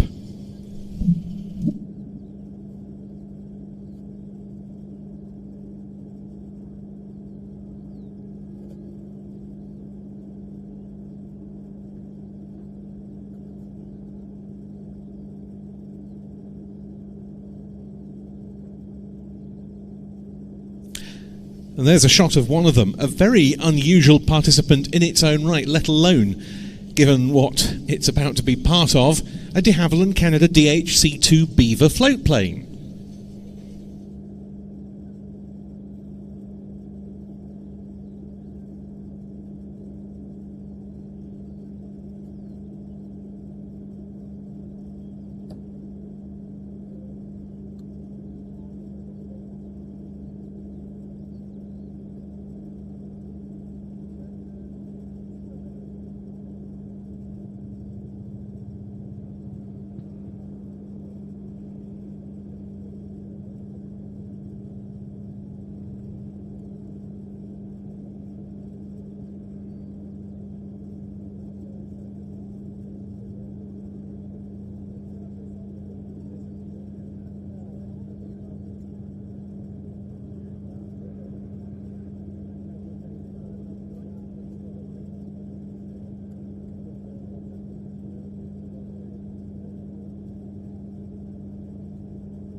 part of the fact that this is going to be something a little bit out of the ordinary comes from the range of types that we're bringing together, because in what other display would you see a Beaver float plane? We've got a Robinson helicopter, not sure whether it's an R-22 or an R-44. We've got an MBB Bo 105, and we've got some cars. Yeah, we've got other vehicles. Let's not talk about one of those yet, but something will happen that's I've not seen done as an air show before. Well, there's the Bo 105. I think this is just going to be positioning. It's just positioning. As indeed is the Beaver over the other side of the runway. Just positioning. No other motivation at all.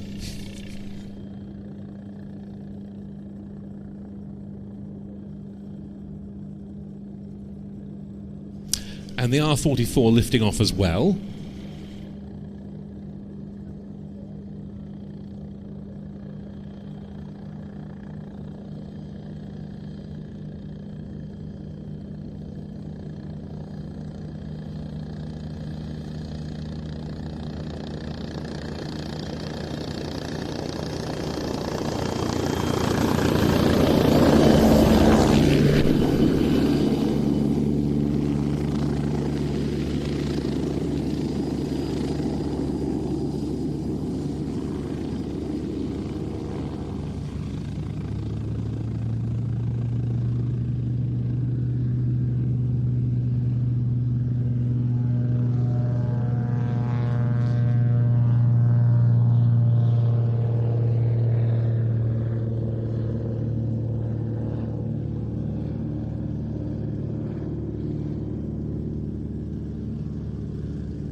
Well, down to the left-hand side of the airfield, the Robinson helicopter has landed. There is a blue Cadillac driving up to it, and this is the arrival of the proprietor of the Antidotum Airshow, Johnny Duro. He is making a brief visit to his event, and frankly, we do not want to say anything about what is going to happen next, because it is going to be chaos. It is going to be incomplete chaos, because this is not, we suspect, quite the full rendition of how things are going to play out tomorrow. So Johnny Duro will get out of the helicopter, is being brought to his Cadillac, and we shall now fall silent for the next 10 minutes or so while all of this unfolds. Enjoy this.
Well, that was certainly an unusual performance.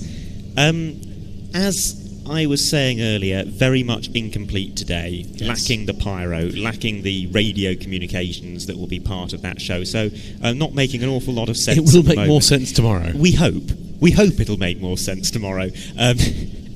Yes, very different to any of the normal airshow activity that one might expect to see. Anyway, we're now looking forward to more fast jet action, because SoloTurk will be conducting their second display practice of the day fairly shortly.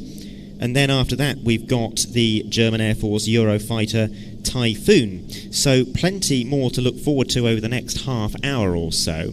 But before then, we just wanted to remind you all that we are broadcasting live onto the big screens and on Plains TV on YouTube on our streaming service as well. However, come tomorrow, there is going to be a major change. First of all, as you would expect, the commentary here on the showground is going to be in Polish. If you are an international visitor to the show and you want to hear Ben and I doing an English language commentary, you will need to have an FM radio with you, and you can listen to us on 95.7 FM. We will still be broadcasting pictures to the big screens, of course, including the phenomenal drone filming that you will have been seeing over the last few hours.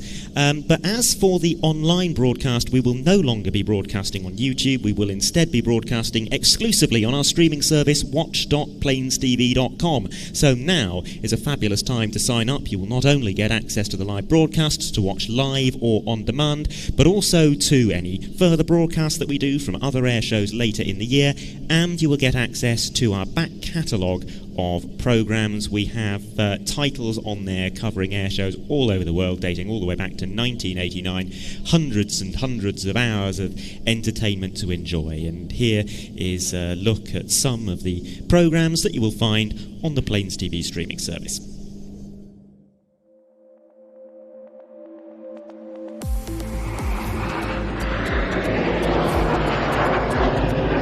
An impressive formation flypast started the Aeronaval air power demonstration, after which this E2C Hawkeye from Flottille 4F at La Buée gave a spirited solo display.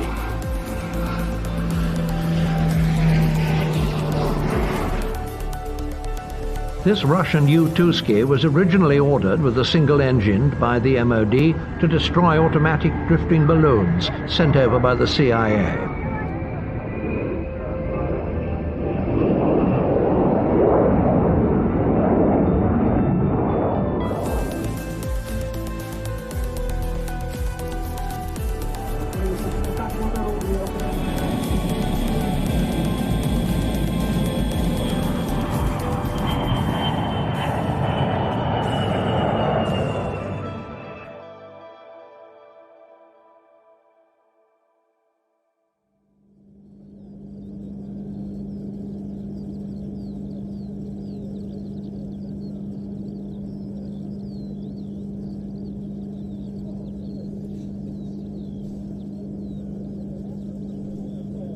So, to run through the activity that we're expecting to see, as I mentioned, SoloTurk up next, then the German Eurofighter, Turbo Firecat after that, and then the Dr. Lee Vietnam War-based scenario.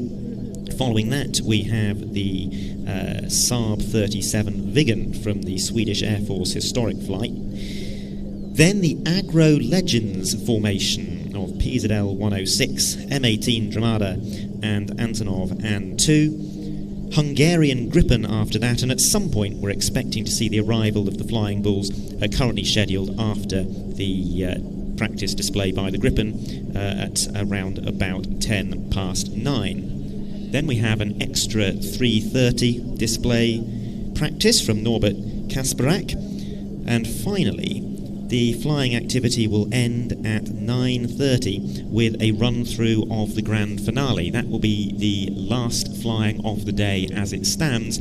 I should point out that there is either going to be no pyro or not very much pyro for this grand finale practice.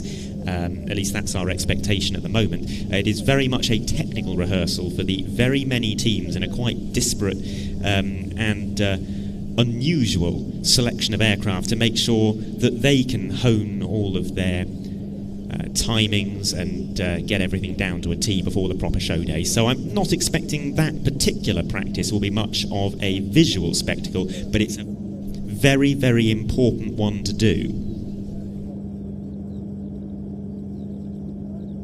SoloTurk out to our right-hand side now and getting ready for its display practice. Looks like it's going to be a crowd rear arrival. We've talked a lot about SoloTurk today. We've talked a lot about Turkish F-16s in general, and I think we've said pretty much everything that there is to say. So we're going to let you enjoy this display in silence. The sound of silence other than a terrifically noisy jet engine. Here it is, SoloTurk.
Well, absolutely fabulous to see SoloTurk at Antidotum Airshow Leszno 2026. And tomorrow, I would assume, with flares.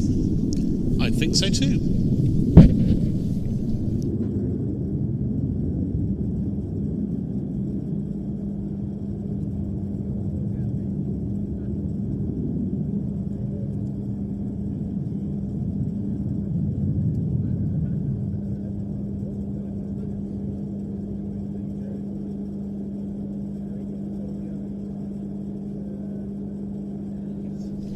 Now, one of the features of Antidotum Airshow is always the one-off set-piece displays that are put on, some of them requiring vast amounts of effort. We've seen one of them being rehearsed in partial form earlier. We'll see another one in a little while. And then, of course, there's the grand finale coming up later, which we'll see something of tonight. But, of course, the real thing cannot be enjoyed until tomorrow with all of the fireworks and the music as well.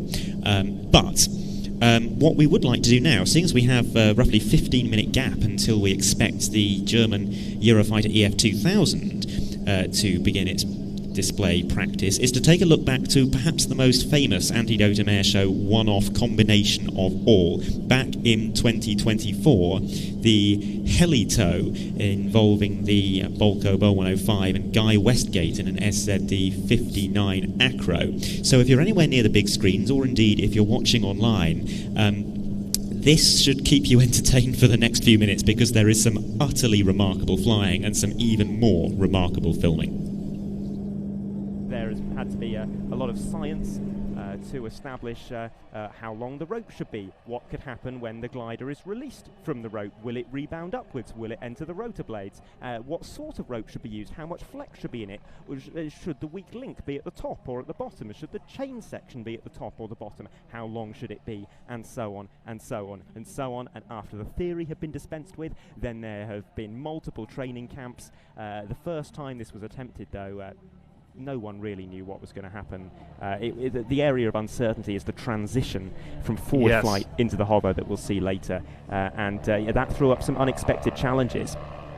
We had the chance during its validation and rehearsal display to see this performed, and we're very excited to bring this to you, particularly with the drone shots that we're going to have today, as Guy Westgate lifts off behind the Bo 105, and we've got essentially three passes associated with this profile. The first is going to be a rolling pass from our left, in which Guy's going to come around, do full stick deflection rolls behind the helicopter. And unlike being towed behind an airplane, there's just a lot more, as you mentioned, Adam, to contend with. It has to do with the big rotor blades up there whopping around, and just the different aerodynamic features.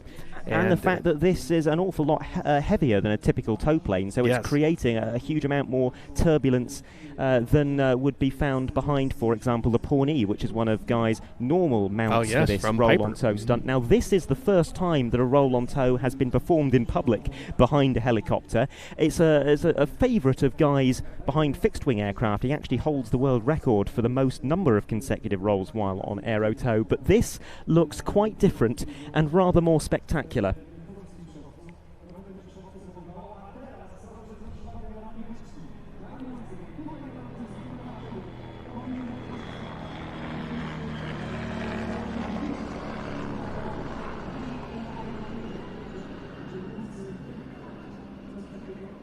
What a view. So, Adam, that was impressive, but we're going to dial it up a little bit. Yeah, now we're going to bring both aircraft to a stop, and this is a multi-person effort. There's two people in the cockpit of that Bo 105. There's Maciej Dominiak, who is the pilot, but then sitting alongside him is his team manager, David Vallas, and he is actually going to be leaning out of the open window because the airspeed indicator on the helicopter doesn't work below about 20 knots. So in order to establish that they're not moving relative to the ground, he will simply be sticking his head out and looking straight down. They will also utilize just some visuals from the wingtip smoke as well. And once we get into the hover, you will watch that smoke perform some pretty unique movements, particularly off the thrashed wingtip vortices of the glider. So decelerating now, height of 1,000 feet for this maneuver. And the air brakes will shortly be deployed on the glider to assist in that deceleration. Guy will slowly be moving lower and lower relative to the helicopter to try and keep the tow rope taut. What you don't want is for the glider to stall when there's any slack in the rope, because that will put huge force on the rope and the helicopter itself. But there we are with a successful transition into the hover, and note that Guy has actually gone beyond the vertical. He is slightly upside down, and reaching the rope release switch from this position is immensely difficult for him within the confines of his 4-point harness. So he'll be straining to reach forward to touch the release switch any second now.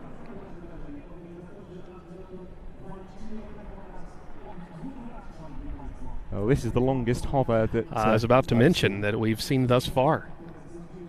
But there goes the release, effectively falling into the second half of a tail slide, and now, because it's Guy, we're going to go into some aerobatics. Guy is the 8 times British national gliding aerobatic champion,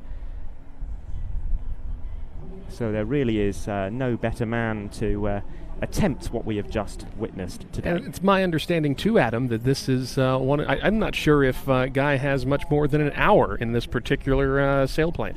Yes, this was brought here to Leszno specifically for this performance. It's not his normal mount. He normally flies an MD-M1 Fox or an S1 Swift, but this, the SZD-59 Acro, like those other two, it's a Polish design. The Polish have a long lineage of designing aerobatic gliders and gliders in general. In fact, if you go into town here in Leszno and come out of the railway station, the station has a glider gate guardian.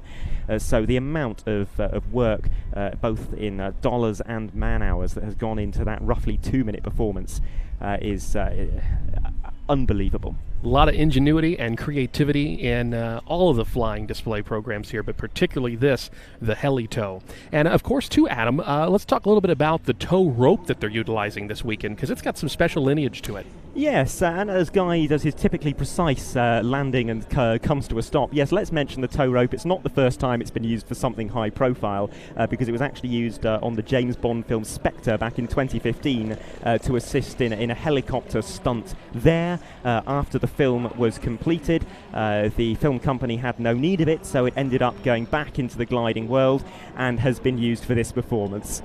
Well, Guy there gives us all a wave. He is so enthusiastically adored by the crowds. He is always performing some of the headline moments here at Antidotum Airshow Leszno, and so pleased to have him as part of the Antidotum family. Well, some fabulous material there from here at Antidotum Airshow Leszno a couple of years ago. And in that same year, Antidotum Airshow also saw its debut flying display appearance from a very special aircraft, the Jet Pitts, which is back this year in the hands of its pilot, Rich Goodwin, who joins us at the commentary position now. Rich, good to see you. How was the journey over? Well, it's wonderful to be here, back in Leszno. It's the most incredible air show, and really excited to have the Jet Pits here again. The journey over, well, it takes a couple of days in the pits, unfortunately. We can't go very fast because you've got those two dustbin-like jet engines on the side, and we don't use them during transit. So I had about 4 or 5 stops, I think, clear customs in Holland, onto Germany, stayed the night there, and then in today, this morning. And yeah, fingers crossed it's all going to work, but like any aeroplane, starting one engine's bad enough, and when you've got to start 3, well, we hope luck is on our side. Now, this must be about the furthest from home that you've taken it. The Jet Pits? Yeah. Correct. I've flown the other pits to Gibraltar, which was a long way, but this is the furthest that it's been, and I don't think we want to take it much further. I don't think we put it in containers and taking it to the Middle East or China or anything like that. Well, it's such a complicated aircraft inside. I'm sure it would be a nightmare to assemble and disassemble and reassemble at the other end. You know what? It's a pretty simple aeroplane. There's only about 4 switches. 2 of them are to turn the jet engines on. So, but yeah, no. There's a lot. Well, I was thinking more about the plumbing and all. Yeah, that yeah. side There's a lot of pipes and brackets and stuff like that. But it seems to hang together pretty well. I love flying it. It's incredible. I mean, it's having flown the Tornado. I was just saying, it's about 38 years ago. It's the closest I get to getting back in a fast jet again. Is getting in a piston engine with jet engines, a tri-motor. So how would you compare the flying experience of your pits with jets attached versus flying a conventional pit? What is the experience as a display pilot, and how does it differ? It is completely different, and I've tried to adapt the display based on audience, opinion, and what people generally like. Oh, there's an inbound.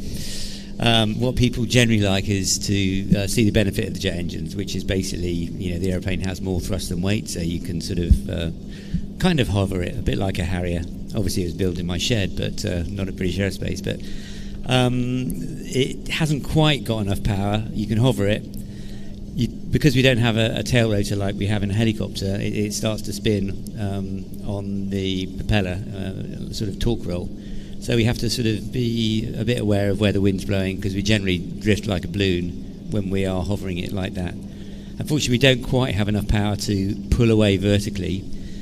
So generally, after we've been hovering it, and we don't do this at very, very low level like the model aeroplanes, just in case the engine stops. After we've been hovering it, we generally sort of let the nose drop and roll out of it, and accelerates pretty quickly with the jet engines going. So, I think the ability just to take off and go straight up. That is something that you do. It's spectacular. The knife edge takeoff and then going into the vertical and holding in the vertical for what seems like such an unnaturally long time.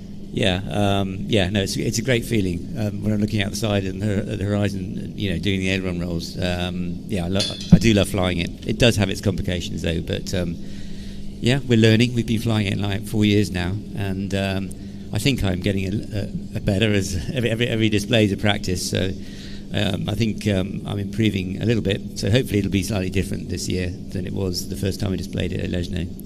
So I've got another question for you, which is, what does it sound like from on board? Because on the ground it produces this utterly otherworldly combination of sounds that just, it seems so wrong coming out of a pit.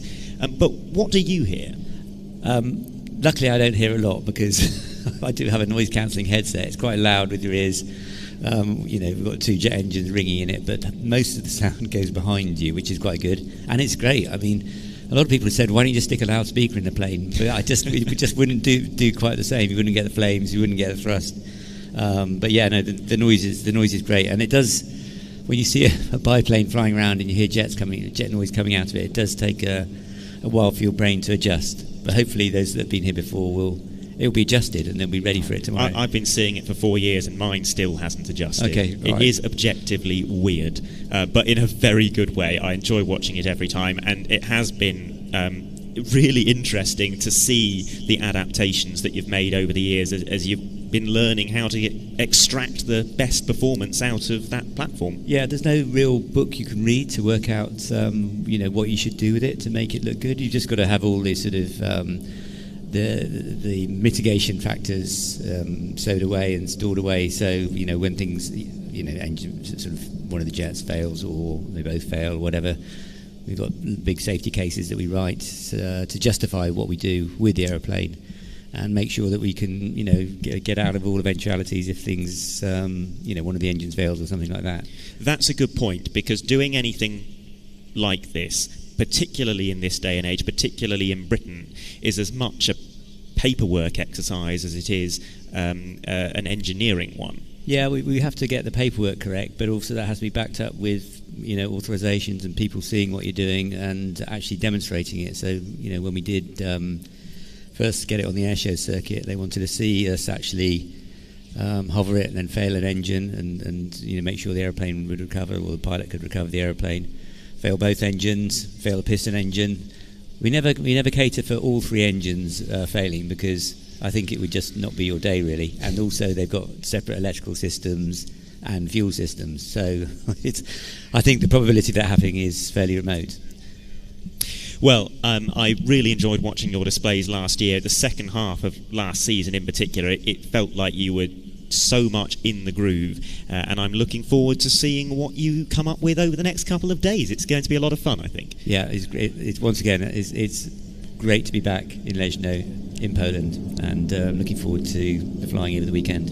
Well, fantastic to have you.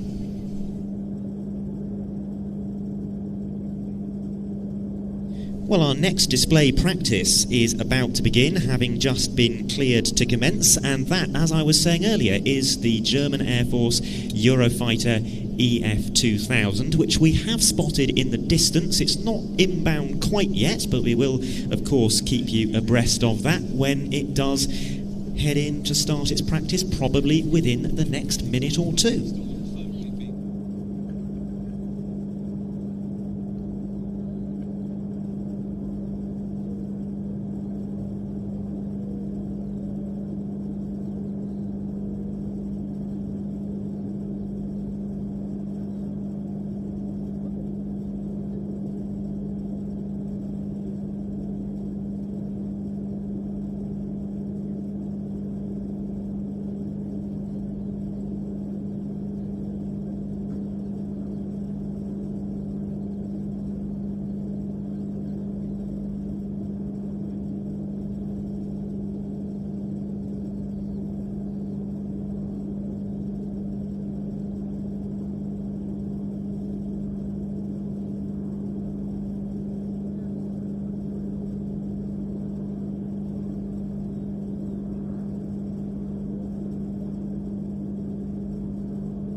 Well, it is inbound from the right-hand side now, although quite possibly going to perform a few sighting passes before going into its display practice proper. An aircraft that we are very familiar with here in the skies of Leszno, in solo display form, also participating in that wonderful badge formation last year. 2 German Eurofighters and Tornado flying with Polish Air Force F-16, and we're going to see another multi-aircraft set-piece display this year involving 2 German Eurofighters. More on that tomorrow. We're not going to see it being practiced because they've done all the training required in Germany and on the simulator, but there is a very interesting set-piece involving the German Air Force, which we are referring to as the German Tactical Display, plus, of course, the solos from the Eurofighter and the A400M, respectively. And so then, in to start its solo rehearsal from Taktisches Luftwaffengeschwader 74 at Neuburg in Bavaria, the Eurofighter EF2000.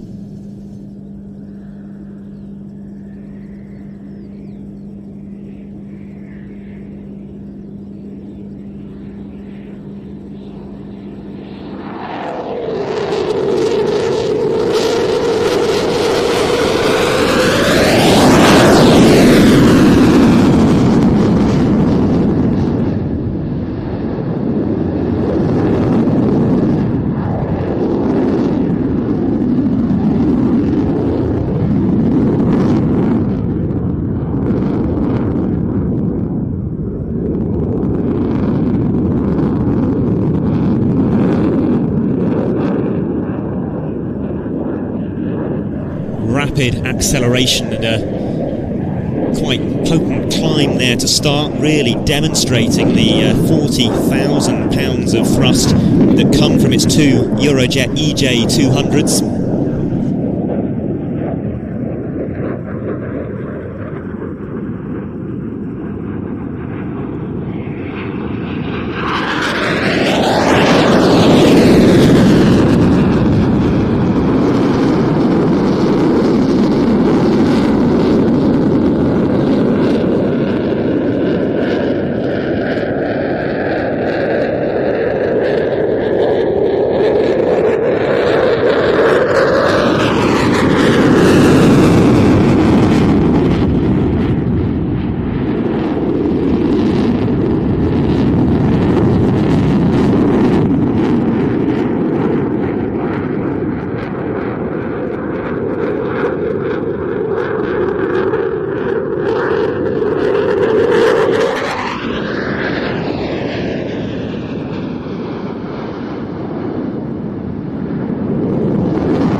Of these aircraft in Luftwaffe service today across 4 wings of the Air Force, and a further 38 jets in what's known as the Tranche 4 configuration were ordered in 2020.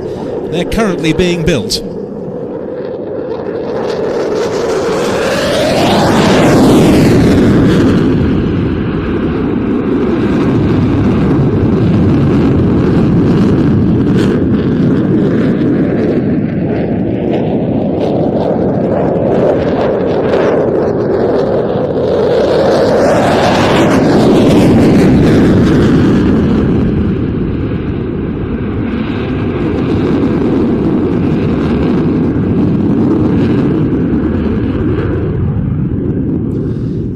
In fact, the first of those new jets was unveiled this May, and its maiden flight from the Airbus test airfield at Manching in Bavaria is imminent. And what's more, at the ILA Berlin Air Show 2 years ago, German Chancellor Olaf Scholz announced a commitment to buy 20 more EF2000s.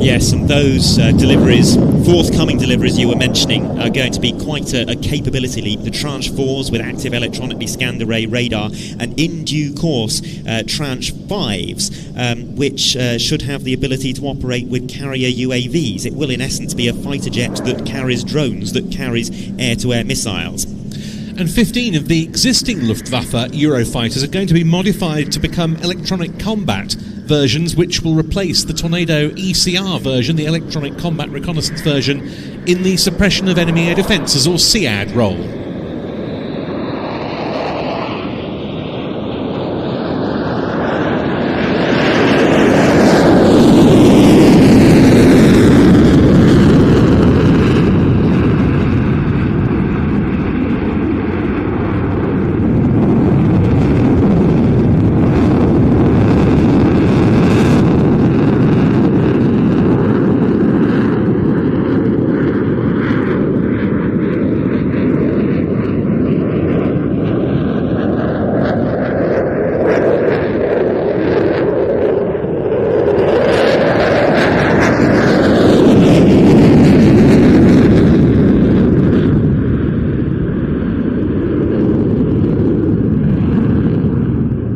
Yeah, that's a really interesting project. It's an upgrade to existing Eurofighters, known as Eurofighter EK, and it's likely they'll be fitted with 2 escort jammer pods, wingtip-mounted AGM-8080 emitter locator systems as well.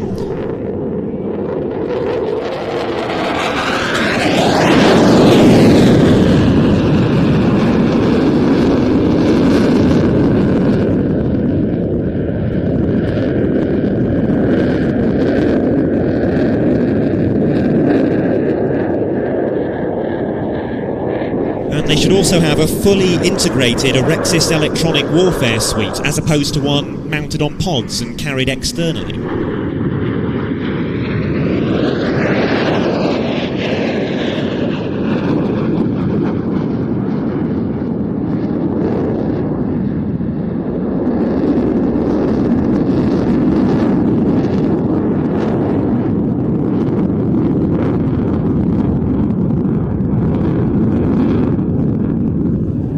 Yes, that's going to be a new capability for the EF2000 or Typhoon as a whole across all of its operating nations.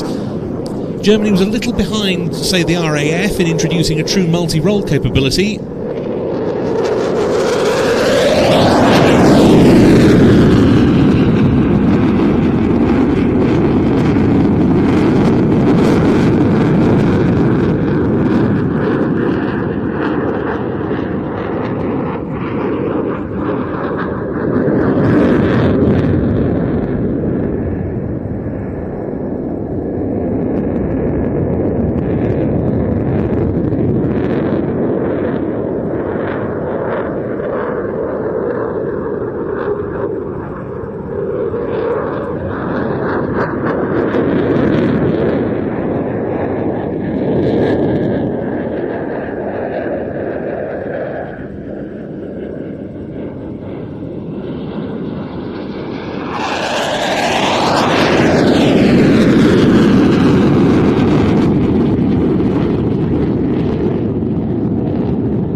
But in integrating that capability, it's really leading the way.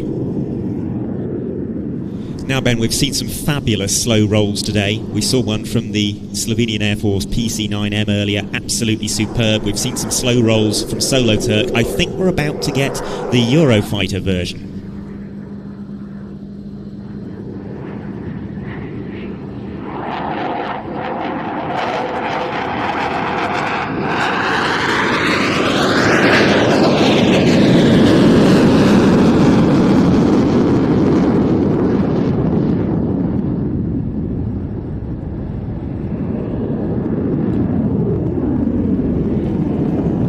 Like a lot of modern combat jet designs, that of the EF2000 or the Typhoon is inherently unstable, and so the digital fly-by-wire control system really comes into play there in affording artificial stability to the pilot, and it also provides what's known as carefree handling, which doesn't allow the pilot to take the aircraft outside its envelope.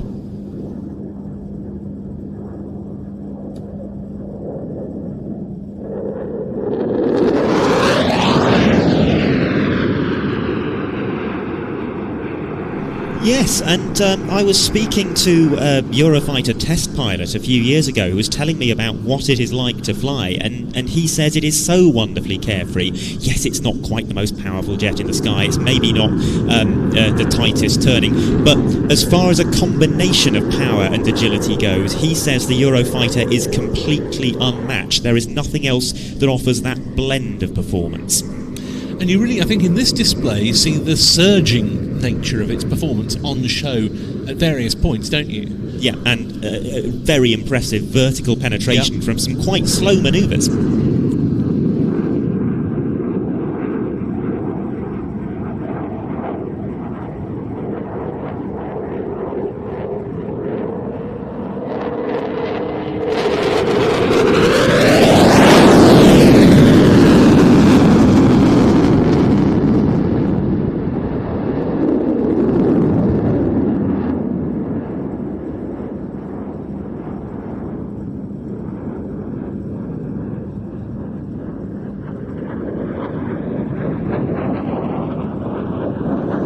Well, that's a display that we always love to see in Leszno, and I think it's worth acknowledging as well just how quickly the German Air Force's airshow culture has re-established itself over the past few years. You only have to go back to 2021 to find an Air Force that didn't really have any display teams. Yep, but now we've got this, we've got the A400M, there's the Tornado demo scene, which we're not seeing here, though we are seeing a Tornado. CH-53 occasional appearances, that's now a Luftwaffe asset as well. It's been a sea change.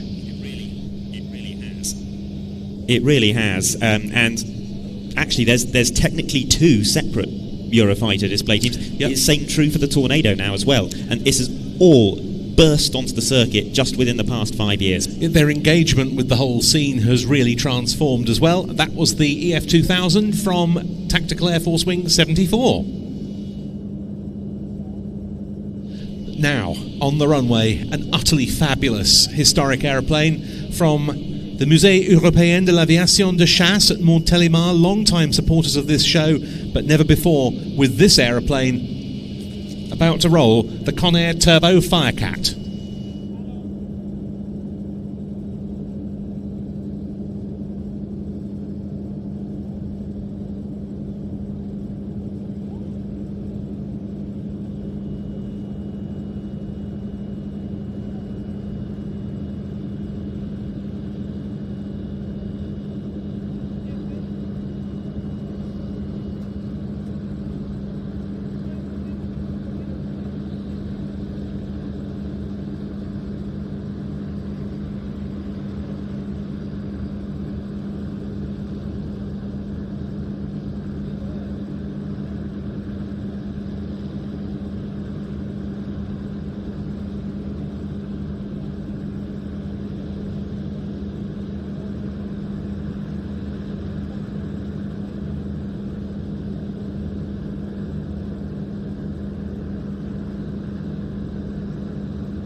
It's always an impressive sight to see a larger multi-engine aircraft taking off from the closer of the two runways here in Leszno, because they have quite a presence at what is still a relatively intimate show site, even though the air show has grown quite large now. Yes, and especially quite a large multi-engine aircraft that's as rare as the Turbo Firecat. Just two of these airworthy in Europe, both in France. And of course it was in France that these aircraft served for many years in the firefighting role with the Sécurité Civile. But of course, before that, the S-2 was an anti-submarine warfare aircraft, originally developed for the US Navy, and it first flew in December of 1952.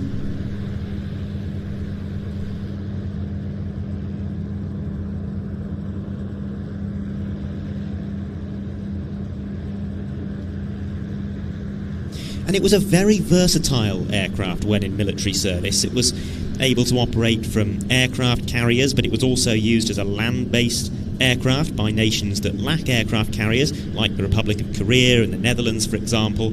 And it was also the first aircraft to combine the two main components of anti-submarine warfare into a single airframe. Yes, it could act both as a hunter and a killer. This was the Grumman S2F, as it was initially known, the S2 as it became later, powered by a pair of Wright R1820 Cyclone radial engines. It entered US Navy service in 1954. It was also developed into the C1 Trader carrier on-board delivery platform and the E1 Tracer, quite an early dedicated airborne early warning variant. In the Cold War years, the US Navy's trackers would carry torpedoes or a nuclear depth charge in the weapons bay. Under wing, they could take rockets, depth charges or torpedoes. There was a retractable radome for the search radar, augmented by a very long MAD or magnetic anomaly detector boom on the rear fuselage, sonar buoys and much more besides. But arriving now from the right, we have the Flying Bulls with the B-25 and the Corsair.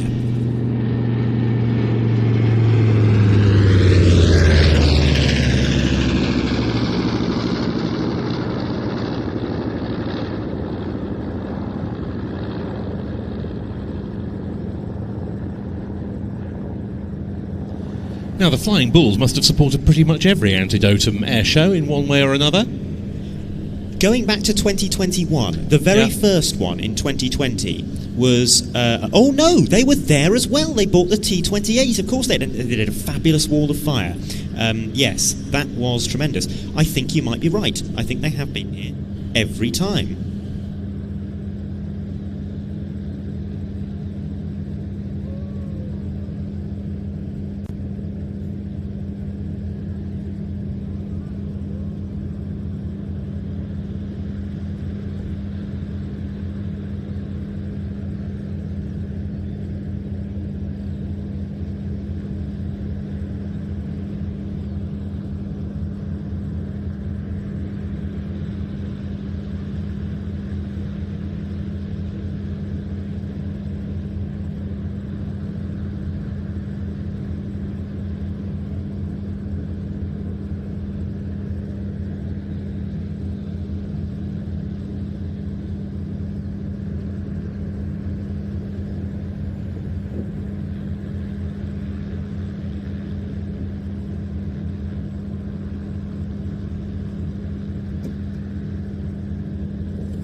The second Corsair that we've seen today, the first of the two Flying Bulls aircraft into land from their base at Salzburg in Austria. This is an F4U4 model of the Corsair, as opposed to the Dash 5 Night Fighter that we saw earlier from Flying Legends.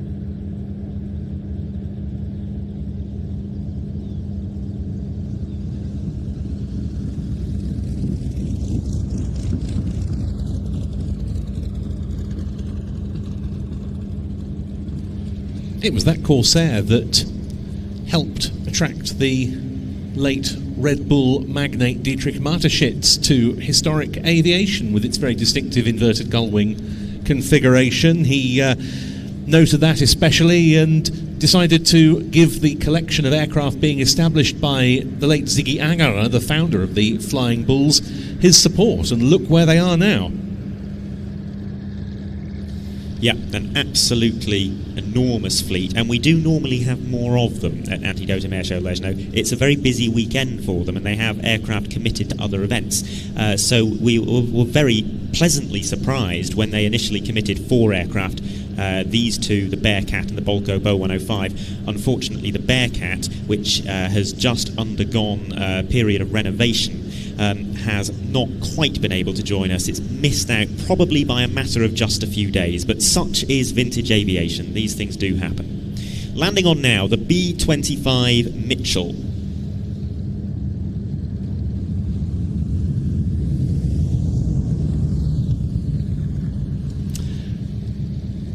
At present, the only B-25 that flies regularly in Europe, though the Royal Netherlands Air Force Historic Flight hope to get theirs going, and there is going to be one for Hugo Mattis in Switzerland, the ex-fighter collection aeroplane. Yes, that will be wonderful to see, because so many of his aircraft display so frequently and so often, and over such a wide geographical area as well. Yes, maybe that's one for a future show here, who knows.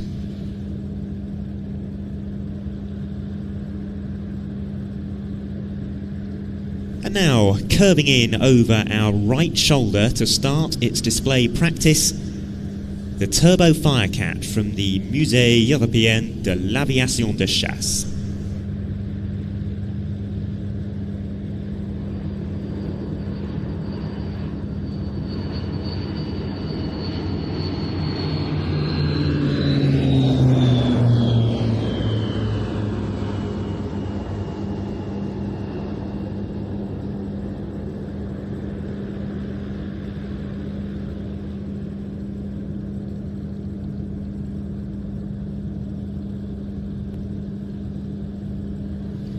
It was after some of the US Navy's trackers were retired from active service in 1976 that some of the decommissioned aircraft were purchased by the state of California for conversion into firefighting aircraft. That conversion being carried out by the Canadian company Conair Aviation, and that really is the start of the Firecat story.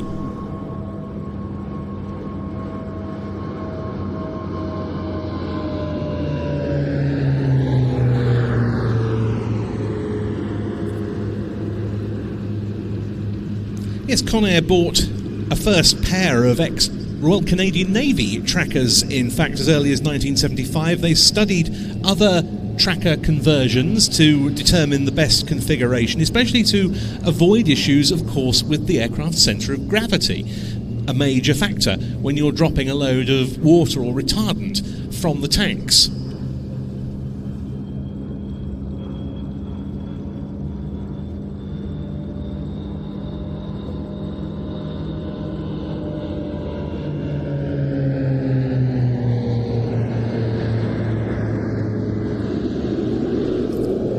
They gutted the fuselage of a tracker and fitted inside it a removable rectangular retardant tank of around 3,300 litres above the level of the original floor, with 4 doors along the underside of the fuselage to dispense the dispersant. They called the result the Firecat. This was with the original radial engines at that point. It entered service with Conair itself in 1978. Then they received an order from France's Sécurité Civile, who were after a fast air tanker to operate alongside their magnificent Canadair CL-215 amphibians.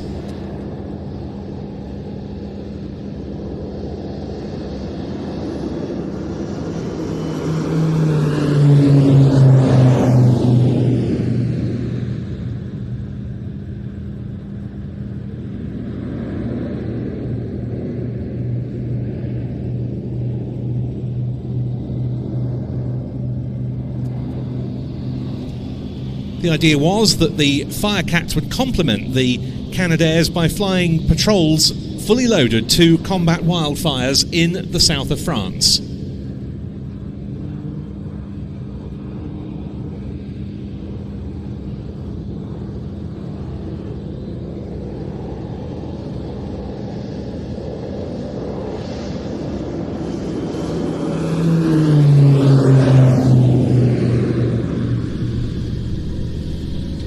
there a really fabulous water drop with the spray drifting towards us and making quite a remarkable backdrop for the Flying Bulls aircraft as they taxi in.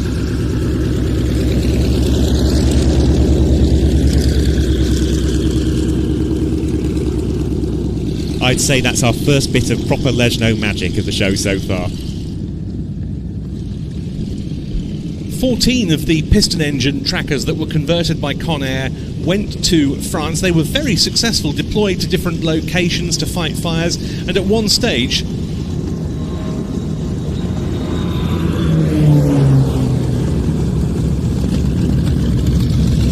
those aeroplanes made the initial attack, in quotes, of retardant on 70% of all fires in France that required aerial intervention.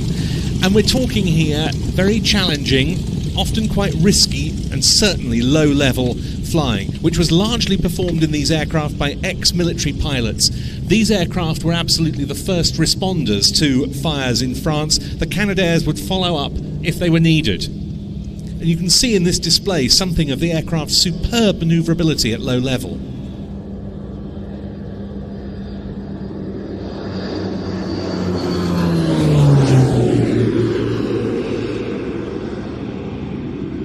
Now, we keep using the phrase fire retardant, and it's possibly worth talking a little bit about what that is. It is, of course, mostly water, but it contains ammonium phosphate or ammonium sulfate as an active ingredient, and that slows down the composition of cellulose. Expertise in rebuilding and overhauling the radial engines of the early Firecats began to become in rather short supply, as did spares, so Conair decided to offer the turbo Firecat with the PT6A turboprop engines we see here. That was selected by the Sécurité Civile in 1987.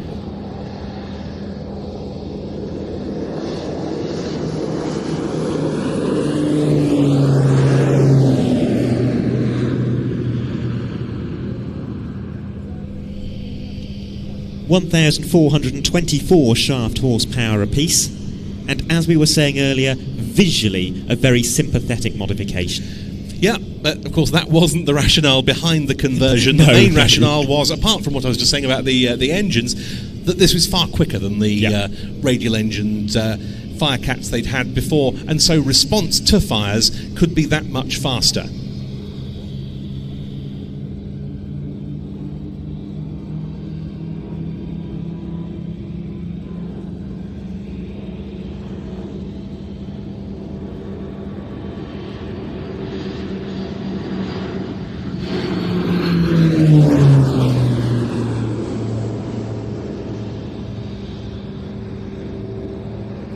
This airframe was originally manufactured for the US Navy as far back as 1957. It was converted by Conair into a Firecat in the mid-80s and delivered to the Sécurité Civile. It was the last to be converted to turboprop configuration in the year 2000. It served as such for 20 years when it was retired and put into storage at its last base at Nîmes-Garons. But then it was acquired by the Montélimar Museum, the Musée Européen de l'Aviation de Chasse, whose Bronco is rather more familiar on the airshow circuit and which is taxiing now for its part in one of our subsequent rehearsals. And with the aid of an organisation called the Amicale des Pompiers du Ciel, the Association of Aerial Firefighters, it was put back into flying condition.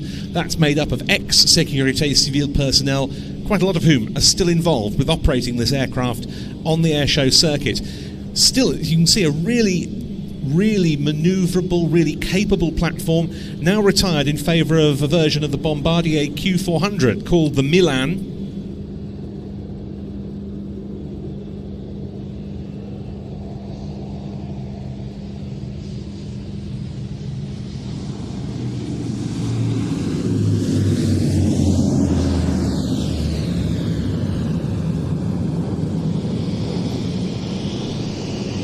But what a machine this still is. The Turbo Firecat, flown there by Laurent Michelet.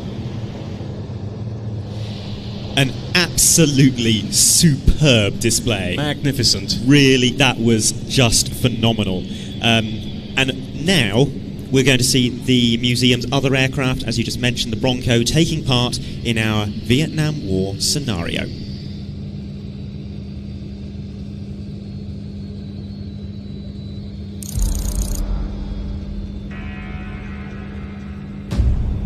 Dr. Lee, a brilliant scientist, working alongside Soviet researchers on the world's most dangerous chemical weapon. Today, Dr. Lee must transport the final critical components to a secret facility. Once they arrive, the deadly project will be complete.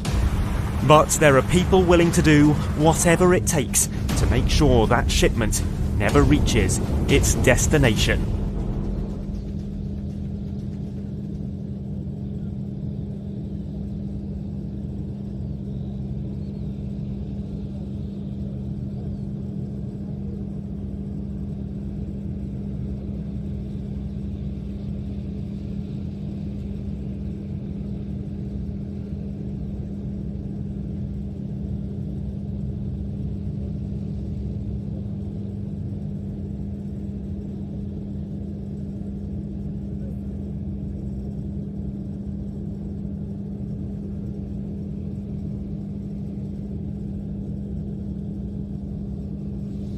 One of the characters with which we must familiarise everybody at Antidotum Airshow Leszno 2026 is Dr. Lee, the researcher and scientist who has developed for the North Vietnamese a deadly weapon of some description,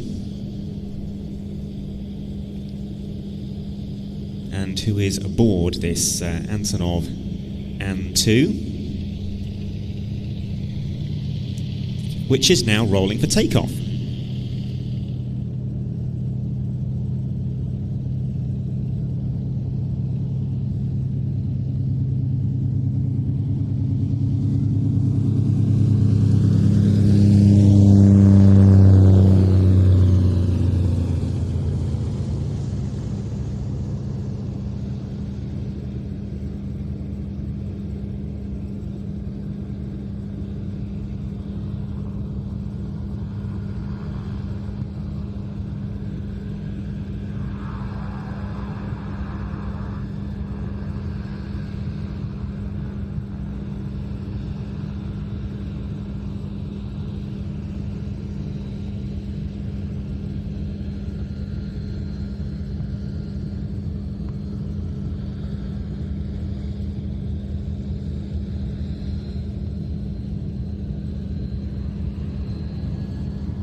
So a bit of a pause while we position some of the aircraft that are going to be involved in this next display.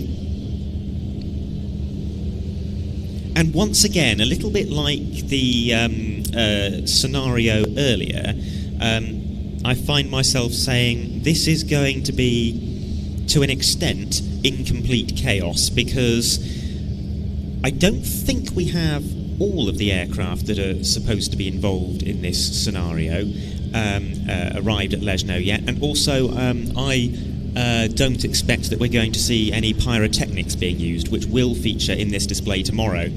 So it's not going to be quite as impactful as it ought to be, but nonetheless we're going to have a lot of aircraft in the air, and it could be quite a spectacle at times.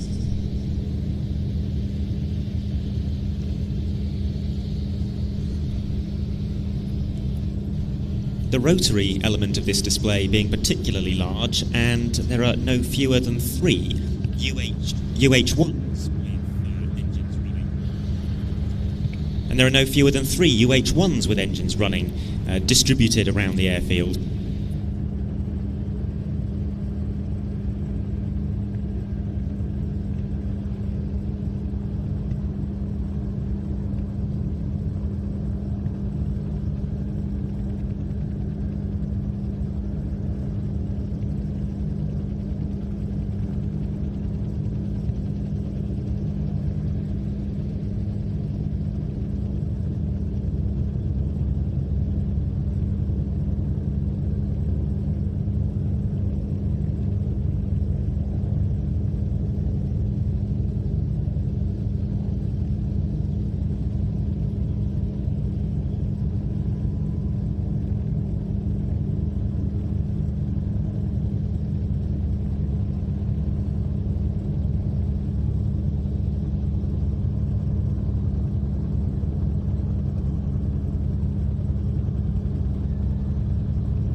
Lining up now to get airborne, another of the combatants in this particular piece, the OV-10B Bronco from the Musée Européen de l'Aviation de Chasse at Montélimar, from whom we just saw the Turbo Firecat.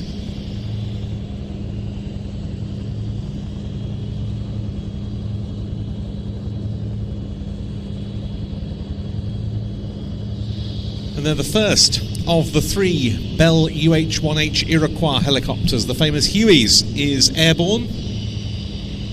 2 others running on the far side of the field.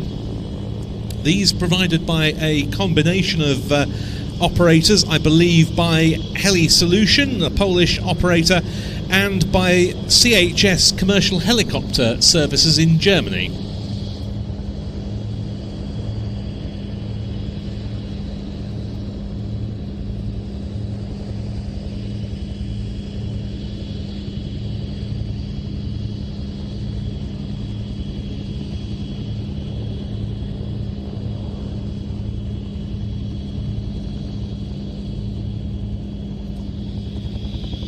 We've got 2 ex-German Armed Forces UH-1D models, and we've also got a very rare UH-1E, which I note is Norwegian registered, and I've seen it operating in Norway in the past.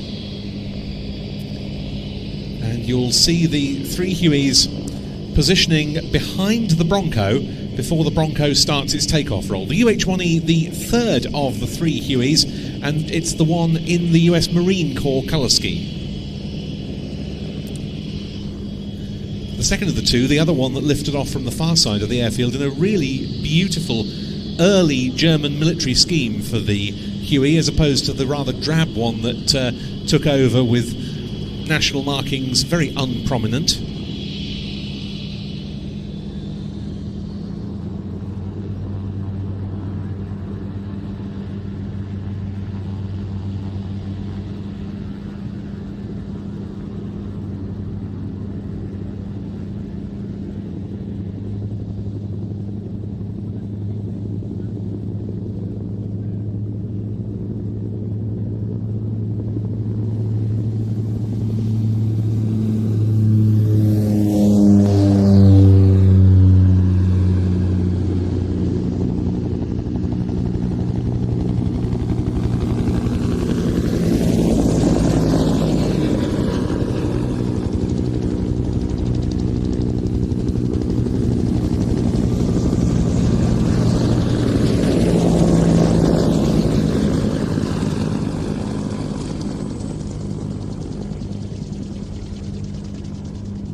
Command, this is Alpha 1. Target in sight. Repeat, target in sight. Do not destroy the aircraft. We need the doctor alive. Repeat, alive. Target confirmed. They're closing in fast. This is our only chance to intercept the suitcase. Keep tracking that plane.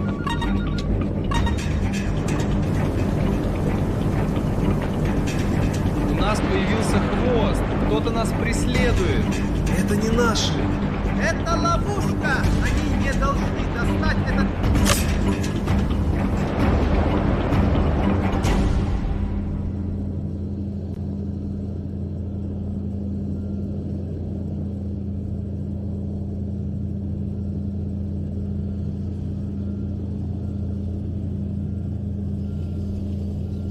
So here comes Dr. Lee from the left in his Antonov An-2, but US Special Forces know what is going on, and this Antonov has a tail.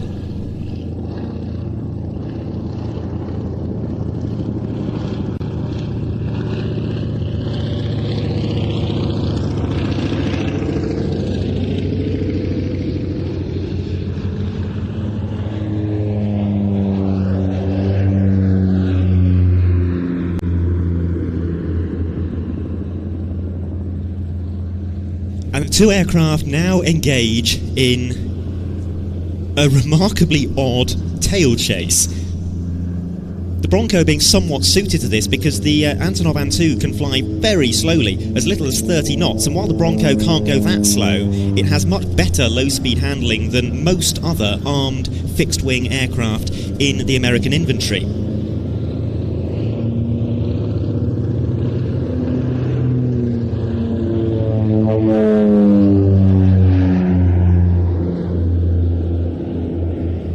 And very quickly, the Antonov has taken a hit and seems to be struggling. Fortunately, there is a large open field below, and that is where it shall attempt to land. This will save the lives on those on board, but will severely impact the security of the mission, because little do they know, helicopters are already speeding towards the An-2's location.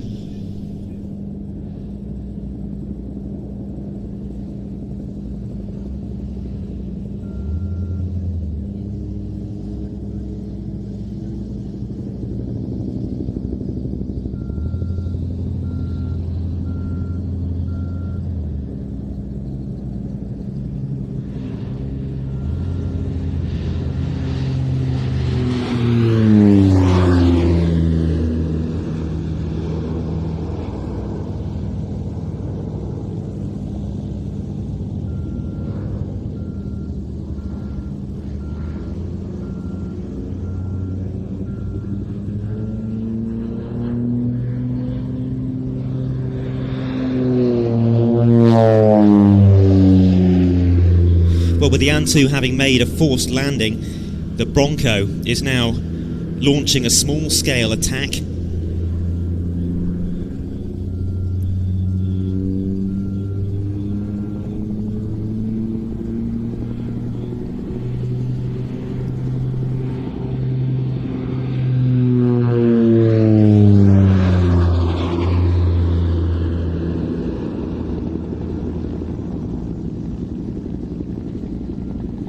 And with the aircraft suitably immobilised, it's time for the arrival of the helicopters.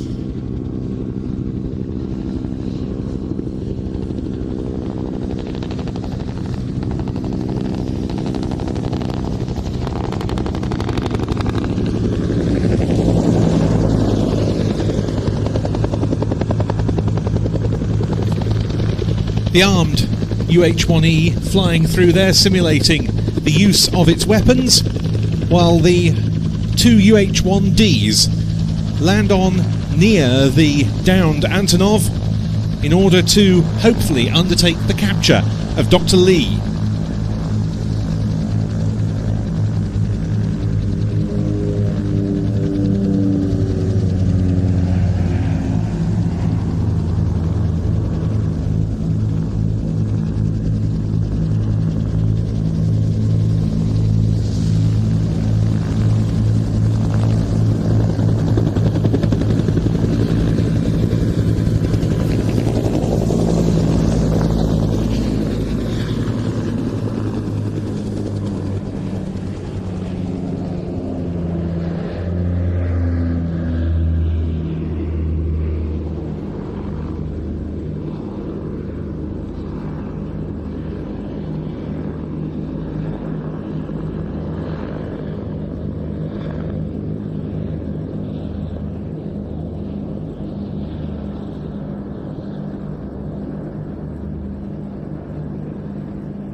The sound of the Huey, the Bell UH-1, very much the noise, I suppose you could say, of American involvement in the Vietnam conflict.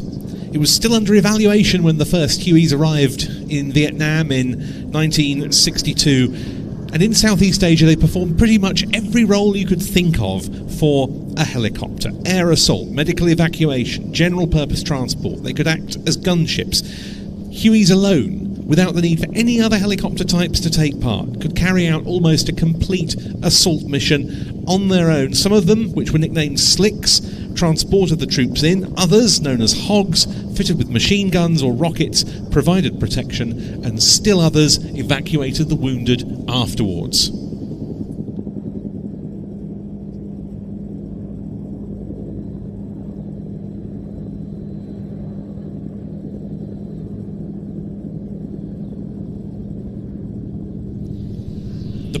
The Bronco now making use of its short field landing capabilities to conduct a tactical landing next to the stricken An-2.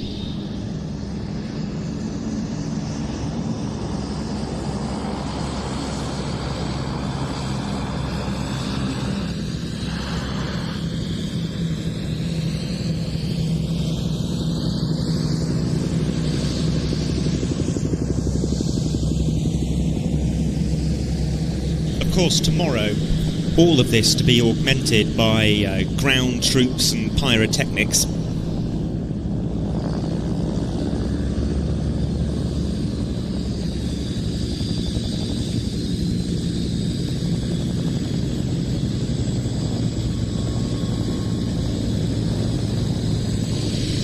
Top cover being provided here by the armed Huey, the UH-1E.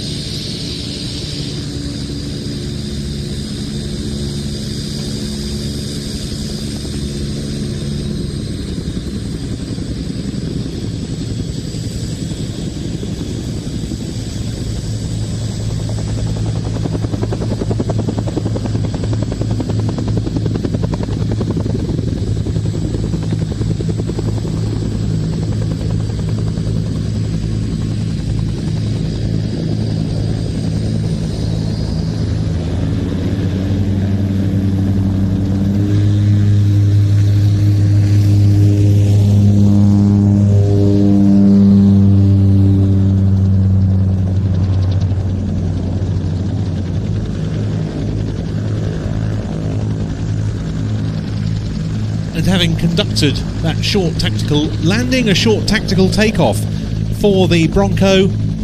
Extraordinarily capable in that regard, requires only around 300 metres of runway.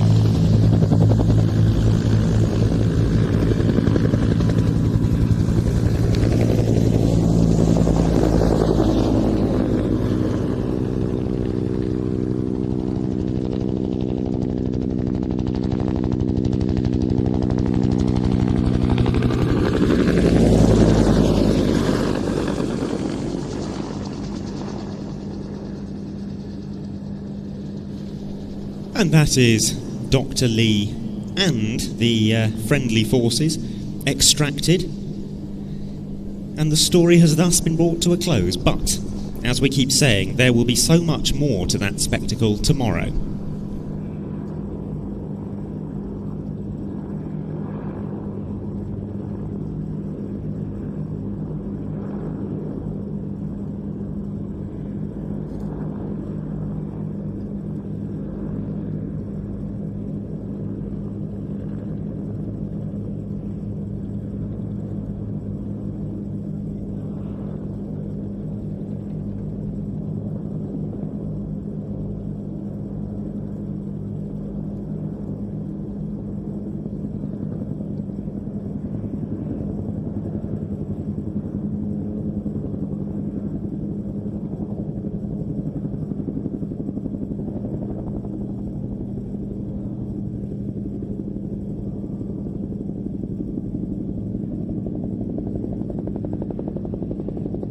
The OV-10 Bronco coming into land from the right after playing its part in that display.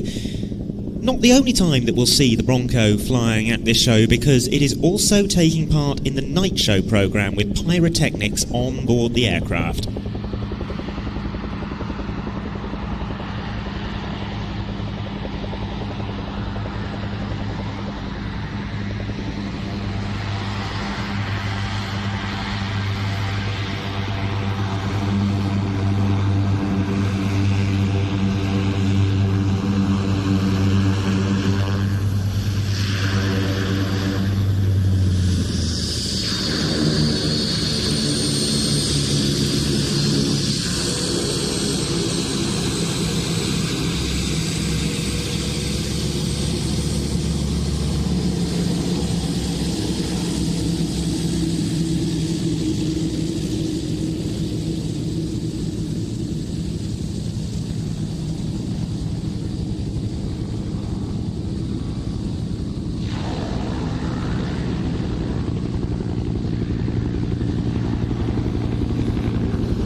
Jean-Luc Berry was in the Bronco, Kacper Koval, the An-2, and we're not actually sure who was at the controls of the UH-1s, but a very, very fine sight in the evening sky nonetheless.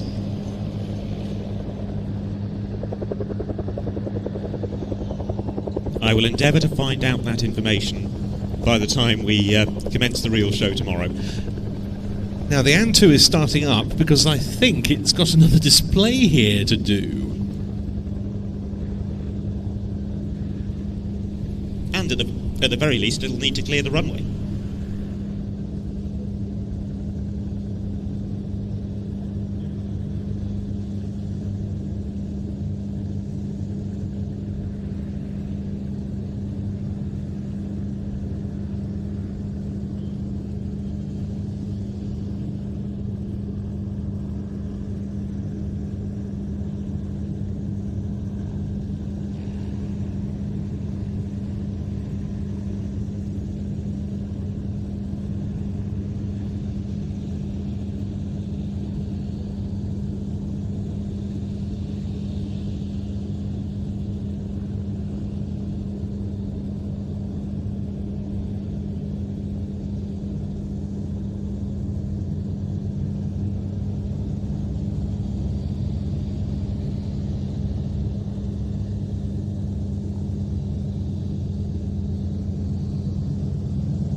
next two display practice aircraft are already airborne and making their way towards us. The two display assets of the Swedish Air Force historic flights, the SK-60 and the Viggen.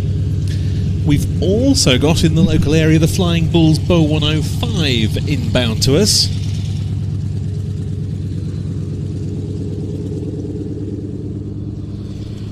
And in a bit of a change from what's been published, we were kind of expecting to see the single-seat silver AJS-37, yes, but actually it's the twin-seat splinter camouflage SK-37E, which is inbound.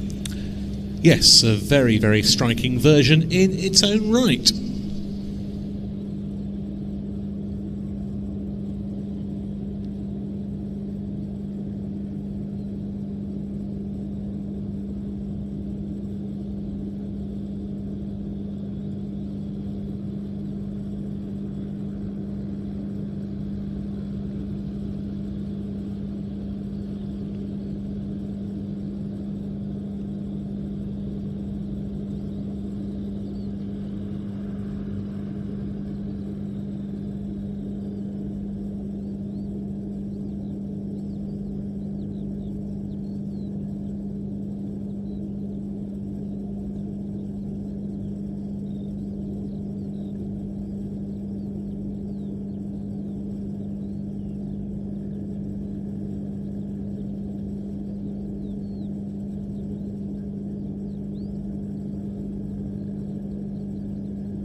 Well, we look to have a rotary arrival before the Swedish Air Force historic flight, coming in over our left shoulder.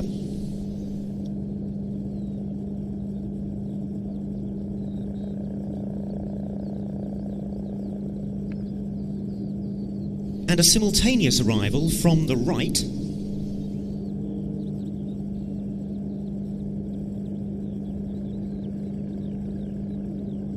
Norbert Katzgerek in his Extra 330 SC landing on from the right.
And now making its way in from the left, the Red Bull Bolko Bo 105, which is going to be performing a solo routine, but also a synchronised routine with Luke Gepiela's Carbon Cub, which we saw arriving earlier.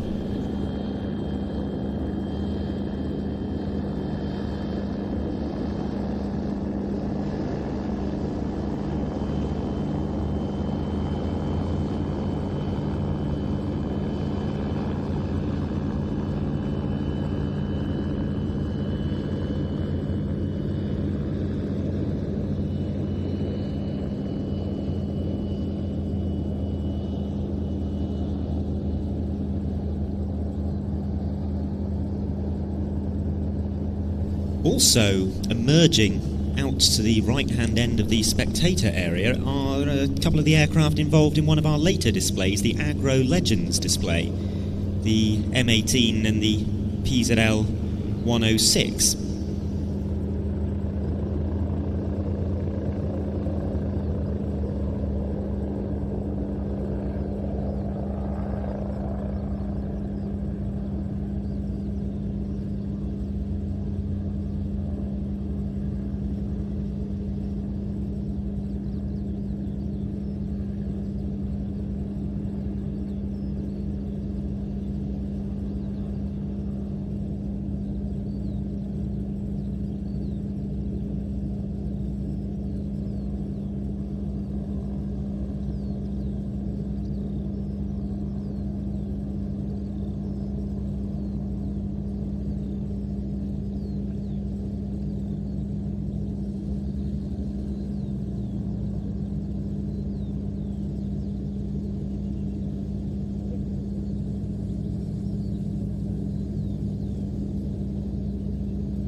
So, in from the left, the Swedish Air Force historic flight Saab SK-60E.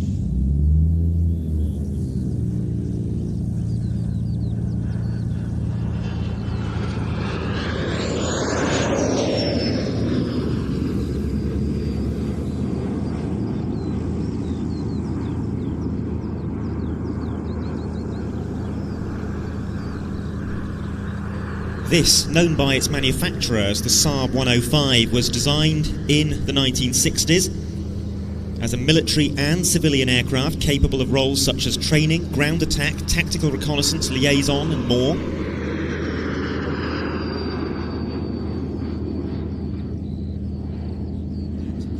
And even designed to have the potential of being adopted as a very light business jet.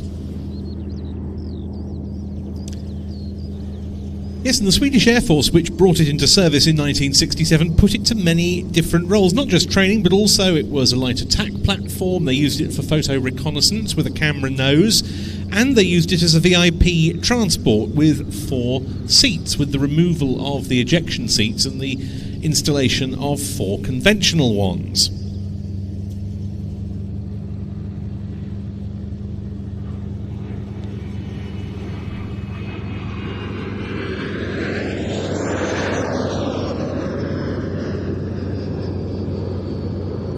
There was just one export customer for the type, which was Austria, which also put it to very long service. It was offered unsuccessfully to Switzerland and to Finland. Austria retired its aircraft, which they call J105s. Officially they were 105 OEs, OE for Österreich, Austria, at the end of 2020.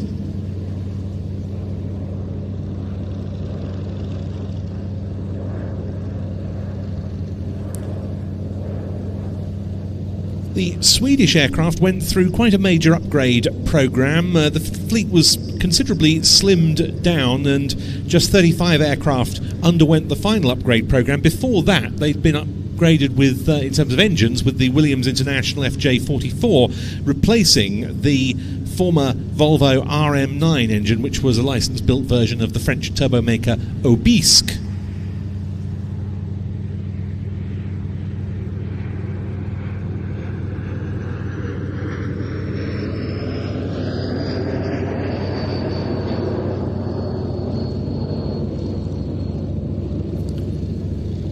The secondary roles in their latter days, they had air sampling and the interception of slow-moving targets. And there was also a part-time Swedish Air Force aerobatic team, Team 60, which was operated by the type.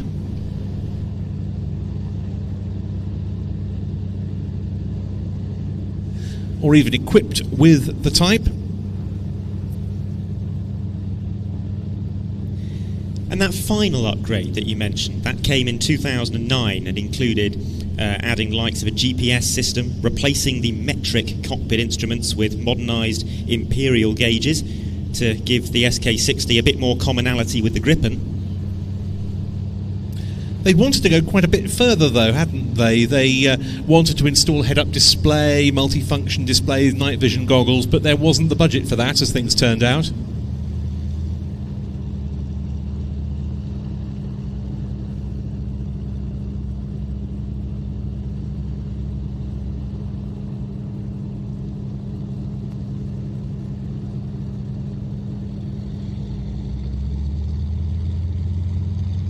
There were very long discussions on the part of the Swedish Air Force over a replacement for the SK60, and they were concluded in 2021 when they selected the Grob G120TP turboprop trainer, which the Swedes call the SK40, and they were first delivered from April 2023, which allowed the retirement the following June in 2024 of the last of the SK60s.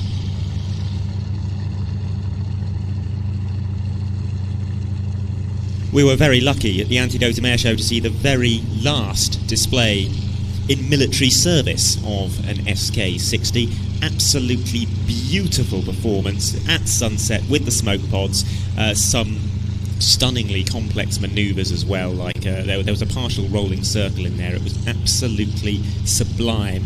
We were very much hoping to see pretty much a carbon copy of that at the show this year. Unfortunately, it's one of the slightly older, non-upgraded aircraft that the Swedish Air Force Historic Flight has had to send.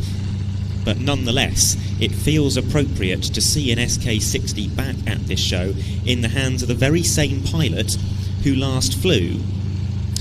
Yes, Nils Schillström, who's joined the Swedish Air Force Historic Flight's roster of pilots. Nice to have some new young talent on the classic jet scene.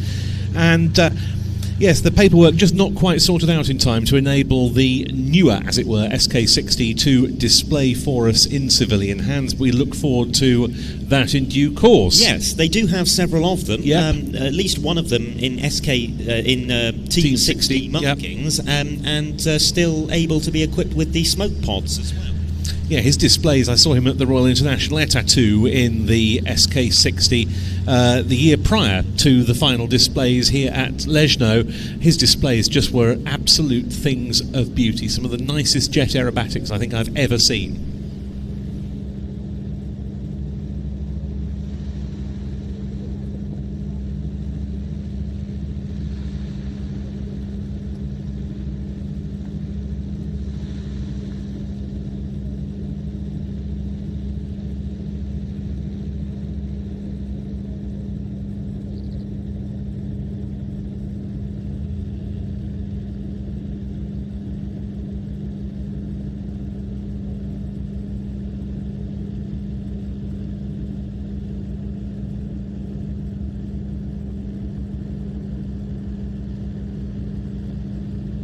In front of us, the Saab SK37E Viggen.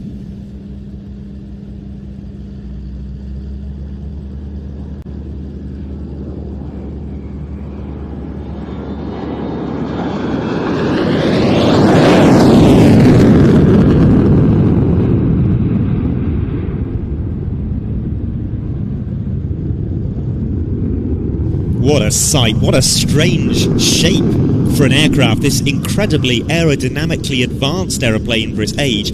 First entered service in 1971, and in many respects it would have been one of the most advanced combat aircraft in the skies at that point in time. You can tell just by looking at it how unique it is. The performance demanded of this fighter was extraordinary. It needed to be an all-weather, multi-role aircraft capable of very high speeds and altitudes.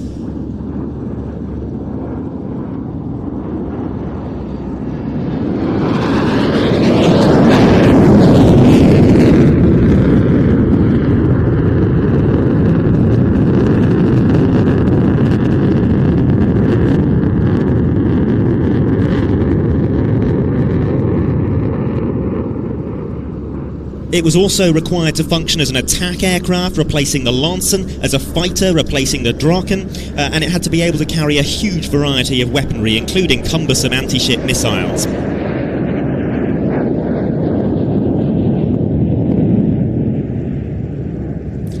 And to achieve that, Saab came up with, when it first appeared, and this is an aircraft that first flew in 1967, that was just revolutionary looking, as well as very, very capable.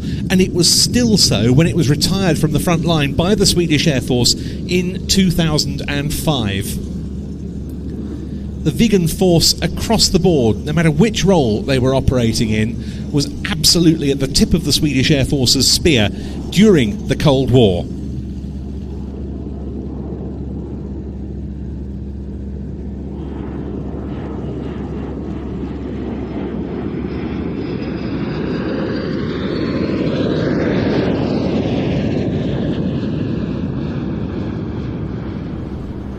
Visually, the Viggen is very unusual, not least because instead of having a tailplane, it had canard foreplanes. It was the first operational fighter to feature canard foreplanes.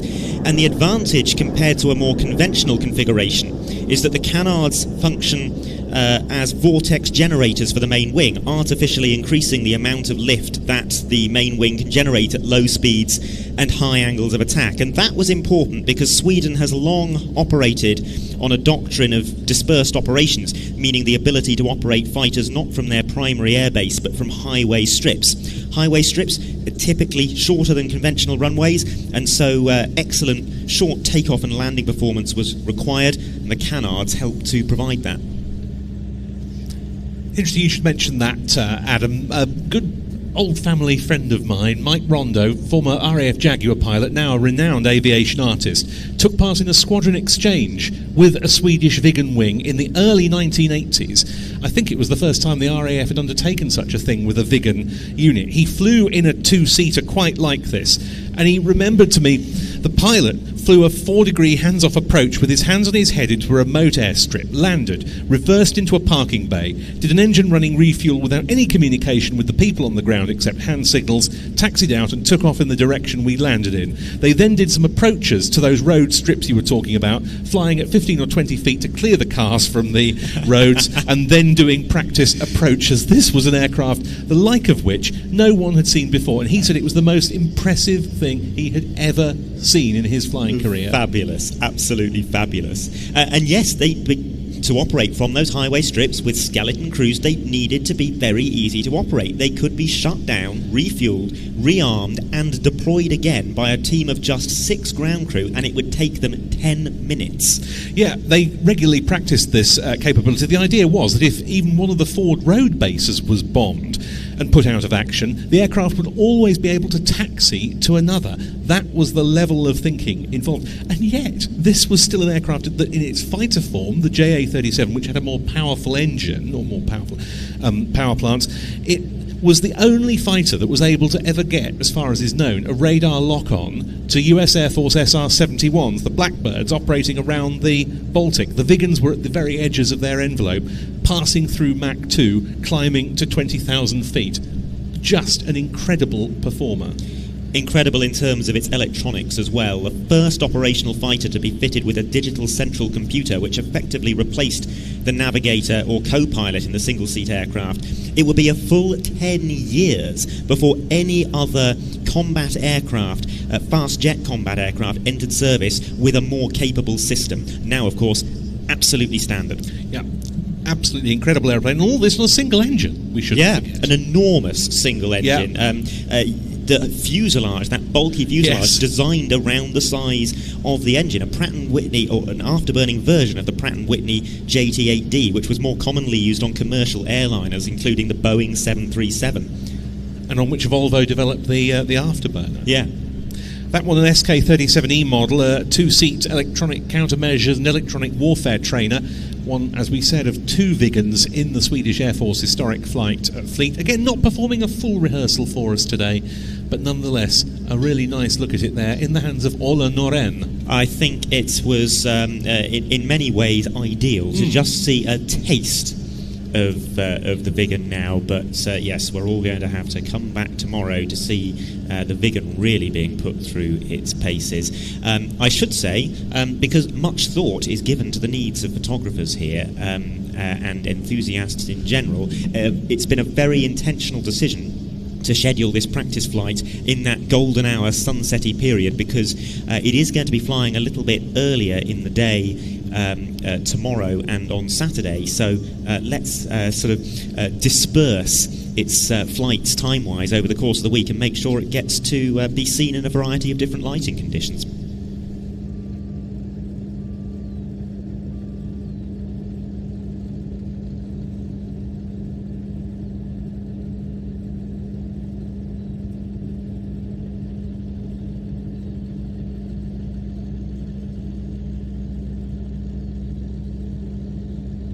And as we come into this magical sunset period, we would like to run another clip on the big screens, a clip that was taken at around this time in the evening during Antidotum Airshow last year, something that I have alluded to earlier. In fact, no, we won't do that because there is an aircraft arriving from the right-hand side. So let's see what this is before we go into another clip from the 2025 airshow.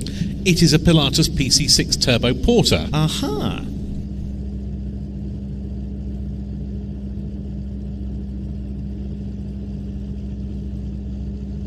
Well, we were talking about the STOL performance of the Viggen. This is a true STOL aircraft and is used to get in and out of some of the most challenging airstrips in the world. I'm thinking in particular of some of the places P6s fly in Papua New Guinea, for example, which has been the subject of much television coverage over the last 15 years or so.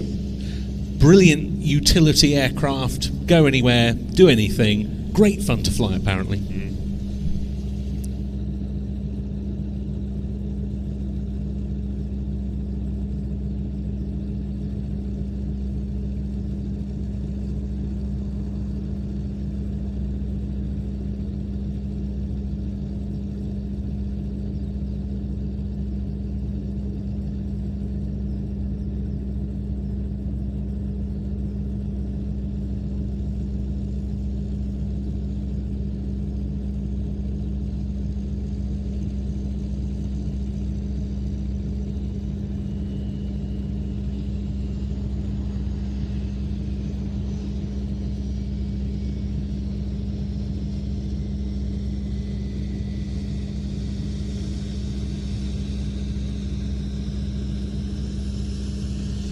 This PC-6 coming from the Slovenian Air Force as a support aircraft for the PC-9 that we saw performing that absolutely fabulous display practice a little while ago.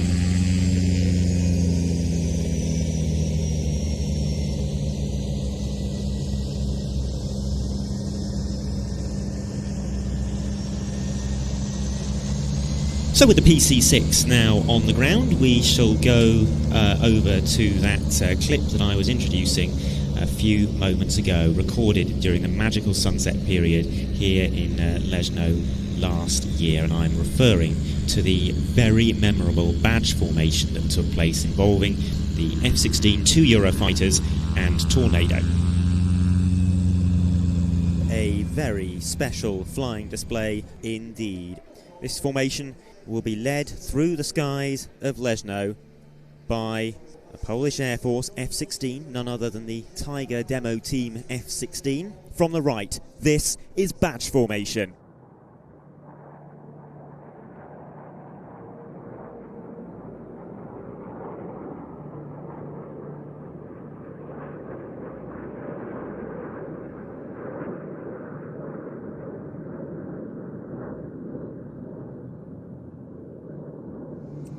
Germany has a special place in the hearts of all those who frequent the Antidotum Airshow, not least because it was here in Leszno that they debuted their Eurofighter demonstration team in 2022, and this year the Tornado demonstration team made their first official public display here at Leszno.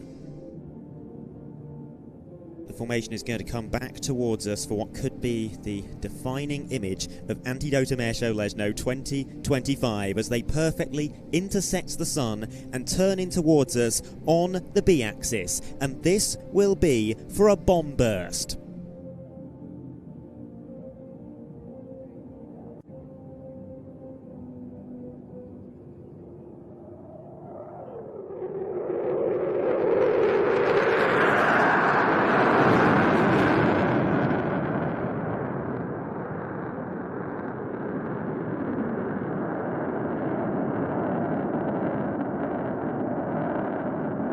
This next pass is dedicated to all those who have served, their families, and the memory of those who made the ultimate sacrifice.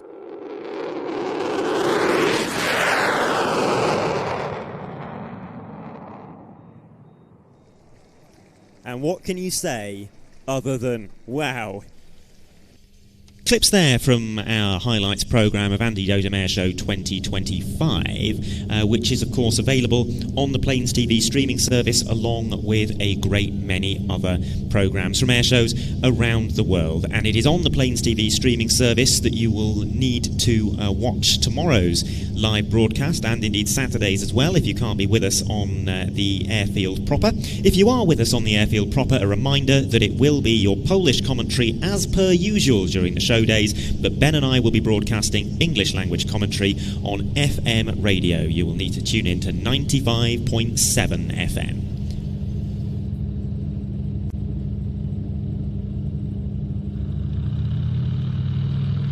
Now, on the roll, the participants in our Agro Legends display. First up, the PZL 106.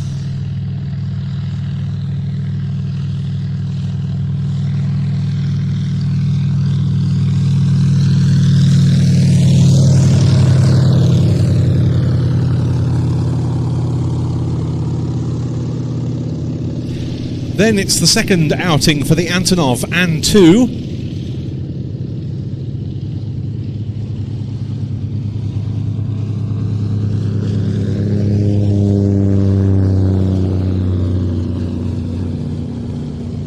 And finally, the M18 Dramada takes to the runway.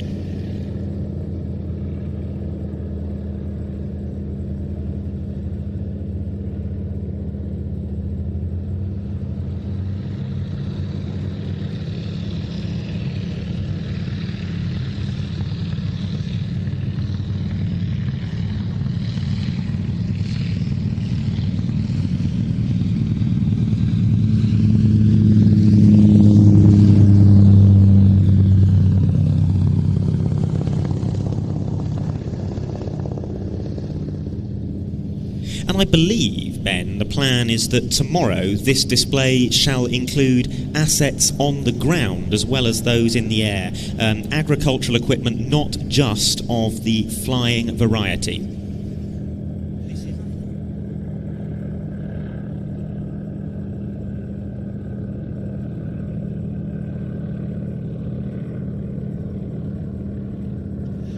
Leading them round then, the PZL 106AR Crook from Gehling Flugtechnik at Stadtlohn in Germany. And having to come from Germany because there are no flying PZL 106s in Poland at the moment.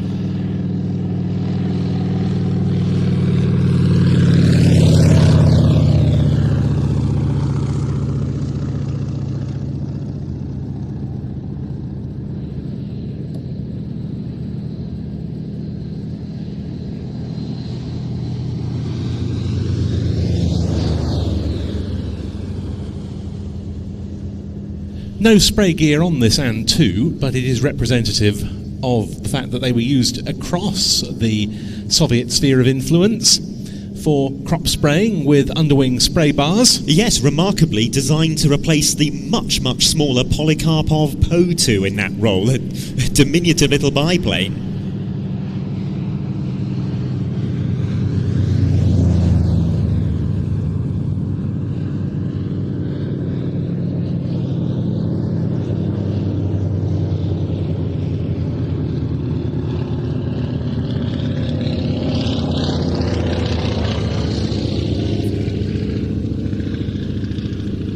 Kruk is a fascinating aeroplane. The name means raven, incidentally. The first flight of the prototype in 1973 was by an aircraft that looked very different to this. It had an American Lycoming engine and it had a T-tail. They then tested it with several different engines over several years before production actually began, the most visible difference being the reconfigured tail.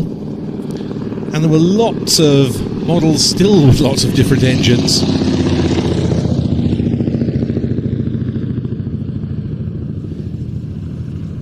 There were turboprop Kruks as well. In fact, Airbus, which now owns the PZL Warsaw plant, was offering the Kruk with Pratt & Whitney PT6A turboprop power as recently as 2019.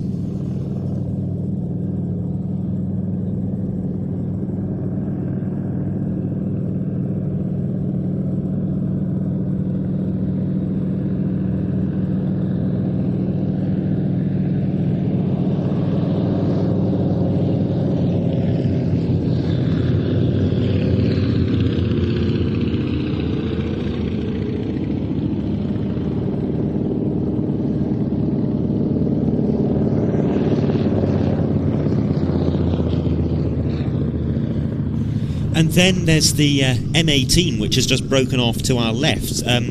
Quite a similar aircraft in many ways, and the reason why Poland was churning out so many different designs for agricultural aircraft is because the country had been assigned by the Soviet Union to design that genre of aircraft for the wider region. It was a really interesting project, the Dromada, because it was a joint venture with Rockwell International in the United States, and it shares some components with Rockwell design, wonderfully called the Thrush Commander.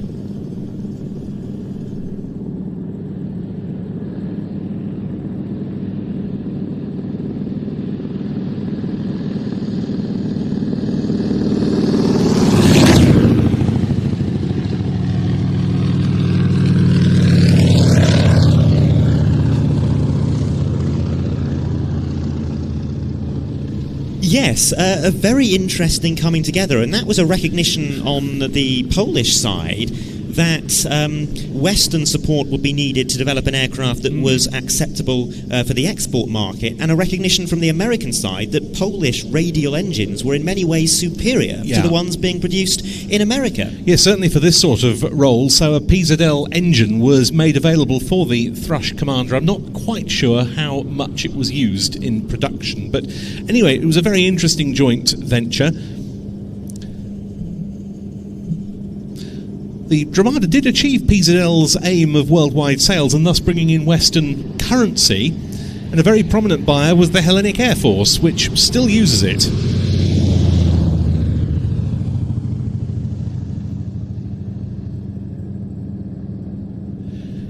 And again, there were lots of versions of it, of different sizes particularly. There was an M21, the Dromada Mini, the M24 Dromada Super.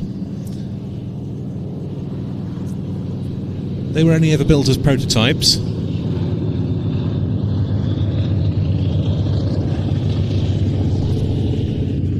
But a really versatile aircraft, can be fitted with a spray system for agricultural duties, as we're seeing demonstrated here. Alternatively, it can be used for water bombing. Up to 2,500 litres of either water or chemicals can be carried in a hopper just in front of the cockpit. Alternatively, the hopper can be removed and replaced with an additional fuel tank, more than doubling the range from 520 nautical miles to 1,100.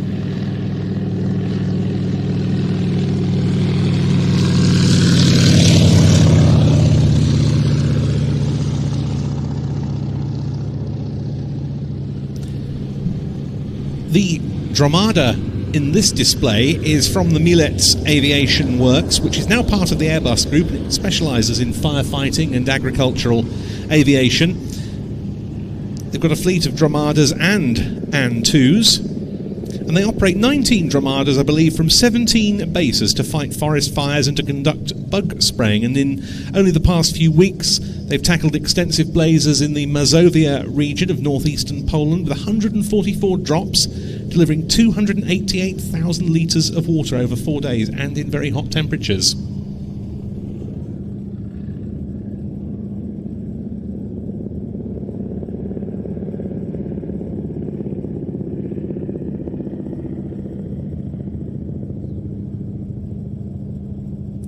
As for this Crook, it's one of 53 that was used by the, and it's incredible there was such a thing, the agricultural division of the East German state airline Interflug, called Agrarflug. This one was converted into a dual control trainer, and it was destined for scrapping at Anklam airfield in northeastern Germany, and in fact it sat outside for almost a year when Dieter Gehling rescued it. He restored it in his workshop in Magdeburg. It flew again in August 1994.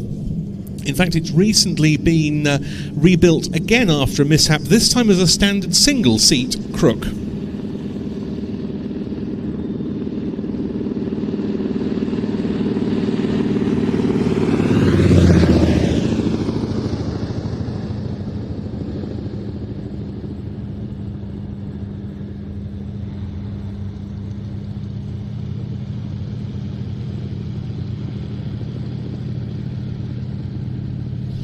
Well, the Antonov An-2 now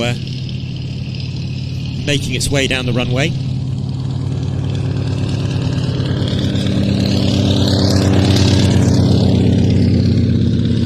This was one of the many An-2s built by the WSK Mielec plant in Poland. It dates from 1976. It's configured as a parachute jump platform, and it's operated by an organisation called the R Wings Foundation, along with other An-2s, a Vilga.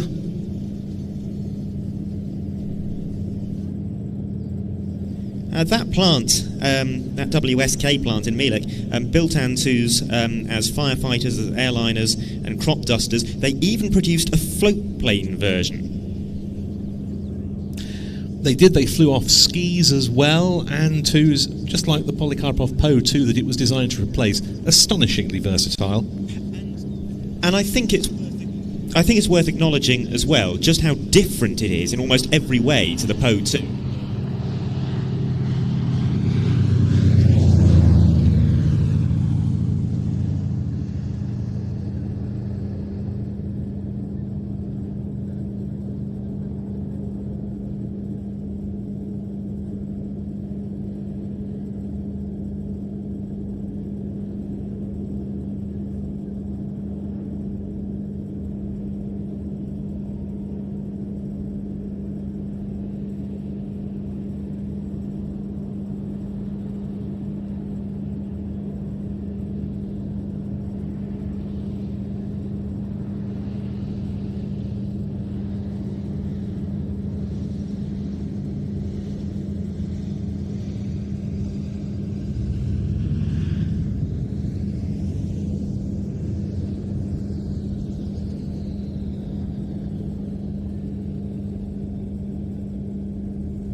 Kasper Koval flying the An-2 in that display. Dieter Gehling touching down in his Crook.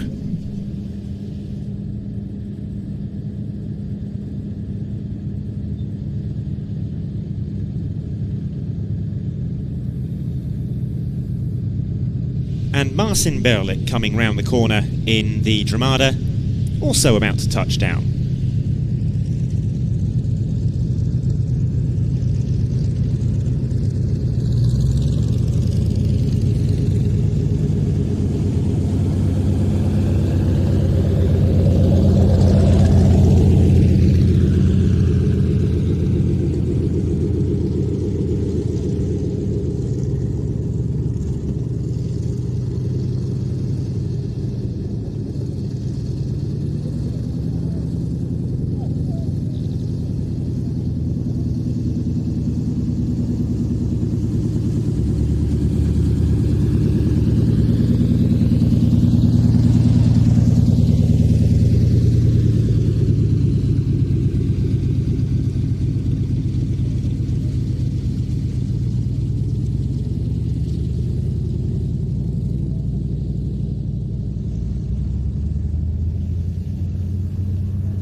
We're starting to see some movement for the final item on today's programme, that technical rehearsal of the grand finale with the two Grob 109s of the Aerosparks display team taxiing out towards the runway. That rehearsal is still somewhere in the region of 40 minutes away, but they're getting ready now to take off soon and then spend probably 25 minutes plus climbing and holding. That is what it takes to get to 3,500 feet in a Grob 109. We're very lucky that the weather, today at least, is on the cooler side, because of course the hotter the weather gets, the longer that climb takes.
Luke Cepiella into the air in the Carbon Cub, and he, we think, is about to be joined by the Red Bull Volco Bo 105 to practice a short combined sequence, probably just a couple of passes. Tomorrow they will, of course, also perform their full solo aerobatic routines as well.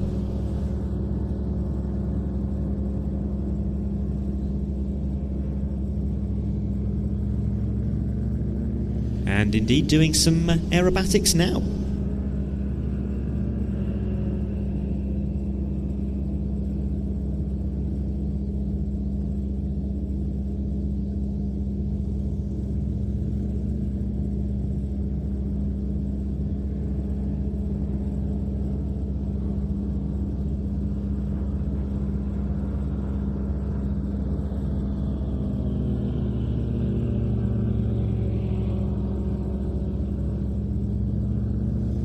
He's one of Poland's foremost aerobatic pilots, Luke Cepiella, but came from humble beginnings, volunteering to help at his local flying club in exchange for occasional free flights.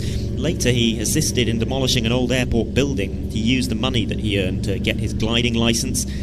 After that he moved to the UK and volunteered with the Honda Dream Team of Pit Specials, and at the same time he learned to fly aerobatics.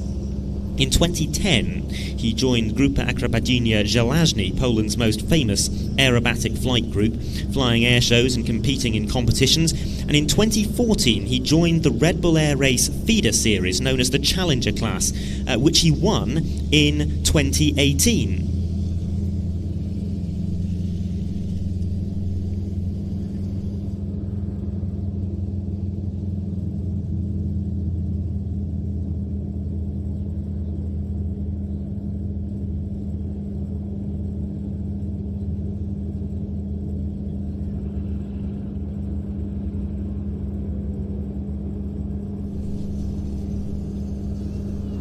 He's always been one to do interesting things with his aircraft. In 2017, he and Martin Schonker flew in formation under 3 bridges in Warsaw on Polish Flag Day. In 2019, he landed on a wooden pier to open the tourist season in the Polish holiday resort of Sopot.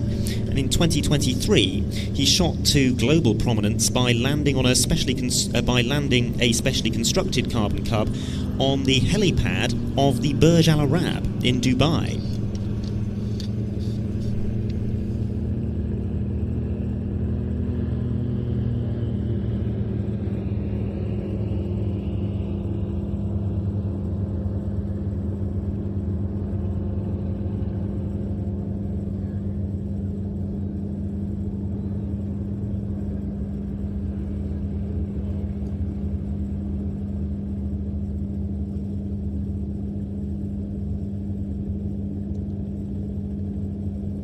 This not reminiscent of the display which Luke is going to be flying tomorrow, which is a performance of extremely low-level aerobatics and crazy flying with a wonderful smoke system as well. I think at the moment he's just enjoying himself while he waits for the Bol 105 to join him. But he's getting a little bit closer to us now.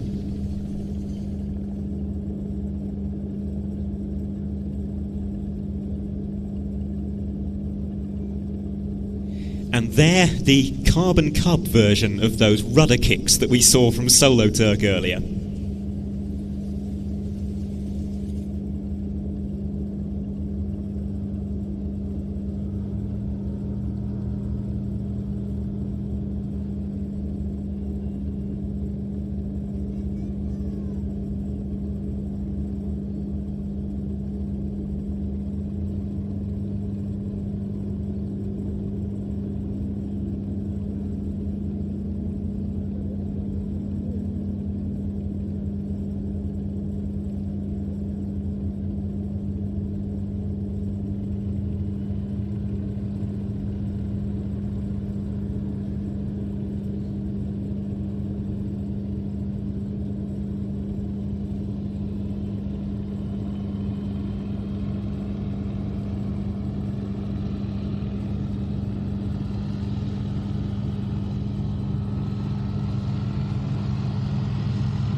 Well, we've got a little bit of a gap before the next scheduled item. It seems that combined rehearsal with the Red Bull Bol 105 and the Carbon Cub is not going ahead, and there's a short gap before the next item, which is a practice display by the Hungarian Gripen. But until then, as we gear up for the grand finale, with Aerosparks already having taken off to climb to height, I thought we'd have a look on the live broadcast and the big screens at the grand finale from last year, just to give anyone who isn't familiar with the full majesty of a Leszno night show a bit of a taste of what is coming up, because it is quite unlike anything else I have ever seen on the airshow circuit.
A reminder there of just how absolutely awesome the grand finale was here last year on the Saturday in particular, and I think we have a chance that we might top it this year. It is theoretically going to be a phenomenal performance, and tonight is the night where we find out if it's going to work. It's the time when we put all of the aircraft that are going to be involved together, or almost all of them I should say. I think there's one that isn't going to take part, and we put them all together and we run the timings, and I will warn you now, it is not going to look especially spectacular today, because what will bring this to life will be the fireworks and the music which has been specially composed for the occasion.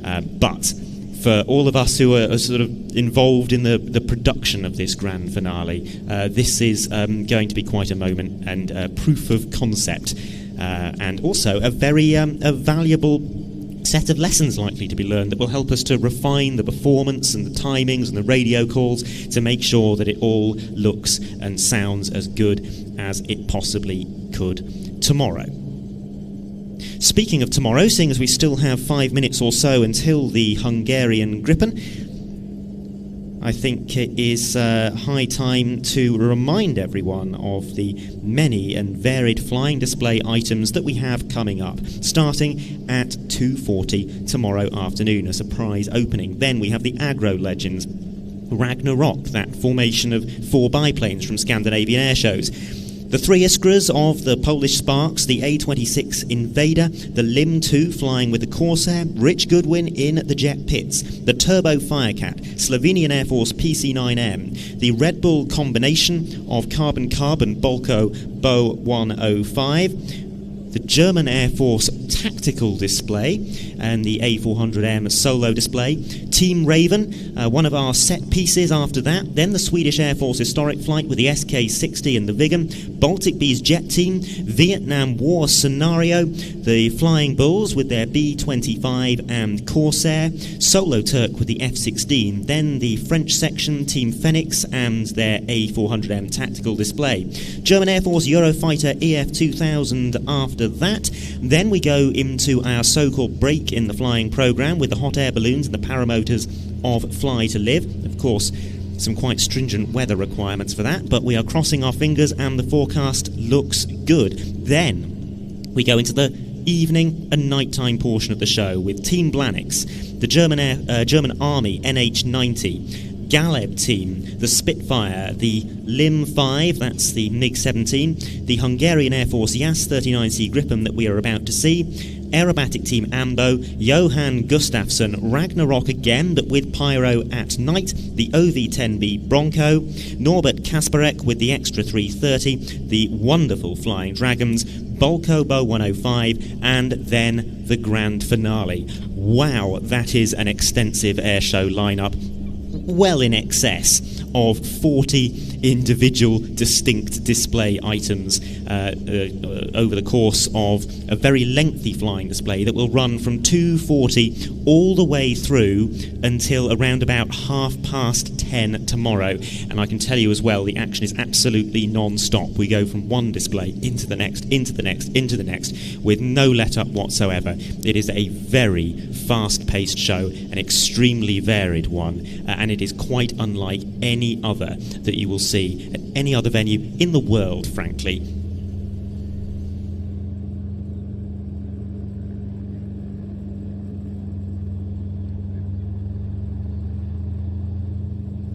As I've said on many an occasion, there's a slight difference to our coverage tomorrow. First of all, if you're on the airfield in person, the main event commentary will revert to Polish language commentary as you would expect, but Ben and I will be providing English language commentary via FM radio on 95.7 FM. We'll also be broadcasting images onto the big screen. On our streaming service, we will have bilingual live broadcasts with both Polish and English commentary, depending on your preference. You will need to be a signed-up member of the Plains TV streaming service to watch. We're not going to be broadcasting free on YouTube tomorrow, but you will get much more for your membership than simply live broadcasts from Antidotum. You'll get live broadcasts from other shows around Europe as well, and you will get access to our back catalogue of programmes.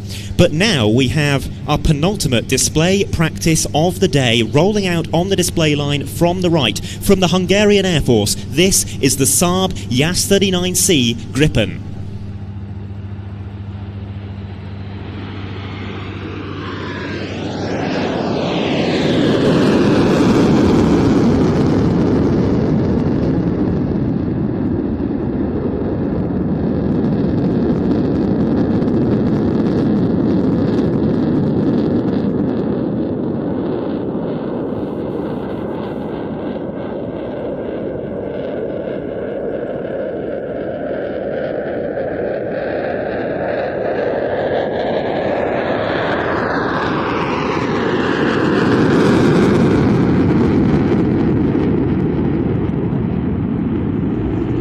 We were talking a little while ago about the development of the Viggen and the many requirements that were asked of it. Well, the Gripen is in some ways comparable.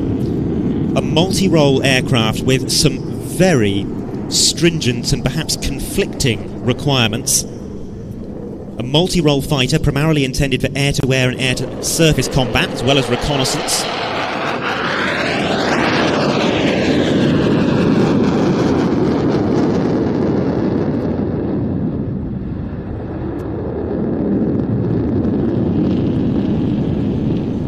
It needed to be able to align with Sweden's preference for dispersed operations as well, just like the Viggen, so it had to be operated from roads and snow-covered runways less than 500 metres long.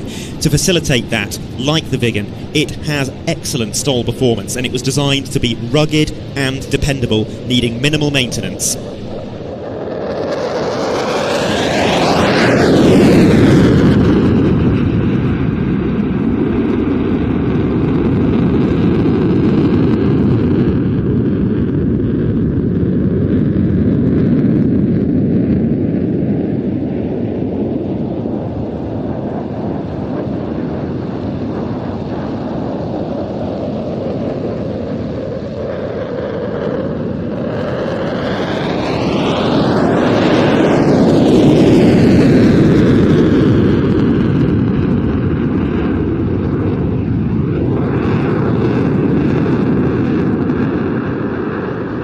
I think we might be about to see the vent and burn that is such an important part of this display. There it is, absolutely fabulous.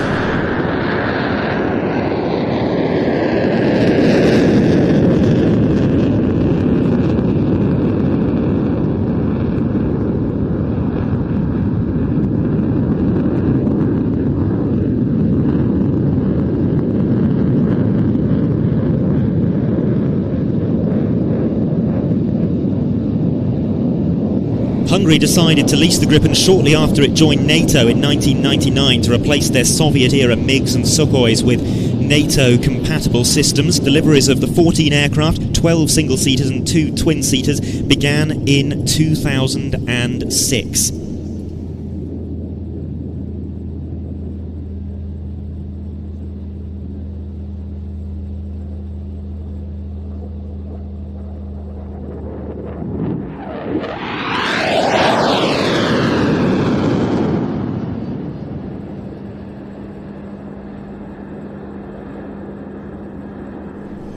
As Ben was saying earlier, since delivery, those aircraft have been substantially upgraded to what's known as MS-20 standard, with new radar and new weapons compatibility, and there has also been a fairly recent decision back in 2024 to purchase a further 4 aircraft, bolstering the fleet.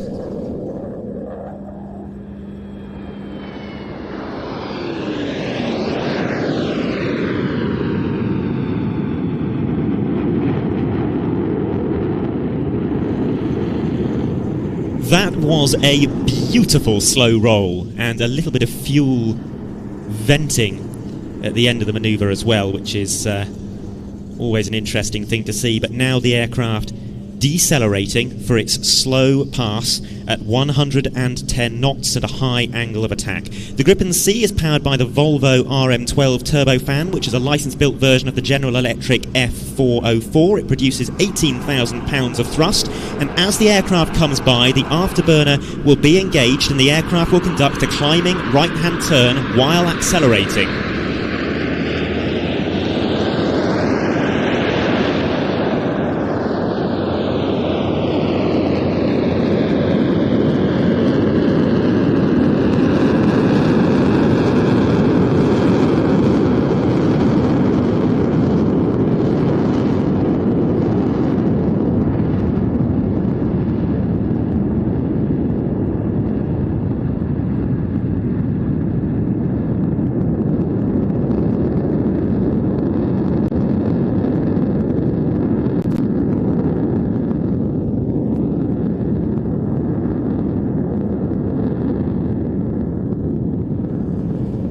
And it's now curving ever so slightly over our left shoulder, setting up for a crowd favourite,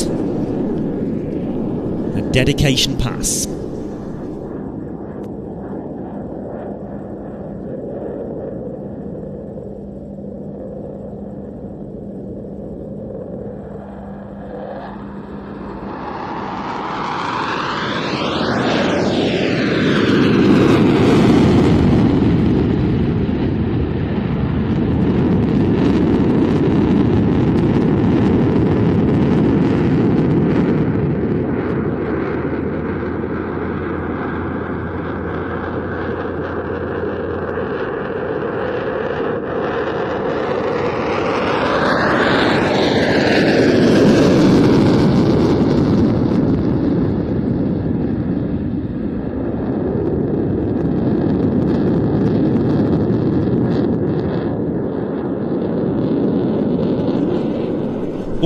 of Hungary's Gripens are operated by the 1st Tactical Fighter Squadron, callsign Pumas, part of the 101st Aviation Brigade at Kecskemet.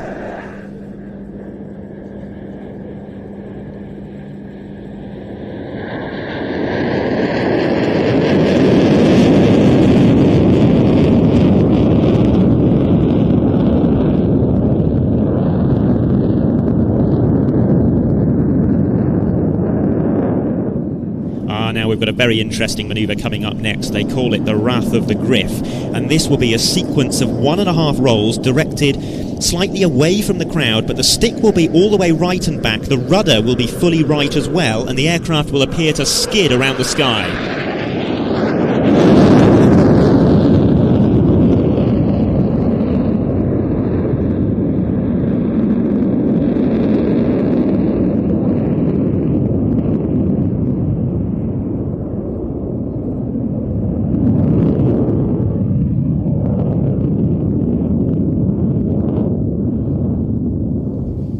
Of course, the Gripen is now being produced in much upgraded form. The Gripen E, which features active electronically scanned array radar, an updated software architecture, much larger fuel tanks and a more powerful engine, among many other improvements. Nonetheless, the generation of Gripen we see here remains a very potent platform, and it will continue to be Hungary's main fighter type through to at least 2035 and possibly for much longer.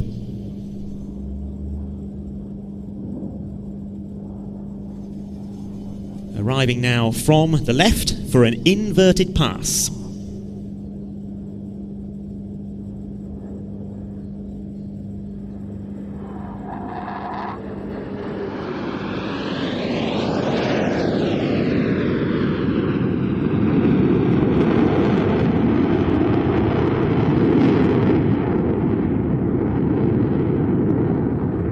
And now pulling through not quite pulling through a split S there, but nonetheless setting up for what I think will be its final pass, if it's not heading back to base already.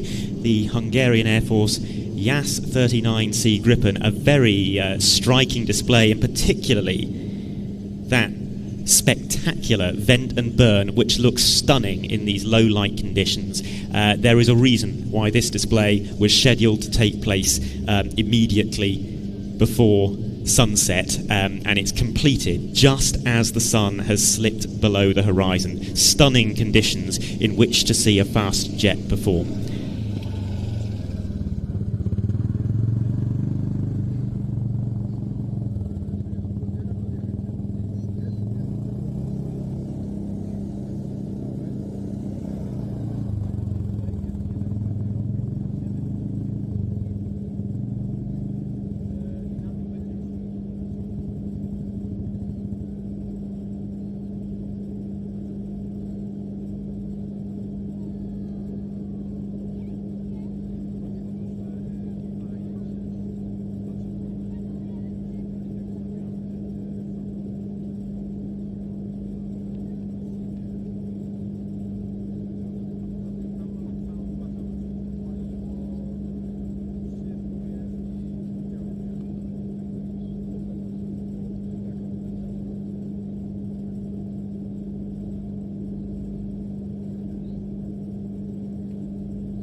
Well, on the roll from the far runway, the extra 330.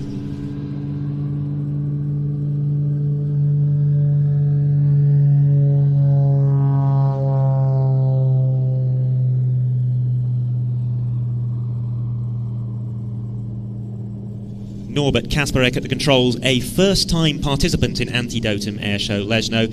He's previously flown other shows, the Extra 200 and the Extra 300L. The Extra 330 SC is new to him.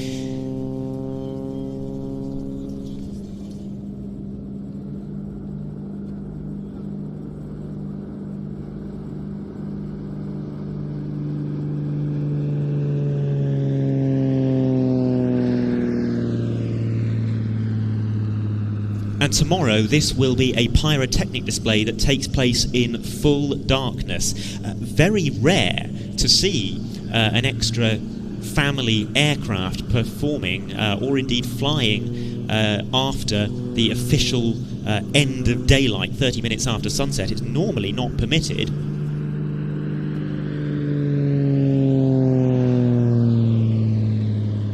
Although this aircraft has been put on the American register, I believe, and has some special dispensations and permissions as a result.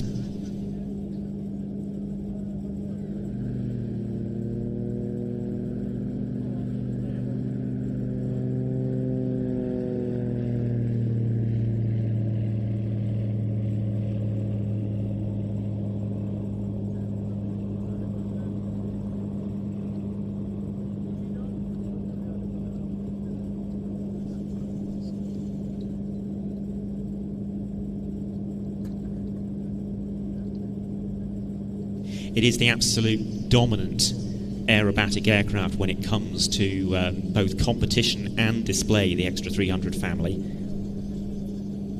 And the 330 SC in particular, which is the pinnacle of the single-seat high-performance line. There is actually a slightly newer version, the Extra 330 SX, although that is yet to really enter circulation.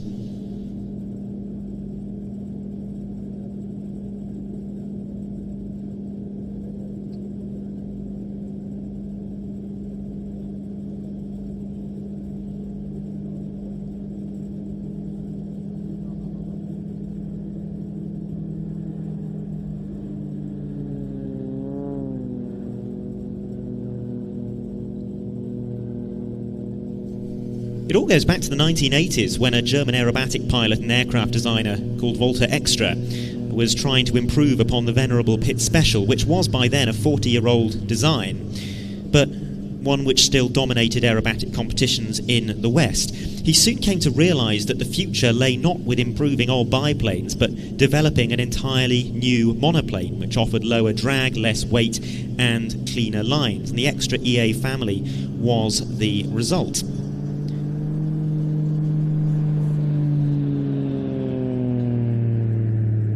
It's been flown by many famous aerobatic teams, both military and civilian, the likes of the Northern Lights in Canada, the Royal Jordanian Falcons, the Blades, the Chilean Halcones,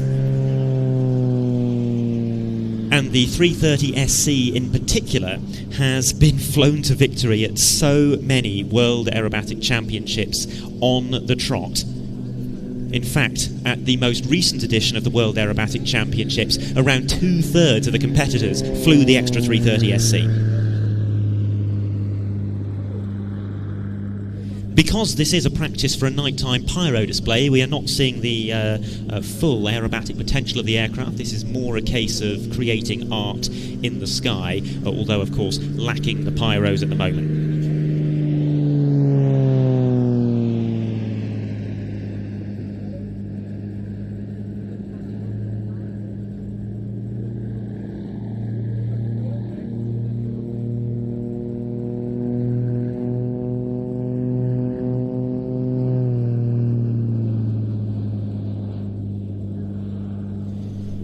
And what of Norbert himself? Well, he is the chief instructor at the Polish Aerobatic Academy, which offers aerobatic training, upset recovery training, air displays and joyrides on the Extra 300, Extra 200, RV7 and RV14. He's also a member of the Polish national aerobatic team, representing his country in international competitions at the advanced level, and he is a commercial pilot flying both fixed-wing and rotary-wing aeroplanes.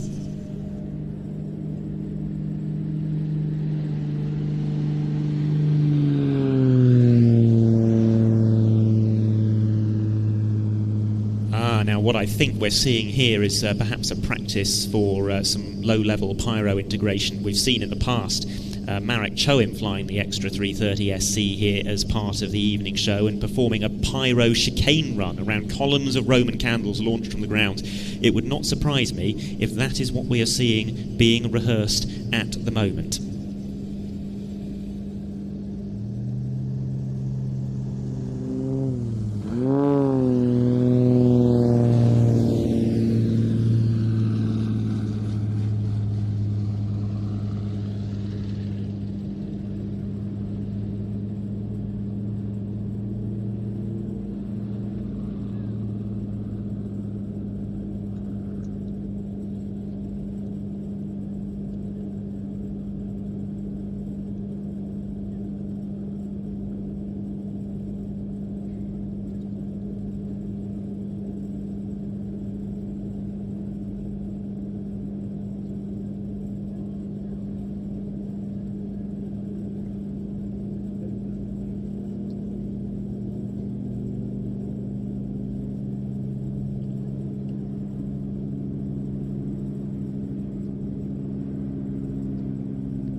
Well, that was a nice teaser of what is to come tomorrow. That will, of course, be performed in full darkness and with pyrotechnics. Now, out in front of us, preparation continues for this technical rehearsal of the grand finale, with two heavy lift drones appearing on the grass in front of the production building. And they will be part of the unmanned component component of the grand finale.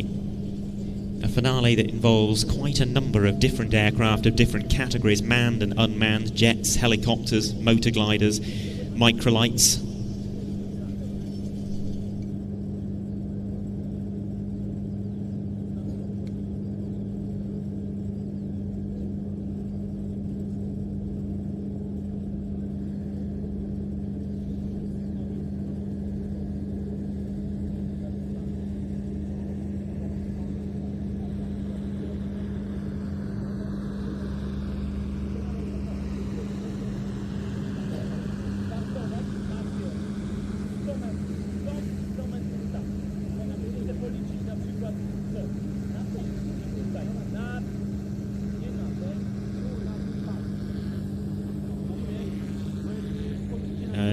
Aerial view there on the big screen, one drone filming two others and then pulling away to reveal our commentary and camera position and the wider showground behind us. It is a really wonderful sight here. It manages to combine both scale and a sense of intimacy, and as the drone pulls away and turns round slightly, I'm hoping it's going to reveal another phenomenon that's now occurring. We're seeing it from a different angle instead, which is the spectacular capturing of all of the smoke from that extra 330 beneath an inversion layer and creating this carpet of smoke over the airfield. Quite an ethereal sight.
Well, as that PZL 104 Vilga lands on and we build towards this technical rehearsal for the grand finale with the fire moths taking off in the background, it is time to say goodbye to our viewers online.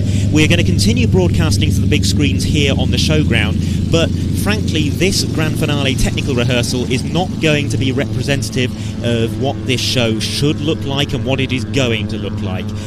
So it will be a spectacle reserved only for those lucky few who are here. Do remember, if you are watching online, that you can see the whole show tomorrow, all 7 or so hours of it, with the 40+ individual flying displays that I listed a few minutes ago. You will need to be a subscriber to the Plains TV streaming service in order to watch that, and you can listen to it in either English or Polish, depending on your personal needs. We will be simulcasting in both languages on both days. We really hope you will join us. We hope that you'll stick around on the streaming service as well, because of course there will be other airshow live broadcasts coming up later in the year. Plus there is our extensive catalogue of programmes from other airshows around the world. But as this Bolko Bo 105 performs some recce passes, not a full practice display, and then as we go into the grand finale practice, it is time to say goodbye to our online viewers. Thank you very much for joining us today. Thank you for spending your day with us, and from Ben Donnell and myself and the whole Plains TV team, we hope to see you again at 2:40 PM local time tomorrow. Goodbye.